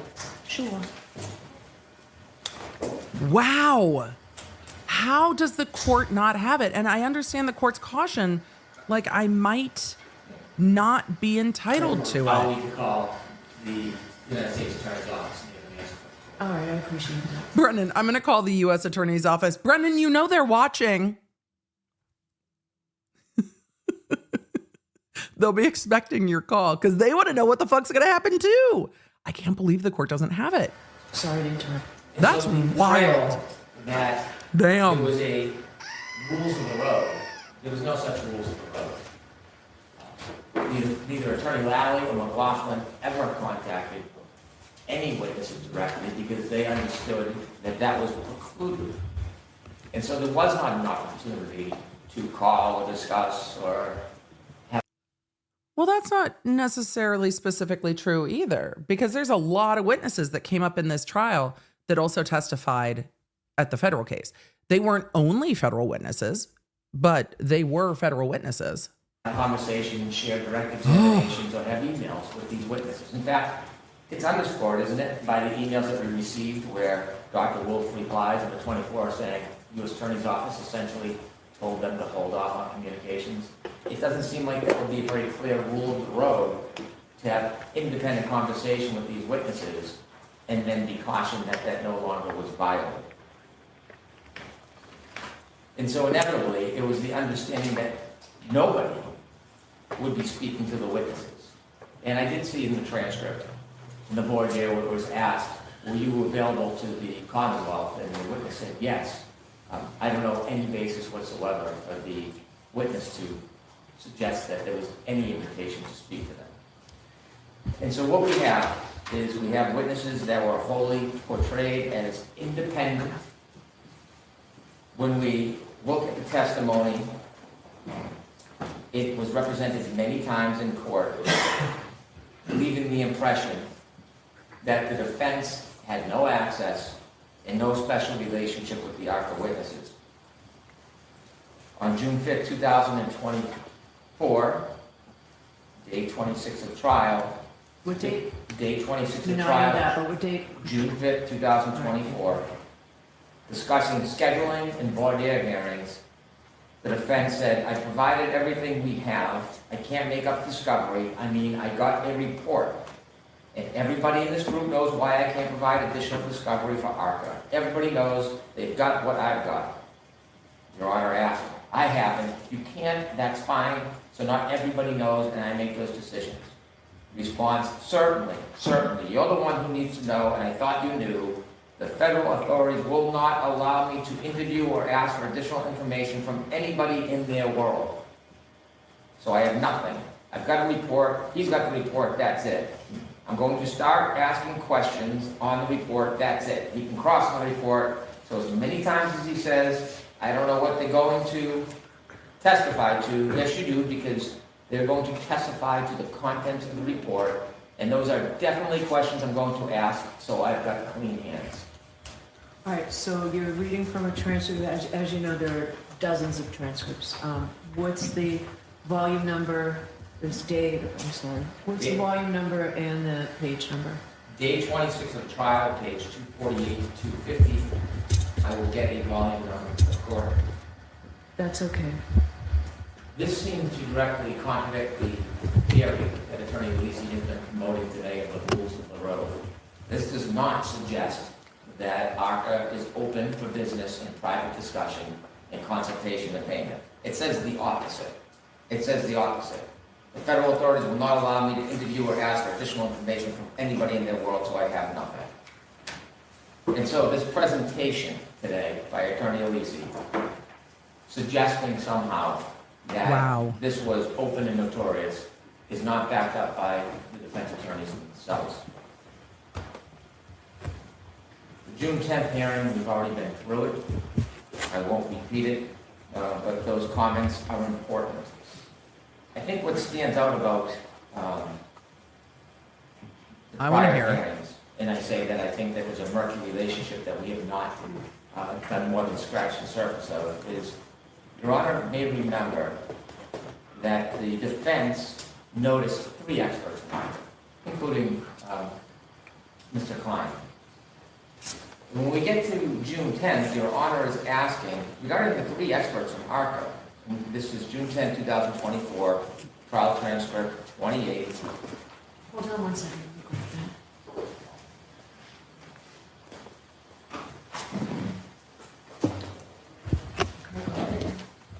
I believe it's page 12. Okay. And you were asking about the 3 experts from ARCA. And you mentioned, notably, I can't tell who does what or what the basis of the opinion is. And when you look at the ARCA report, there's no delineation on which of the 3 experts did what in that report. You can't tell what role each of them played from the report. And so if we only had the report, we wouldn't know which of those experts to call. And so when you continued questioning, you were told, well, you said, so I'm to believe that the defense is calling 3 witnesses that you've never spoken to and putting them on the stand. And Mr. Yannetti said, that's essentially it. He said, yeah. Mm-hmm. He gives some detail. As was mentioned earlier, we've spoken to them only for the purposes of coordinating their testimony and background. I can't believe he's going over it again. This particular point is that the defense inevitably calls 2 witnesses, Mr. Wolf and Mr. Right. Rentschler. And when they only call Mr. Wolf and Mr. Rentschler, there must be a reason why. Because you can't tell from the report who did what. They noticed 3 experts. So there must be conversations with somebody explaining the witness's role or why only 2 of those 3 witnesses are important for the defense.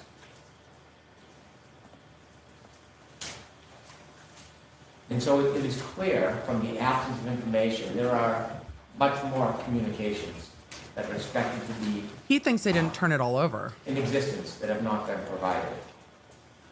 He thinks there's more. Well, clearly he does. On page, If there's more information from here, on June 18th, if there is more information from here, the court will lose her mind. But there's going to need to be questions about that. 2024. The voir dire hearing.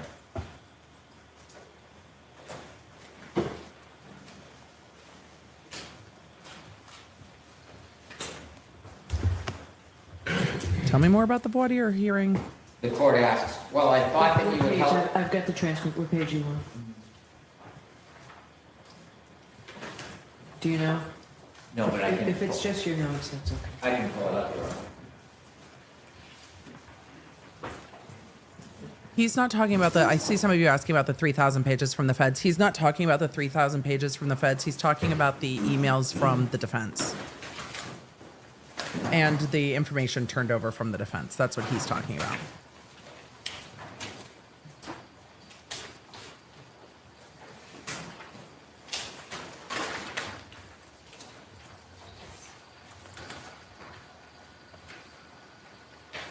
I want to know what page we're all on. Diana in the chat asked, will the court decide today? Probably not. This court does not rule. I've not seen this court rule from the bench unless something's basically Page stipulated 4, to line between the 11, councils. The court asks, so the understanding of the voir dire is that this is for the Commonwealth's motion to exclude this testimony. All right, that's what we're here for, the Rule 14 violation. And Mr. Jackson says, is that the same with Dr. Wolf and Dr. Rentschler? And the court says, well, I thought that would help both of you. The Commonwealth has nothing on that, and you say you haven't been able to even talk to them at all about this case. And the answer is that's correct.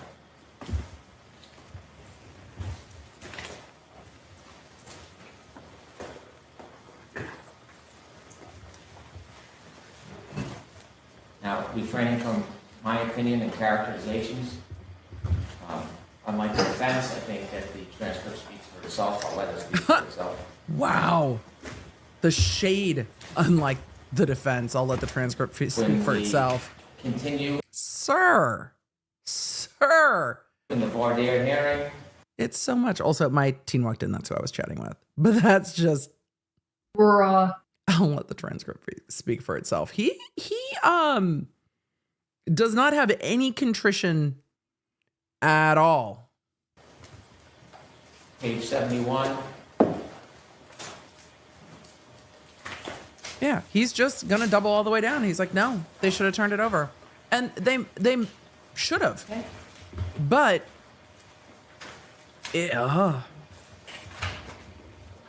but the solution Line for 4. that is to turn it over now. Importantly, were you hired by the defense in this case? No, sir.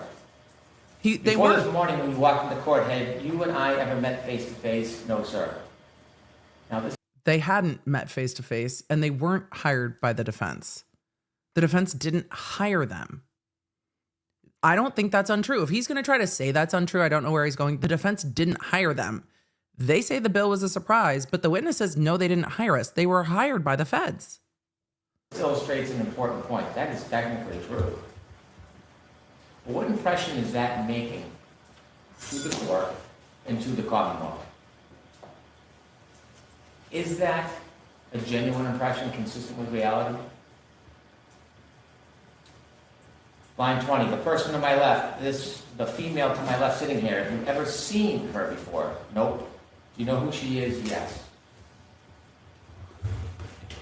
And so there is direct and indirect commentary, questions, presentations that reinforce that the defense and ARCA are wholly independent from each other.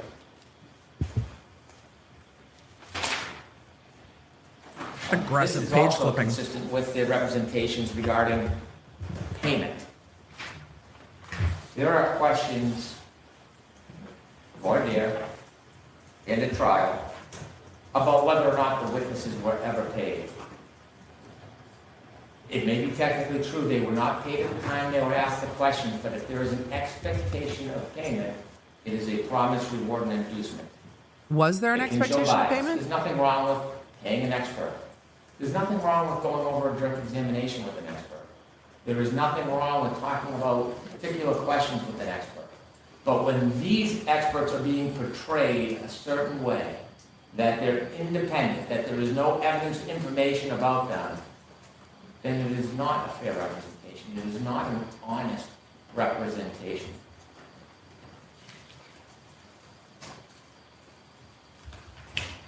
Now, it wasn't until Your Honor asked today that we even knew that the defense paid this bill. I mean, I don't think any of us knew that the defense paid that bill. When you look at the bill, there's some things that stand out. There's a tax ID number, an invoice dated July 12, 2024. It's addressed to... Hold on 1 second, please. I want to know how they break down the bill. Okay. It's addressed to Attorney Jackson. And the position that the defense takes, Attorney Alessi takes today, is this came out of the blue that they had to pay. Apparently, everybody in the know knew the defense was paying for this expert, other than the defense. ARCA experts knew. Everybody in the know? Who's what? Also, it's surprising to me that you would get to a point where the defense is surprised by a bill. That shouldn't happen and would be very unusual. But I want to know the details of the bill, and I want to know if there's emails, and if there are, it's going to be bad. Emails where they agree to pay it before the last trial. Because Alessi said, we didn't have an agreement to pay them. There was a pause, and then they testified at trial. Dr. Wolf knew, Dr. Rentschler apparently knew, the federal government knew. When you look at the bill, there are things that stand out that are so notable that you can't go back and try to twist them or change them. Tell me what's in the bill. Look at the first entry of May 1st, 2024. That is before June 10th. That is before the representations that there was no intention of compensation. Apparently, the witnesses they were going to call expected that they were going to be paid by the defense, and they wouldn't have been keeping track of their time back on May 1st, 2024, participating in a telephone call with Alan Jackson. And so the March 20th email asking for an engagement letter and a retainer, and then the 24th saying we need to take a step back because of the U.S. Attorney's Office. 22nd. Sorry, 22nd and 24th. There is obviously more communications because the relationship re-engages at least on or before May 1st, 2024, and these witnesses understand that they're going to be paid by the defense. And as I mentioned in the materials we got from the United States Attorney's Office on February 12th, So he's arguing about their timekeeping. there is no billing related to prep for voir dire, travel, trial, none. So the only people who were surprised that they were paying the witnesses apparently was the defense themselves. And then before that June 10th hearing, where the representations were made, there's a June 9, 2024 phone call. Another participated in telephone call with Alan. And then we see before the voir dire testimony, there is billing to the defense, which is now we know paid by the defense, prepared for voir dire testimony, June 17, 2024. What we don't know is, in the preparation, was there any conversation with the defense? Was there any emails? Were there any documents? Were there any outlines? Was there any discussion about the potential testimony? Oh, we're going to have to bring in the ARCA witnesses and ask them, aren't we? The preparation of Dr. Rensler on his own. On the same date, 3 hours billed by Dr. Wolf, prepared for testimony and hearing. Now, they felt inclined and comfortable billing the defense for. Was there any interaction or discussion between the parties? We don't know. This was the time that the court gave the defense an opportunity to bring in their product, their receipts, the emails, to elucidate, illustrate, demonstrate, prove what the relationship was. We don't have anything. We have nothing more than we did last week. On June 18, 2024, a round trip to Norfolk Superior Court by Dr. Rensler, and also separately for his testimony, 8 hours billed, 12 hours for Dr. Wolf billed to the defense. June 21st, Dr. Rensler prepares for his trial testimony, bills the defense, 5 hours. Again, we have no idea if that includes in any way correspondence, communication, interaction with the defense. June 21st, Dr. Wolf, the same, prepares for trial, 6 hours.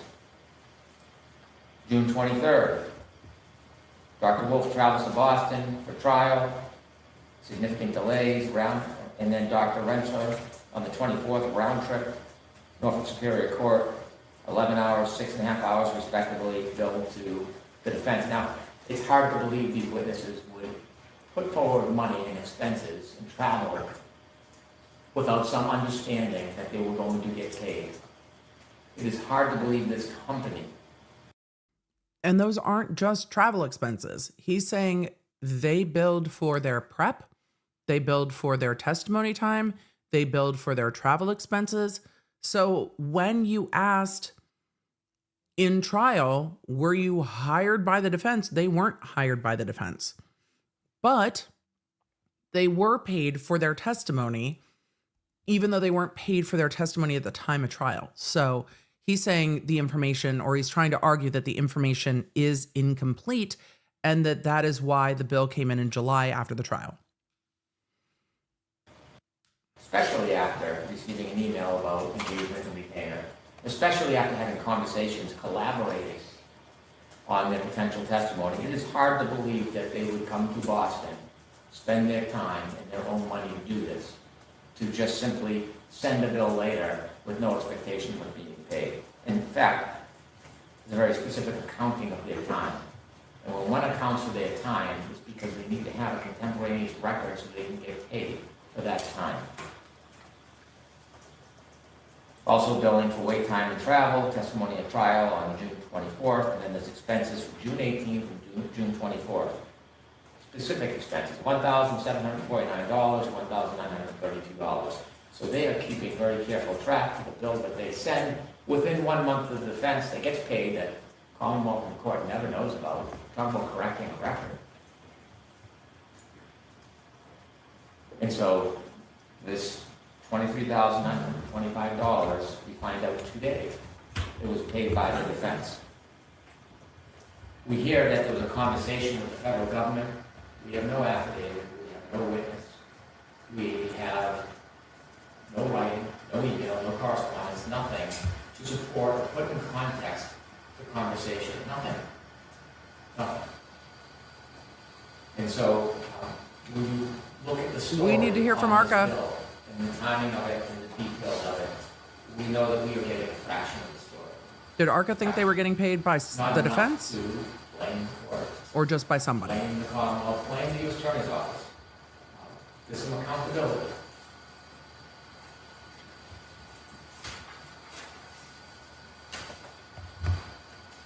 In addition, when we look at the totality, the representations made before, we also, at some point, are going to address the Commonwealth's position of violations of 3.6. That's the motion. It's interesting that after the last court hearing, well-known reporter, very reputable reporter, Christine Rex, asked Mr. Jackson about paying the bill. And what I'd suggest more 3. Oh, this is going to after court last week. I know the audio got worse at the end of the day. It's all the tech is tired. But they're saying that reporter Christine Rex asked Jackson about this at the end of court last week. And it was like a one sentence. Did you pay the ARCA experts for their testimony? And he said, absolutely not. So I think that's where we're getting to. 0.6 activity. Quote, no, of course not. No, of course not. Not absolutely. That was the position last week. No, of course not. So last week after court, Jackson said, no, of course not. Did he quote the question? We're going to back up. I want to see if he quoted it all the way because I was talking. After the last court hearing, well-known reporter, very reputable reporter, Christine Rex, asked Mr. Jackson about paying the bill.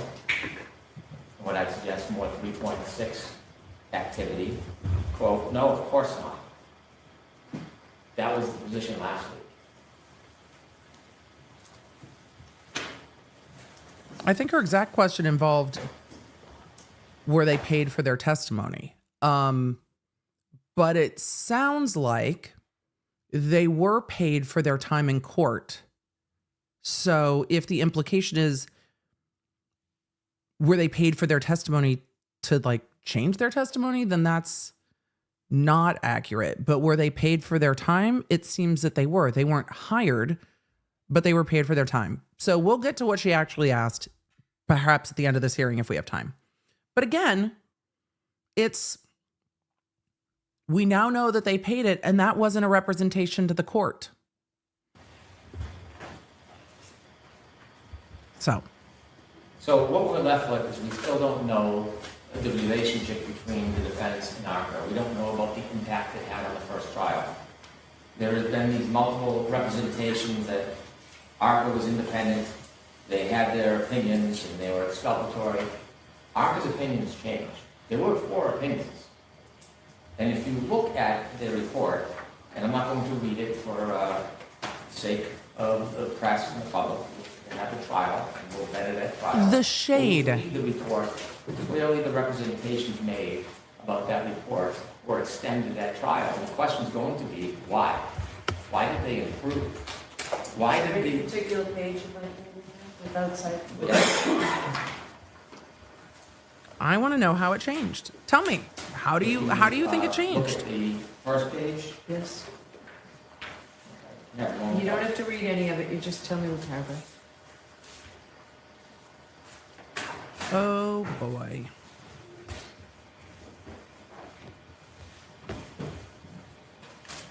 I think it's just the first paragraph that lays out their findings. Thank you very much. Sir, where are your tabs? He didn't even hear whatever was just said in court as he's flipping for a page. Oh boy.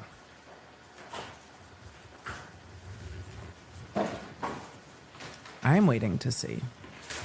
what he says. To all of you that gifted memberships today, thank you. Particularly note number 4, and both I appreciate it. publicly, The Leonards technically, appreciate it. but also at trial, the parameters of that were extended substantially.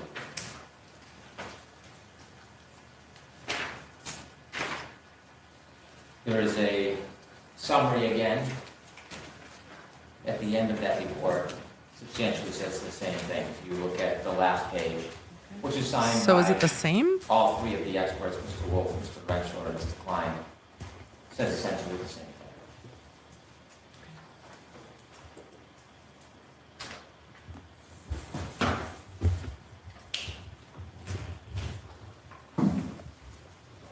So Can the we camera just, oblivious can we get if back you to stood Brennan? here and said that I know it's been a long hearing, but can we stop swinging this camera all over the courtroom and just focus?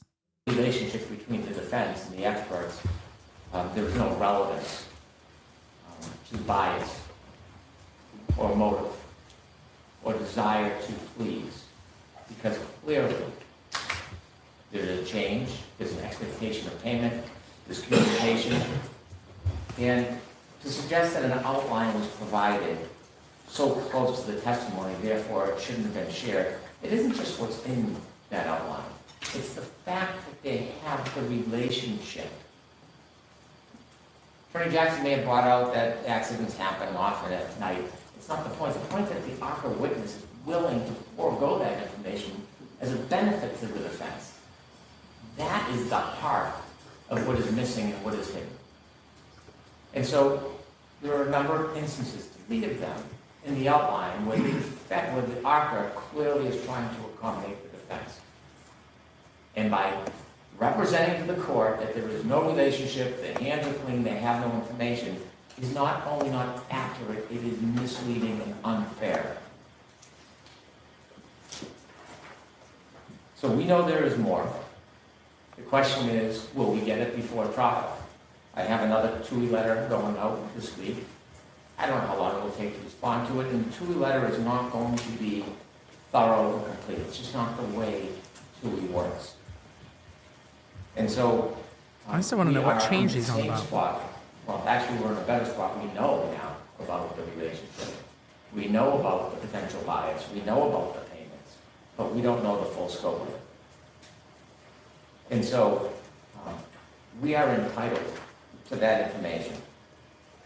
We don't know what conversations, communications the defense had with the ARC experts that the federal government doesn't know about.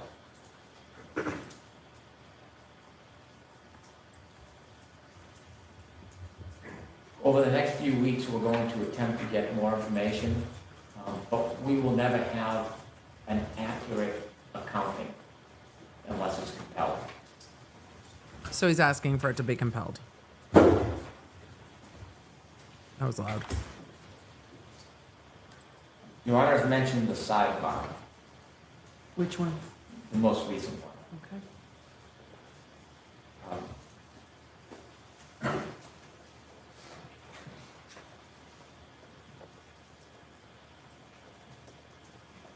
I am not trying to be overly critical of another attorney. I'm not. You can laugh, but I'm not. Oh. Somebody laughed. Oh, I'm going to back up. He's not happy about that.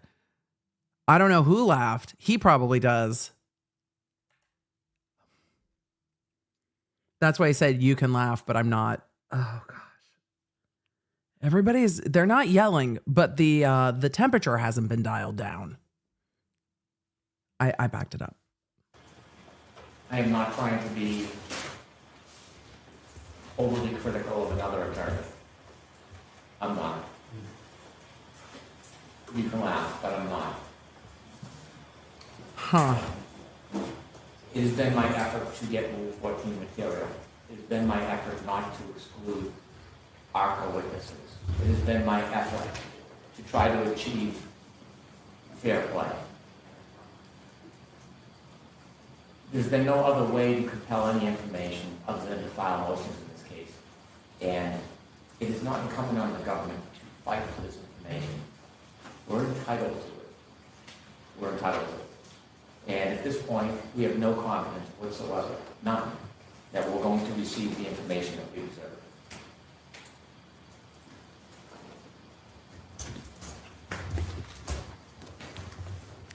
And he's done. Thank you. Mr. Alessi, very briefly, if you have something. Yes, thank you. I'm sure Alessi has some. And I hope Mr. Alessi, very briefly, he's like, mm-hmm, mm-hmm, mm-hmm.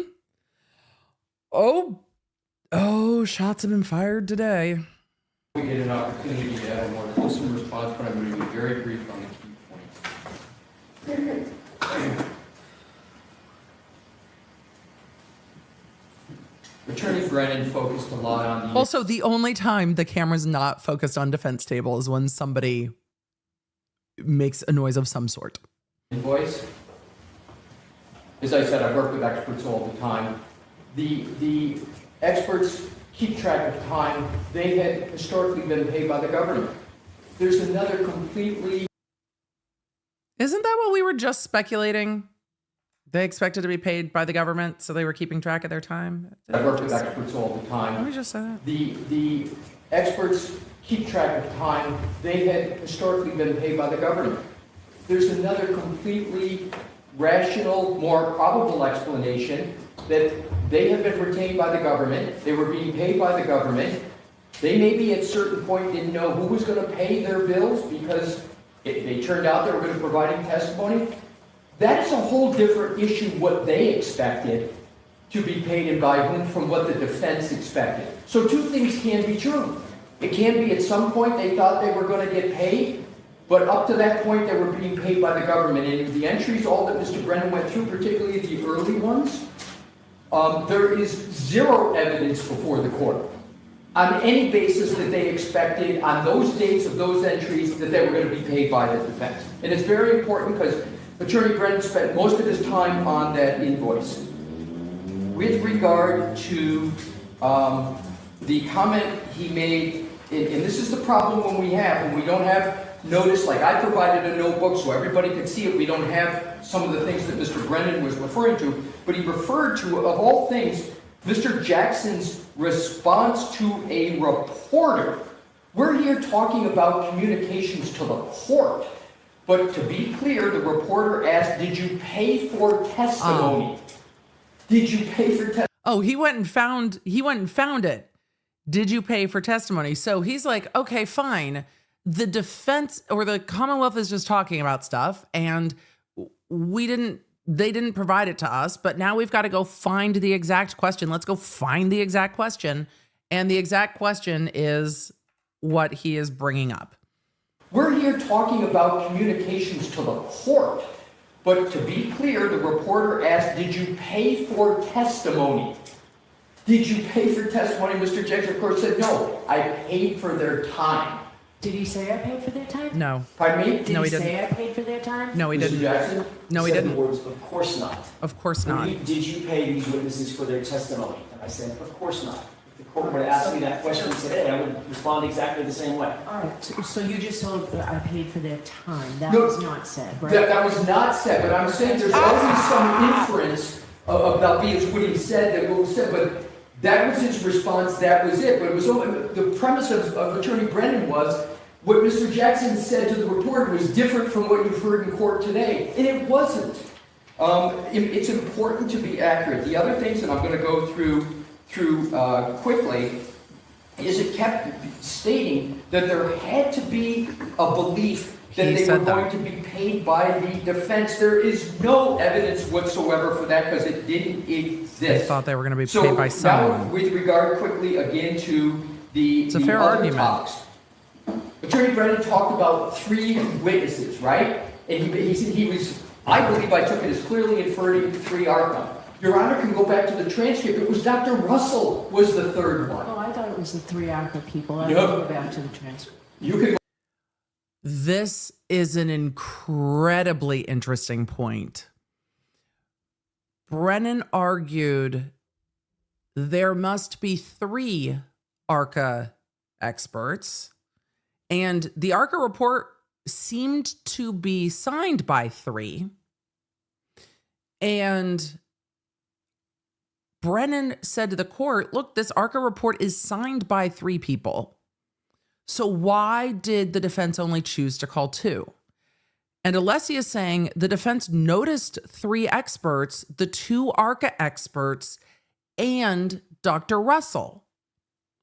So if they noticed the 3, Brennan's argument is still going to stand on how did they pick which ARCA experts to testify. And there must have been, which is what Brennan's arguing, there must have been an email somewhere saying, who are the 2 that did most of the work? We need those 2 to testify, or what have you. Because there were 3 people on the ARCA report.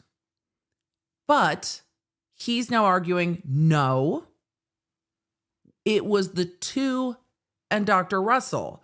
Alessi's still going to come back up and say, there's 3 people that signed this report. I don't know if this point's going to be cleared up easily. Go back to the transcript. Earlier on, there was a discussion way early on. Who is Mr. Klein? He was a 3rd ARCA expert. Right. That was involved for the government, right? And then he stopped, and we didn't retain him for testimony.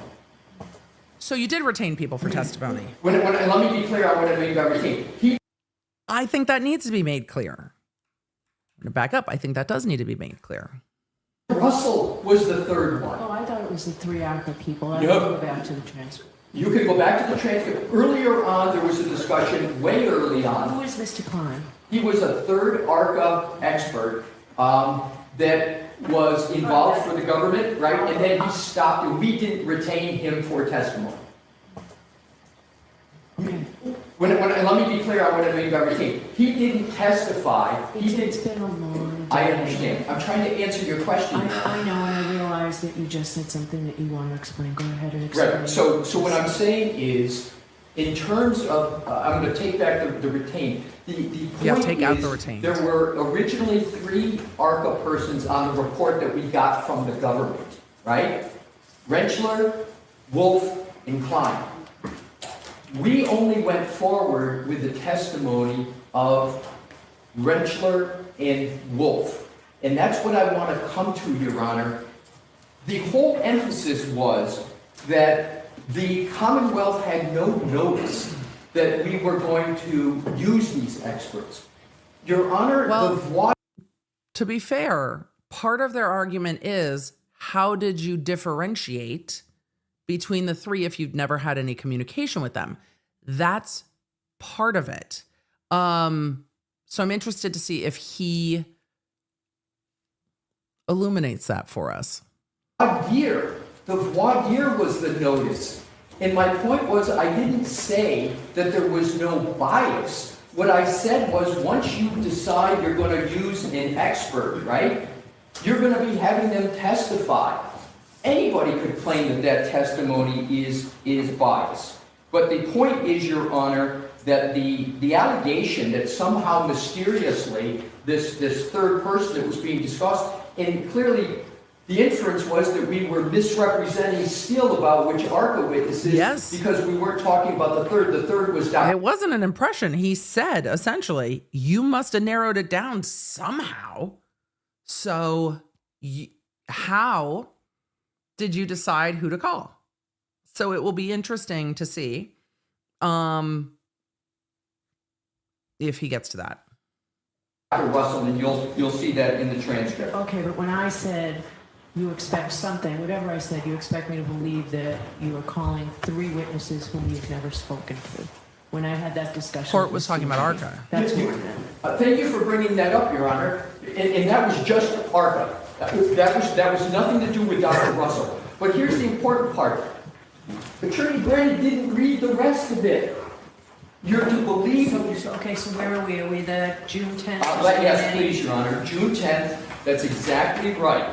That's exactly right. It was June 10th. It's important. He stopped reading. Page 12. Yes, thank you.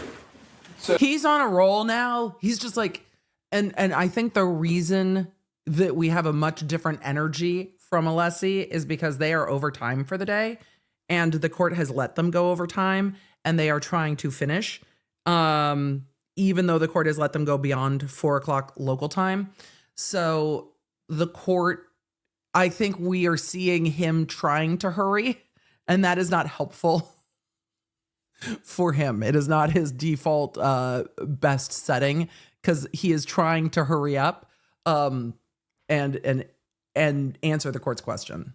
So on June 10th, so you're to believe, this is line 19, so I'm to believe that the defense is calling 3 witnesses that you've never spoken to and putting them on the stand here. Here's the response in its total. That's essentially it. We've spoken to them. So it's not like it wasn't disclosed there was a conversation. It was. We've spoken to them only for the purposes of coordination of their testimony and their background. We've not been able to interview them regarding their findings, which are outlined in detail in the reports. Your Honor, that's 100% true, because I read that earlier. Right, but Mr. Brennan just mischaracterized it again, because that is 100% true. He made it seem like that was an untruthful statement, and I know Your Honor gets it. The other last 2 points, Your Honor. Attorney Brennan talked about that the ARCA experts improved their testimony. What is he My point, Your Honor, was their opinions never changed. Whether they improved is a characterization, but their opinions did not change. And that is very important. And the last point, Your Honor, goes to the discussion that Your Honor was having with the questioning of Ms. Little, Mr. Jackson. I want to be very clear on February 6th, and this is going to be my very last point. We'll see. When Your Honor asked the questions on February 6th, and Mr. Jackson responded about the discovery, and I said to you that Ms. Little was the one handling the discovery. And I spoke with Ms. Little and I spoke with Mr. Jackson, and they're going to be completely available for any questions and follow up on this. I asked Ms. Little during the break. She wasn't here for that February 6th. She obviously didn't hear the sidebar. But I said, when you learned of what the Judge Benoni was asking about, I said, in your head, what was going on and what came to your head? Because I said Mr. Jackson didn't make any knowing misstatement because he had no recollection of any of those March emails. So I asked Ms. Little, who would, between the two of them, would, if there was any recollection. So during the break, I asked Ms. Little, I said, Ms. Little, when you heard, and got the order, because that's the first she knew of the inquiry, she gets the order, I said, when you got that and you saw that you had to turn over discovery, when you read that, did it come to your mind? Did it come to your mind that there are these March emails? And she said, no. I didn't recall them. I didn't remember their existence. And what I did was I knew we had to turn over discovery. I then went back. And searched. I rediscovered those emails, and that's how I had recalled it. That is important, Your Honor, because there has to be a knowing misstatement of fact for 3.38. So not only did Mr. Jackson not know at the time Mr. Jackson made those statements and recalled those emails, neither did Ms. Little, who was the keeper of all the discovery. And that is my last point, and I will conclude this way, Your Honor. Attorney Brennan conflated Rule 14 issues with the 3.3A1 issues. They are completely separate. I am not here today, Your Honor, to take the position that the defense is in perfect compliance with Rule 14. That's fair. We're not. But that's a whole different question. Whole different question from whether the attorneys are in compliance with 3.3A. And I would urge Your Honor, as I know you will, to keep those distinctions as we go through the matter, because conflating them is not proper for the analysis. And my last... This is longer than the Traders Roundtable. We need Ellen Cumming to come in and just be like, our time is done. Attorney Brennan is correct. There was a minor issue in Gonzalez, but the Supreme Court went through those things that could rise to it, and I'm going to give you another cite, Your Honor, which is United States versus Diazzi. that involved a lot of serious issues with regard to conduct of counsel. They were not pro hoc vice, but it's 807 Fed Second 12 First Circuit 1986, where you can Your Honor, read it as to what were happening. The attorney's conduct was deplorable. Ooh. And yet the court held. Emily, make a note for future Emily. Go back and pull the site.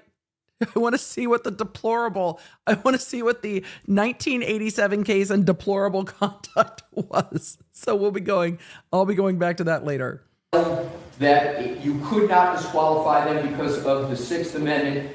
And my last point, Your Honor, is when you do a Sixth Amendment analysis, whether or not the attorney at issue is pro hoc vice or not, is not weighty in the determination of balancing the Sixth Amendment. It is not. In the abstract, Your Honor, in civil cases, is it easier to knock out a pro hoc vice? That would be absolutely correct. But when it comes to a criminal case where a defendant, their choice of counsel, that is a much different analysis with the Sixth Amendment. So I will stop there, Your Honor, because you said to be brief. There would be more I would have to say, but those are the highlights for the moment. Alessi, as a long-winded girl, I feel you. Alessi's like, there's more I could say. I feel you, Alessi. He's like, I could keep talking. Alessi's in a position where he doesn't want that one thing to be the thing that's left unsaid. Like the one thing that might change it, because the court gave them indication that the court thought that this was potentially a catastrophic issue. So the seriousness of the court's language and the seriousness of the court's behavior last Tuesday has kind of caused where we're at now with Alessi being like, I want to make sure I don't miss anything because of how important this is, and how important the court made it. But now we're back to the Commonwealth with Brennan. Briefly, maybe. My arguments to the court have always been focused on Rule 14. That's true. The verbal gymnastics that counsel engages. They have been focused on the discovery issue. He did, to his credit, when it is due, Brennan did not bring up attorney rules of ethics. He only brought up discovery. But the language from the court is what brought us to the attorney rules of ethics, because the court said this may have serious implications, and I'm paraphrasing, it might not be the direct quote. This may have serious implications for the defense and counsel. So he is talking about discovery, and you guys are right. And then he throws the shade in there about, well, and this is what Jackson said to the reporter.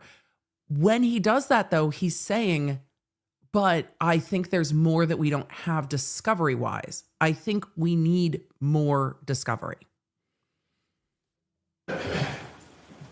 My arguments to the court have always been focused on Rule 14. The verbal gymnastics that counsel engages in to use words like misrepresentation to distort reality is extraordinary. So let's use the defense words themselves. Extraordinary verbal gymnastics? He's going to use the defense words. Do you have a thesaurus at your desk? If you look at docket 505, which was signed. It's not called gymnastics. Sorry, Chad, I couldn't help That it. was filed late, right? February Or 6th. Saturday or something. February 16, 2025. This sums it up, really.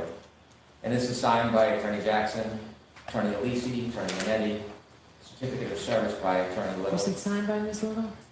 It's not, Ms. right? Little has It's only done the maybe certificate of authored service. by- Okay. She did not sign it. It was signed by Attorney Jackson, Alessi, and Manetti. And this is the defendant Karen Reed's opposition to Commonwealth's motion to exclude employees of Arca LLC. And here's the representation they made.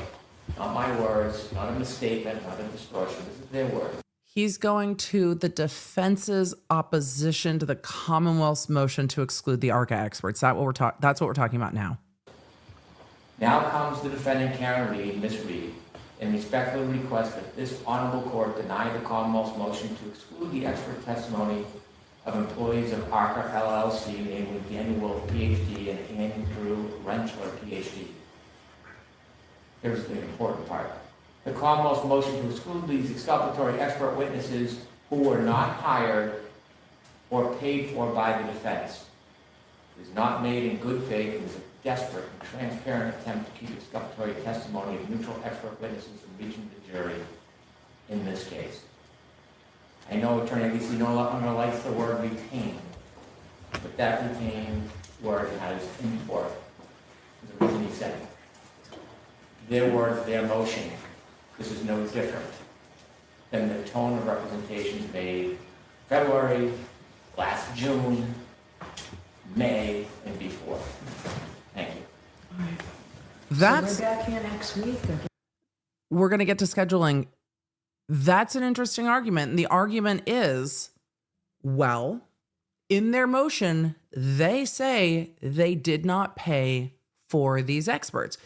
Is he moving the goalpost from what he argued before? A bit, but it's a fair point. Because if the defense in their motions, as of this last couple weeks, said, we did not pay for these experts, that's not necessarily true, because they did pay them back in July. So it could be an issue if the defense keeps saying to the court, we did not pay for these experts. You did, though. You did pay for the experts. So when in time are we talking about now? Are we talking about during the first trial or later? Because now they have paid for these experts. So you can't say you didn't pay for something if you did. Didn't hire them, fair. But didn't pay for them, maybe not fair. Tree G, from what came out in court today, Tree G in the chat said, and I'm not picking on you, I'm pulling up your comment because a lot of people have commented the same.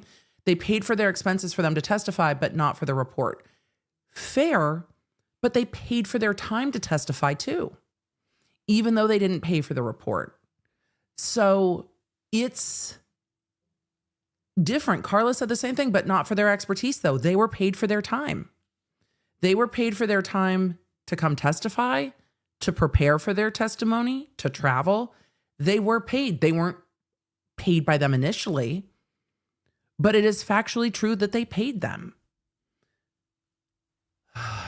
which I still see as a discovery issue. All right, let's continue because we are back here, next week? And I think this feed's going to end and we're going to have to go to a different feed to finish up the scheduling because important stuff happens during scheduling. We were knee deep in scheduling. Brennan's like, wait, I'm going to interrupt. Let me just make a quick timeline. And before.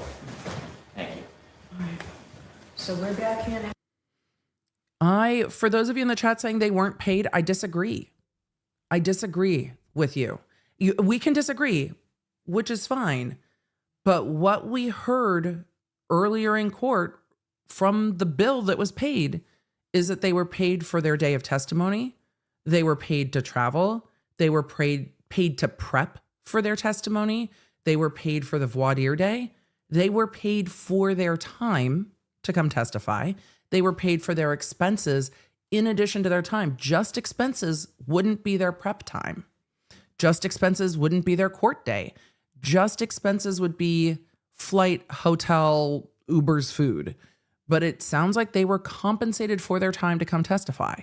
They weren't initially hired by the defense, but they were paid for by the defense in July. This is going to become a salient point. All right, let's hear about scheduling. Next week, I believe we're back here Tuesday, Wednesday, and perhaps Friday. Yep. Is that accurate? Your Honor, may I speak to Wednesday, please, the 5th? As this court may know, Mr. Jackson, myself, and Attorney Weinberg are scheduled to appear before the federal. Well, Mr. Weinberg might have to go to the federal court by himself because the habeas motion is set to be heard on the 5th. Y'all might have to be in court here. What time? 9:30 in the morning. Okay. Could we possibly go there and then Yes, come here immediately afterwards? sure, Thank you, Ron. sure. So they're going to start late. The federal court will run on time. They're going to start late on the 5th. I think that's fair. I like that the court was like, yes, go to the federal court. It's probably not far. It's also in Boston. All right, but we'll see you here, Jim. We have these all scheduled at 9. We do. That ends so abruptly. We're going to see if there's any more scheduling from a different feed For real Friday. quick, because it matters. I don't know if there's much more to it. But yes, there is a federal hearing. Will that be televised? It's unlikely, but if we can find it, then we will cover it. Give me one moment. Let me switch and see if there was anything we lost at the end of that feed, and then we will answer some questions and wrap up. If anyone else's head hurts, it's totally fair. Me too. Me too. My head, I'm also like, that was a lot of arguing over parsing words. It was. All right, let's see if there is a moment of scheduling that we missed, and make sure that we don't. All right. All of it. I'm tired. I'm kind of hungry. I'm like, this was a lot. Let's continue. I saw the question in the chat, a couple of people saying, what would happen if Karen Reed refused to pay the ARCA experts in July and said, well, we didn't have a contract with you? That might have worked if the trials were done, but there's a second trial. And I imagine that the defense still wants the ARCA experts to come testify. So they were kind of stuck if they were truly surprised. And of course, Brennan is implying that they weren't. And Alessi is saying, we didn't agree. We didn't agree to rates. We didn't agree to pay them. It's wild. 9, we've blocked off the day for Tuesday, Wednesday, and of course, I'll let you go to federal court first, and also Friday. All right, so we'll see you next week. Oh, all right. That was it. Oh, Friday. I wasn't sure if Friday would be an extra day or not, but it looks like the court intends to also have hearings on Friday. That might create some scheduling issues for me. Not that that is an issue for y'all. All right. That's the end. Well, we didn't miss too much, so that's good. What a day in court. Oh my goodness. Oh my goodness. Wow. I'm going to try to summarize. A lot happened in court, but it feels like nothing got resolved. So it's like much has been said. Much has been said. I will do my best to recap. We're going to have to get another one in quick bits because I'm going to need a bit more time because there's things I want to go over a bit more, and I didn't want to keep rewinding over and over with y'all while I was messing with feeds and giving commentary, but there's stuff I'm going to have to watch back before I summarize it for quick bits. So here is my plug for the Lawnerd app. If you do not have it yet, Lawnerd app at lawnerd.com. It is free. It is iOS and Android. We have a paid section of the Lawnerd app, which I can tell you more about if you are interested. LawnerdApp.com. LawnerdApp.com. I will notify you when we are going live. We might be covering court tomorrow. It's a case that's been difficult to get feeds out of. But we will be in court at least Tuesday, Wednesday next week, possibly Friday. We've got members only coming up tomorrow evening. What time yet? I don't know because my kid has some Zoom calls about class schedule for next year or something. So it's going to depend, and I have not had a chance to chat with him yet.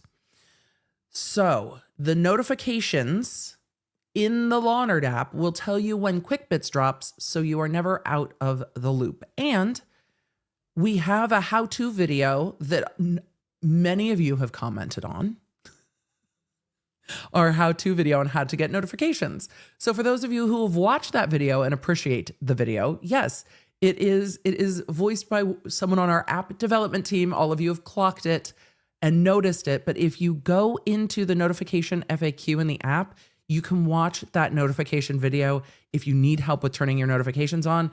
Truly, when you are in the app, you will see the Watch Now and the FAQ channels. It's under the notification FAQ, and you can go watch that video and let us know what you think of our notifications how-to video if you haven't yet.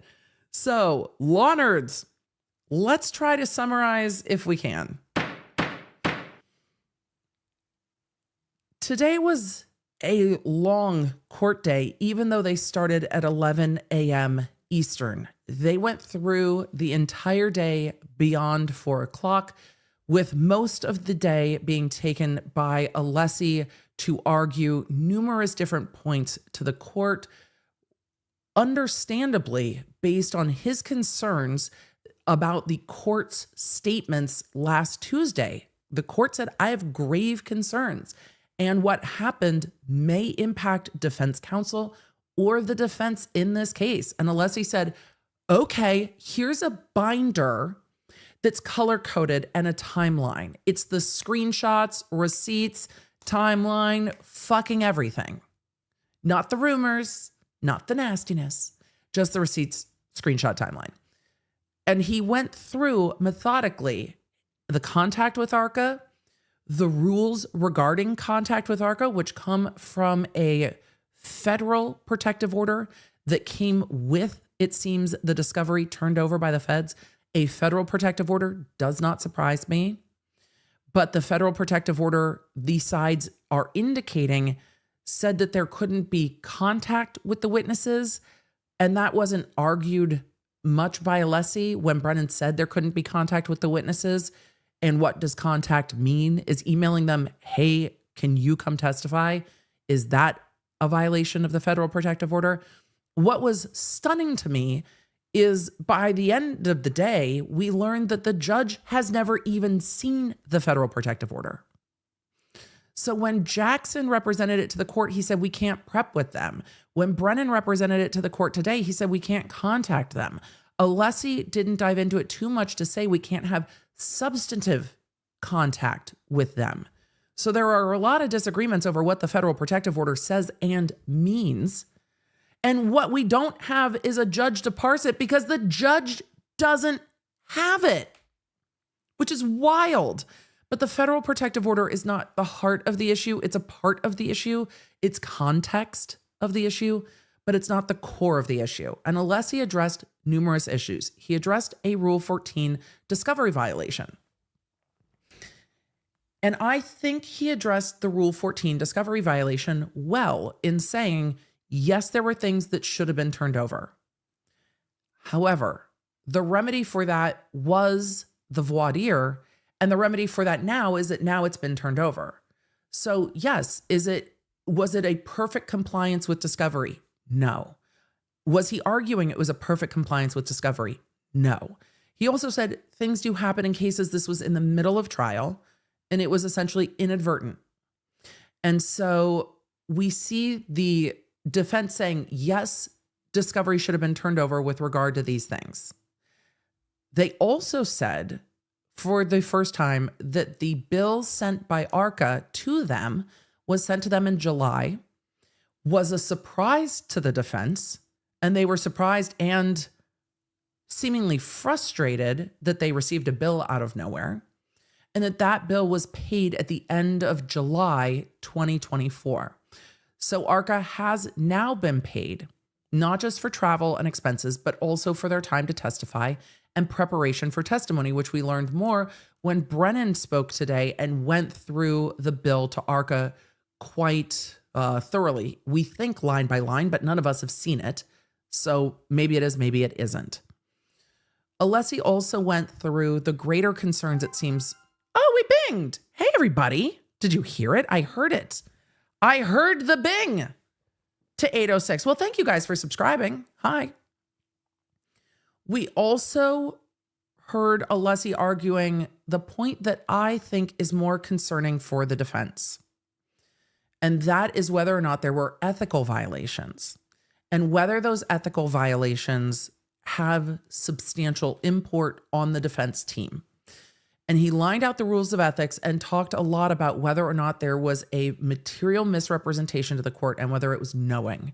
And he went through the timeline of what Yannetti said in court, what Jackson said in court during a sidebar, Jackson's emails with ARCA, the turnover of discovery by Miss Little, and how the defense team was working together in that.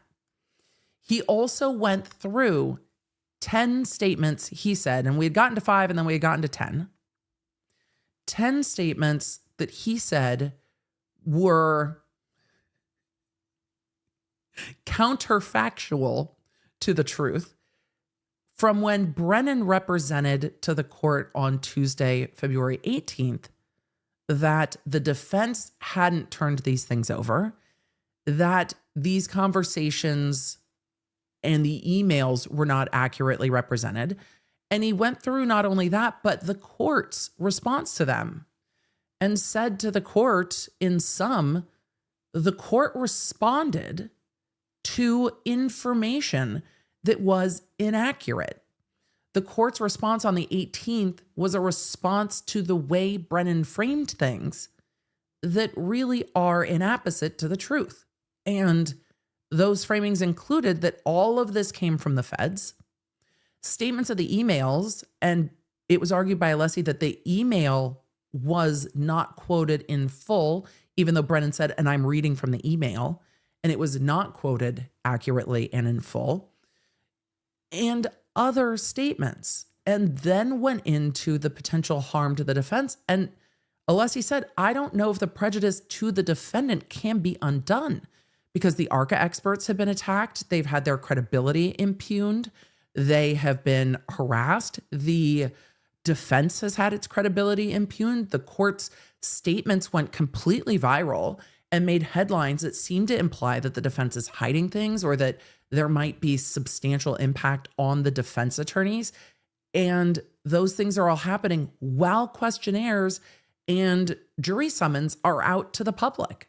So all of this news is blowing up while we are trying to bring in a neutral jury for this second trial that's supposed to start jury selection on April 1st. So we pointed out the harm to the defense in addition to arguing about the misstatements of the Commonwealth, though saying, I'm not asking the court to do anything with this. I just need everybody to take a breath so we can move forward in this case. And then Brennan said, yes, I corrected the record. I misspoke that the emails came from the feds instead of the defense. I misspoke about that. However, and he doubled all the way down. He didn't open, by the way, with the, yes, I misstated it. He didn't open with that. He opened with, we've had this presentation from Alessi. But the heart of the matter is, from the Commonwealth's perspective, we still don't have all the discovery. And then he went further to say, Your Honor, there were 3 ARCA experts on the ARCA report. How did the defense narrow them down? How did they choose to bring in 2 and not the other one if they didn't have conversation? Was that speculation on his part? Absolutely. The Commonwealth's speculation here is that there are still conversations they don't have. And the Commonwealth is saying, we need all of the conversations they had with ARCA, and we think we don't have them, and we won't get them if the court doesn't compel them. And then he said, and it was just today that we found out that the defense paid for these experts at the end of July, and then brought up a statement that Alan Jackson made outside of court last week saying that he hadn't paid for the experts. And when Alessi got back up and spoke, he said, we were talking about statements made in court. We have no idea what the Commonwealth is going to say. And now they're talking about what a reporter may or may not have asked Alan Jackson outside of court. We don't even have the direct quote. And then the court asked Alan Jackson, what did you say? What did you say? So what will happen next? Well, the court's going to have to rule on this. And what is really the motion that's pending? Because it's gotten so fucking off the rails, it's hard to remember. But the motion that was pending when all of this went off the rails was the Commonwealth's motion to compel discovery or to exclude the ARCA experts for the lack of discovery. That's the motion that's pending. It got into a full side quest about whether or not misrepresentations have been made by the defense. So there are really 2 questions that the court has to answer. The motion, and the court has to give some kind of comment on their findings with regard to statements by, I think, the Commonwealth and the defense. Will the court do that? I really hope so, especially after saying that the court has grave concerns. I think the court also needs to clarify what the findings are after today. And the court did give the defense quite a bit of time. And the hearing did start today with the court saying, there are 3 reasons I paused the hearing last week.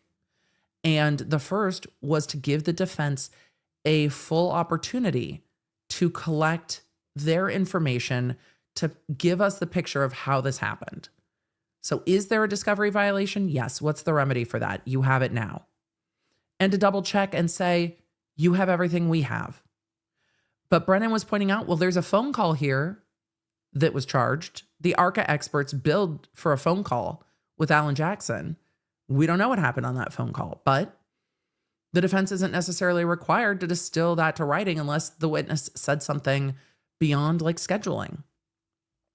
So where do we go from here? Well, back to court next week, because the court has set aside March 4th, 5th, and maybe March 7th to go through the other hearings and the motions that are continuing to be filed. We still don't have the defense's motion to dismiss unless it was filed today while they were in court. And we are waiting on the defense's motion to dismiss, which is supposed to be argued in short order. The Commonwealth still has time to respond. The Commonwealth had until, I think, the 27th to respond. However, they're not going to be able to meet that deadline if the defense doesn't meet theirs. The defense was supposed to have that in on Friday. So we're going to get a little behind on when they argue the motion to dismiss because we spent a whole day with a side quest. But there are 3 court days set aside next week to continue on pretrial motions. This and others. This one is basically done except for the court ruling. But there will be other motions that need to come up. We still need to hear some of Mr. Alessi's motions with regards to excluding some of the Commonwealth experts. So we still have expert motions to happen. The motions in limine haven't even been filed yet. So there's a lot more court that's going to happen. And when it does, you'll get notified because we've got the Lawnard app. So we need to get to all of the filings. A number of you are saying that the defense's motion was filed Friday. I only saw them ask permission. I saw them ask permission to file part of it impounded, because if it got filed impounded, it should show on the docket as filed but impounded. So I saw request to file it. It might have hit the docket today. I saw the request to file it, but I didn't see it filed and impounded or sealed. And it might well be. But the filings to the request to impound didn't hit the docket till the 24th, even though they were dated the 21st, but not on the docket yet. So I'll look and see today if it's on the docket, but it was not on the docket. It might all well be impounded, but we'll see. Okay. But it wasn't for me as of last night.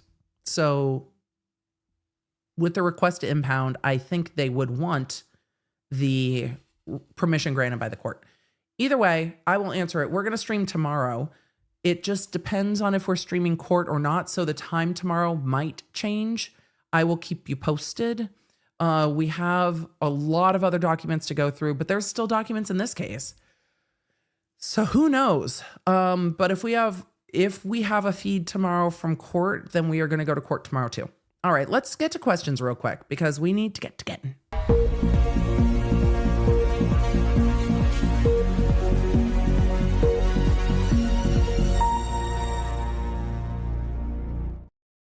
I have ice in my mouth and that's going to be loud, and I apologize immediately. Sorry, law nerds. It was inevitable and my outro isn't long enough.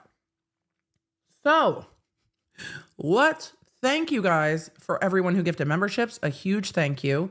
We didn't even take a stretch today. I mean, it was a busy day in court. And Alessi came with the binder and I was here for it. Just here for it, here for all of it. Tracy, thank you so much for the 50 gifted memberships. That is incredibly kind. Welcome to all the new law nerds. It will be wonderful to see you all in members only. Make sure that you have all of your notifications on and are subscribed. Thank you, Tracy, for the 55 gifted memberships. That is incredibly kind. And to everyone who joined as a member today during the stream, you're welcome. Thank you and welcome. And also you're welcome for no slow mode, because I love all the perks of membership. I love our members only live streams, but not having slow mode during court becomes critical to the user experience. Emily, are you ready to put the curls up? Yes, I am. The curls are even the curls are tired. We're trying. It's, my hair was always so chlorinated. It did not curl well naturally growing up. And now it's just like, hey girl, hey, we're doing this thing. Loch Nessie, thank you for the 10 gifted memberships. I appreciate it. Jessica H commented earlier in the chat and said, my son walks in the room. Mom, why are you watching this? It's boring.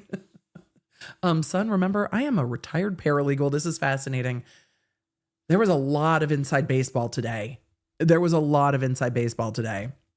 Astronaut said, it's okay, Emily. I hear Scotty doesn't know every time he says Yannetti doesn't know. Scotty doesn't know. Scotty doesn't know. Scotty doesn't know. Don't tell Scotty.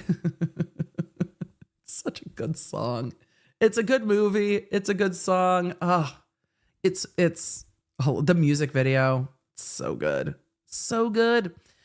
Kelly Kell said, I'm a Boston 2L. I responded to this in the chat, but I wanted to bring it up too. I wish I had Alessi as my professional responsibility professor. The exam would be brutal though. Lots of statutory construction. He was enjoying the statutory construction in court today. Alessi had a whole nerd moment with the statutory construction today of the modifiers, and he was very happy to do so. He's like, Your Honor, let me just grammar for a minute. Alessi, I almost said Yalessi. I'm like Yannetti, Alessi, Allen, Little. All their names are just going to get merged together at some point. And I'm going to be like, but the language today, the man brought all of the words today. There were moments I was just like, wait, okay, we're still going, vocab. It was on fire today. But yes, he would be a difficult and precise professor for sure. Doc TJB said he has been chomping at the bit to ride hard today. It seems like it. He was ready. He had a week to prepare. He was highlighted in different colors. The tabs were color coded. He was ready to go. Malleus Maximus said, question for later. What could the court have done better last week? Could the court have asked defense some basic questions that could have avoided all of this without putting the defense on the spot? I'm going to just say, before I give commentary and hindsight, I'm not the judge in this circumstance. I am not a judge. I have never worked as a judge. It seems miserable to me. It is not an easy job at all. And it is an exhausting one, but often a chosen one. It's not like you're like, oh shit, oops. Now we're here. So hindsight is always easier. I'm just sitting behind a computer screen, and I haven't had to deal with this case day in and day out in court for the last 3+ years. I jumped in at the last trial. So the history there is much longer. The court's language was particularly strong. And that is what caused everything to kind of go boom. It was the grave concerns. I think the court saying, I have concerns and I want to give the chance for the defense to respond to what the prosecution has said would have been fair. Or the court could have said to the attorneys at sidebar or in chambers, everybody get in here. What the prosecution has represented has caused me concerns, grave concerns. So I'm going to pause the hearing today. Defense, I'm going to give you a chance to be heard next week. The prosecution has made some substantial allegations that touch on candor of the court as well as discovery. And that concerns me. And we are not going to hear it today. I'm giving you time to prepare, and I am giving me time to prepare. And we are taking a minute, and could have told them that in chambers and then come out on the record and said, based on the prosecution's representations today in court, we are pausing the hearing to give the defense a full and fair opportunity to respond next week, because we need to address those concerns. And I need more information, and counsel needs time to bring that information, and could have neutralized it. And I think that's probably the most helpful thing, would have been to neutralize it. So I saw a lot of you ask about the hair. We air dried it today with a new curl cream. It was curly when I was growing up, but it was also really chlorine damaged. So it is curling more. And it's probably curling a little bit more based on me telling my amazing hairdresser, look, it's starting to curl more. Can we cut it to allow it to like do the things? And so I'm trying to find the right curl cream. But no, I did not curl it. It was wet. We put in curl cream. We let it dry. Have I perfected that method for me? Not even close. Not even close. But we're trying. We're just trying to figure it out. So I think putting them in chambers, I think having them in chambers and explaining what the plan was could have helped. I think that could have helped. So, Otter, I have a couple different options. You guys are asking me which one. Until I find the one that I like best, I'm going to just leave it there. I've been finding recommendations online. So, question, when is jury selection supposed to start? April 1st. April 1st. Also, this is hair post-crunch.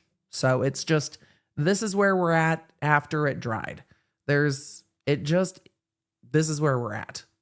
But I will find a way. So we are going to, just kind of stomp along with it and try to find the balance between curly, crunchy, frizzy, and whatever.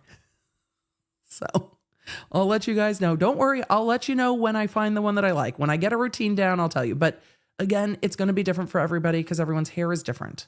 So everyone's hair is different. So I'll let you know. This is the first time I've tried this one. I'm going to give it at least 3 or 4 more tries to use it properly before I tell you. All of you guys are like, we love the curls. I'm working on it. It needs it's a whole different process. So it will. Terry needs coffee. I don't have a diffuser yet, but I'm going to try it. Rebecca G, Emily, can this argument be used in conjunction with the court date for the Brady violations to throw out the case? I imagine some of it will come up, but without having the motion to dismiss right in front of me, I can't tell you, but we will see. Her Royal Abbiness, there were lots of these comments today in the chat. There were lots and lots and lots and lots and lots of nerd crushing on Alessi. Lots of it. Lots of it. I see all of you guys have your recommendations. All of you put your recommendations in the chat. I'm here for it because we'll figure it out. Susan DG in the chat said, surely this trial will not start on April 1st. Oh, they're moving towards starting it on April 1st. Yes, they are. Yes, they are. Katie 24, I do have a microfiber towel. That was one of the first things. Oh, thank you, all of you. I appreciate you. Michelle said, this has been one of my favorite court days in a long time. Today was spicy, but by the time you're flipping back and forth with a binder with all the highlights, I'm like, I'm just in. Just tell me what you want to tell me. But learning that the defense had paid the ARCA experts is an interesting twist that the court's not going to let that go. But again, at the end of the day, is it probably a discovery violation? Probably. It probably is. Paint Jade asked, why no Luigi? I haven't had time. And we're a long ways away from that going to trial. And I haven't had time with everything else we're covering. So this has been so incredibly busy amongst the other cases I'm covering. As it gets closer to trial, we'll see. But right now, it's not a ton is happening. And it's the legal interest in this for me is so much greater. And I'm not going to try to force myself to be interested in it until we're not even done with all the charging, I don't think. So yeah, it's just not time yet. And it's not one of my like, oh my God, I'm fascinated. There's so I have hundreds of pages of reading that I want to get to in some of the cases we're covering that I haven't even gotten to yet. So that's why. Just a matter of me being one human in time. Terry Needs Coffee says, Emily, is Duo alive? They say Duo has risen. I'm not sure Duo's not a zombie. I mean, how do we define alive? I got questions. But we need a Duo side quest. We do. Tony, I know you've said it a bunch of times already, but who is tomorrow? I'm not going to promise who is tomorrow until I know we have a court feed for tomorrow. So I need to double check what time and see if we have a court feed. If we don't have a court feed, we won't have court tomorrow because sometimes the media posts it after, but we might have Adelson tomorrow. What time? I don't know. Afternoon. Tracy, this is the other thing. There's the laundered interest in Luigi is at this point fairly low because again, we've got so much happening and that trial is going to take, probably 2026. We're behind on Diddy stuff. We're way behind on Baldoni Lively stuff. There are some interesting asterisks to all of the attorney fighting in the Busby Spiro situation. We've got lots of documents in this. We've got documents we haven't gotten to in Corey Richins and in Idaho. And Corey's coming up for trial in May. Idaho is starting in August. This is going to trial in April. So we're just like, I feel like we are running through the amount of court that we have. Running. We're just galloping through it. Let's see. Sweet Victory says, question, the group with the laptops in back, a larger group of press than normal? No, they just moved them. It looked like I don't know if there was more press today than normal. And so the jury box was full, but there was press back there the entire trial. So Duncan, Idaho said today, there's no way Brennan's going to apologize and put his hat in his hand in to the court. I wonder how he'll try to slime his way through this. Well, he definitely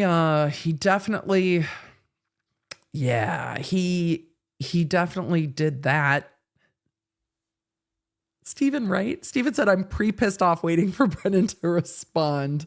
It's like, I'm angry now. I'm already angry. He hasn't even started talking and I'm already angry. Misconduct said, EDB, I love the hoodie. Is this new to the shop? This is a hoodie from the first drop of the new Laundered Shop 2.0. And it's sold out, barely out of the members pre-sale. So we have gotten lots of questions about I have questions oversized purple hoodie. It says Laundered Love on the sleeve. We've gotten lots of questions about it. We're actually having a team meeting about the shop coming up soon. So it is no longer in the shop. It is sold out. Being in the Laundered Lounge is the best way to be in the loop about merch at launderedlounge.com. But we do a members only early sale. It's so members get access first and then we go from there. And this last drop, things did sell out before we got to our public launch. So it's a lot. Bobby Alessi's butter. Emily, it's so fabulous to see you giddy about Alessi. Makes my heart happy. Look, I love a good orator. I love a good argument. Even if I don't agree with an argument, if it is argued well, I am still enjoying it. When I don't agree with the argument and then it's not argued well, my brain explodes. But when we have an attorney who clearly enjoys the precision of language in their work and the work that they're doing, I love it. I love it so much. So I'm here for it. I'm just, get it, sir. Bring me all of the spicy words. Let's go. Let's get all of it. Motion to call Alessi the Eminem of the law nerds. I mean, he definitely has a turn of phrase. He really does. He really does. So Rando from Iowa said, word of the day, counterfactual. I think so. Counterfactual. I don't know if I've ever heard anyone use counterfactual. I think it was a fantastic turn of phrase. So it was a great turn of phrase. And he is really wonderful at crafting an argument. He argues well. And Brennan came up and it was like this whole presentation. It's like, sir, his arguments were quite good. Even if you disagree, your learned friend argues well to the court. And I think they were very well taken. Ronnie, thank you for the 10 gifted memberships. Kayla, thank you for the 10 gifted memberships. You guys, I know we didn't get to metadata today, but we did Bing. So I feel like since I represented that we were getting memberships today, that we need to also do that. So I'm going to gift memberships in 2 different groups of gifted memberships, but I'm going to gift some memberships as well. So we're going to do that. So you will see two rounds of memberships go through the chat. So give me just one moment to make sure that we do that. Because we are going to get some more memberships for y'all. I've got one more round coming. Hold on. We haven't gifted any membership. It's been a minute since I've gifted memberships. Some months I'm like, wait, I didn't gift any memberships this month. I totally forgot. So for all of you that are hanging with me to the end, congratulations. We'll see you on Members Only Live tomorrow. Let's see. Phoenix Paul said, could it have been that Lally doing a collection of documents for Brennan and blaming everything on the feds? I don't know. Brennan, I thought, was going to acknowledge it and then didn't. So I was annoyed. I was annoyed by that. But I hoped that we would hear a bit more about how any of that happened. Tron Free said this right here, the precision regarding needs from the defense. This allows all the vagueness on all the evidence from the Commonwealth. Also feels like burden shifting. Let's remember why we are here.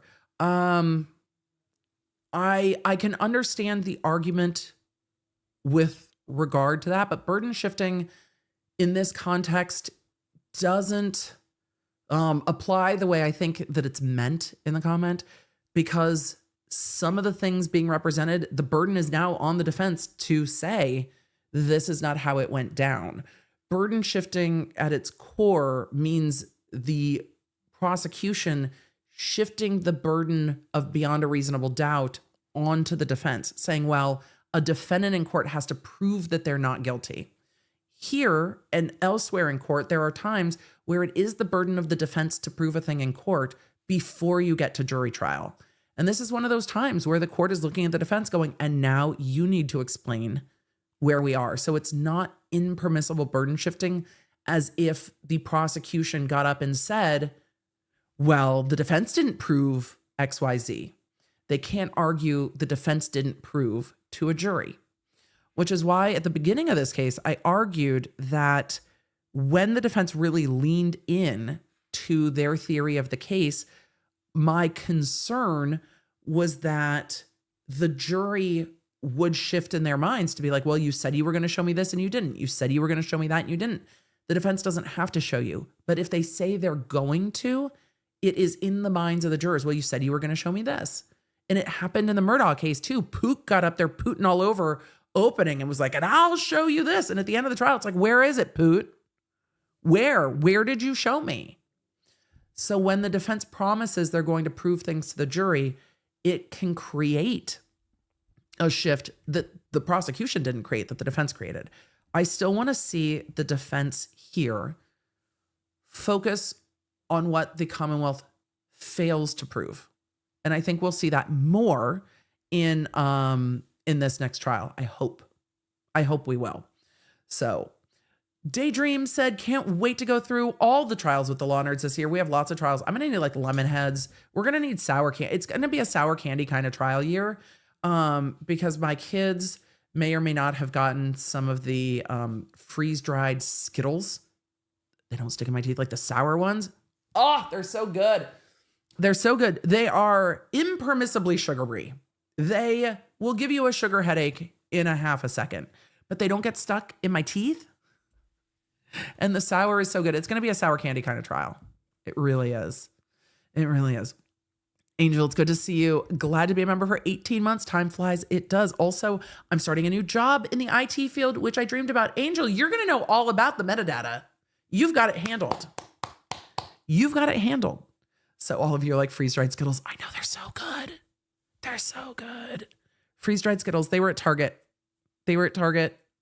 And T has braces. So regular sour Skittles are like not it, but the freeze-dried sour Skittles we can all enjoy without either losing a bracket or a filling, because Skittles and braces are a no-go.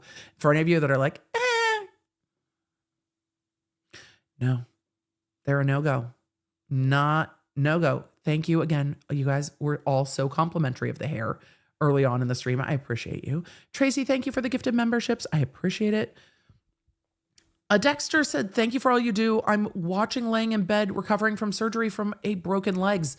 I hope this is a broken leg and not broken legs. Either way, Dexter, I hope whenever you wake up to listening to this stream and then back it up and replay it again, that you hear our well wishes for your speedy recovery and well wishes for your speedy recovery. Medicated Moments and my Lawnerd Neurospicy hoodie came with me to find out I don't have breast cancer was good luck. So thank you for keeping me company. Medicated Moment, those are very difficult things to wait for. So when the chat talks about how hard it is to wait for court, I get it, because some of you have to wait for so much more impactful and altering information. It's like, can we have answers to something while I wait on other things? So congratulations. Also, the hair color, the ombre, it's so good. Congratulations. Let's see. Kintagi said, I wish she would get as outraged by the Commonwealth's wrongdoings. I'm still waiting for her to look at the Commonwealth and just be like, what is all this? I'm waiting for it. I'm waiting. Because I think the defense did a really good job of pointing out, Brennan said this in court. Brennan said this in court. Brennan said this in court. And Alessi, I think, was really gracious in his argument, but it didn't make him any less strong. So I think, though, we are going to end up with the focus being on the billing. I think that's where we're going to end up with all of this. It'll be frustrating. Elias Maximus says he absolutely rocks Scrabble. The thing that always fucks me up with Scrabble is that I can't spell. I know a lot of words. I have a lot of a vocabulary. I can't spell for shit. And I'm dyslexic. So I am terrible at Scrabble. Terrible. Like terrible. I saw this question. I'm sorry that I can't read that font. The dyslexia and the font are fighting with me. I think the end says Marie. Are you going to cover Ethan Klein's lawsuit against Snark Reddit? I had no idea there was a lawsuit against the Snark Reddit. So I don't know. I will put it on the docket to pull up because we had some other Ethan Klein lawsuits that I don't think we've wrapped up all the way. And things have just gotten so busy with all of this, but it's on the ongoing docket, but I'll take a look and see. I'll see. I love all of you guys are like, same, spelling is hard. Like, spelling is hard. So while I might have the vocabulary, I do not have the ability to put it onto tiles. I can put it out of my mouth, but I cannot put it on the tiles. Also, Doctor Who, I'm not going to let you say this about yourself in the chat. Doctor Who said I'm not great at spelling mostly because I'm dumb. I don't think that's true. I'm not great at spelling because I have dyslexia, no phonemic awareness. And so I can't sound words out to spell them right. I also, for me, I have complete aphantasia, so I have no visual memory. So it's not like I can pull up a memory of reading the word in a book and then see the word on the page. So it's a combination of factors. But for me, the combination of factors makes it really difficult. And I would imagine that there are also a combination of factors for you. So do not give yourself that. I'm not letting you say that about yourself. You now have to type at least 3 nice things about yourself in the chat. No, I'm teasing. You're not obligated to do that. It's very uncomfortable. Where did I get my glasses? My glasses are Erlen lenses. I mean, the glasses frames I got at Costco, but because I love them, I do miss my old frames that I lost when I was traveling, and I got a new pair, but it's going to take me forever to get my lenses in them. But I missed my old frames. I will have them back. But the Erlen, IRLEN, you can go to erlen.com and find tinted lenses. Some eye doctors will have tinted lenses, but the testing for tinted lenses is not easy. It is also not inexpensive.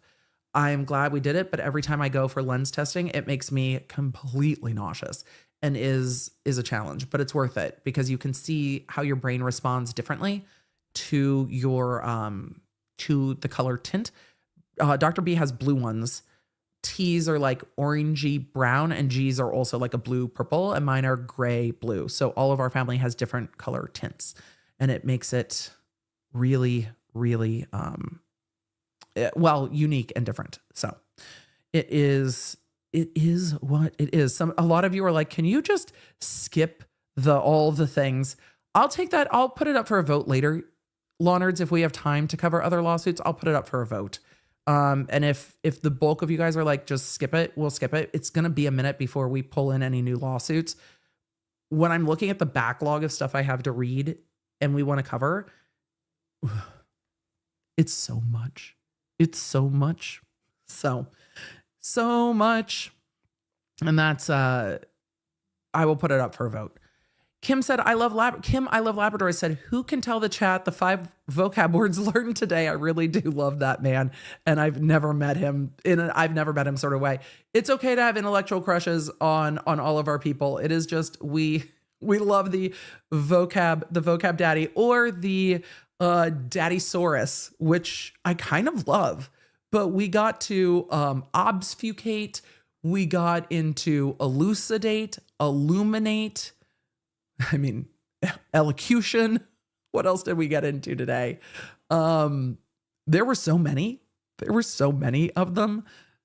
Gray Space in the chat said, I'm obsessy with Alessi. Sui Genius. That's right. Sui Genius came up. It was a vocab day. It was a vocab day.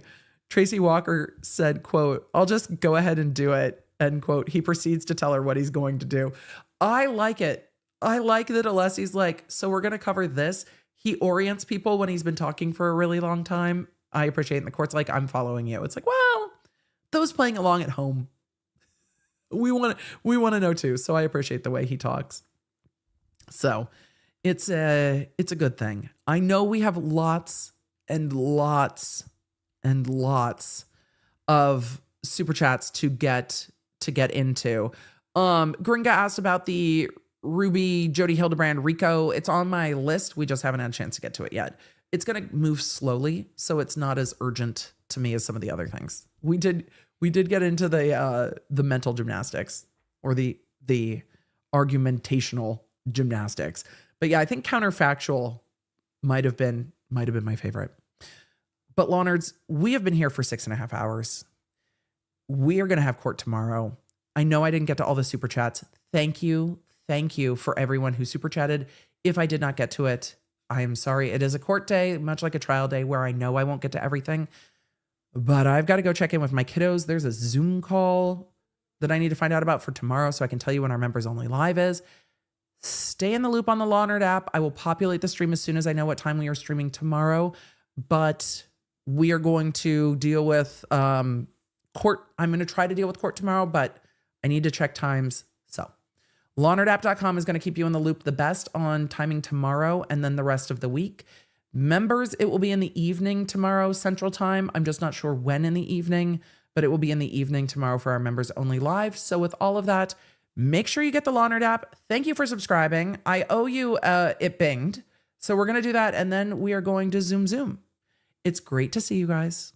Yay, court day. What a lot of a court day it was. I can't wait to try to break this back down for quick bits this week because so much happened today. I'm sure I missed things in my summary. All right, chat. You guys are the best. I'll see you soon. Oh, it binged. Move your head.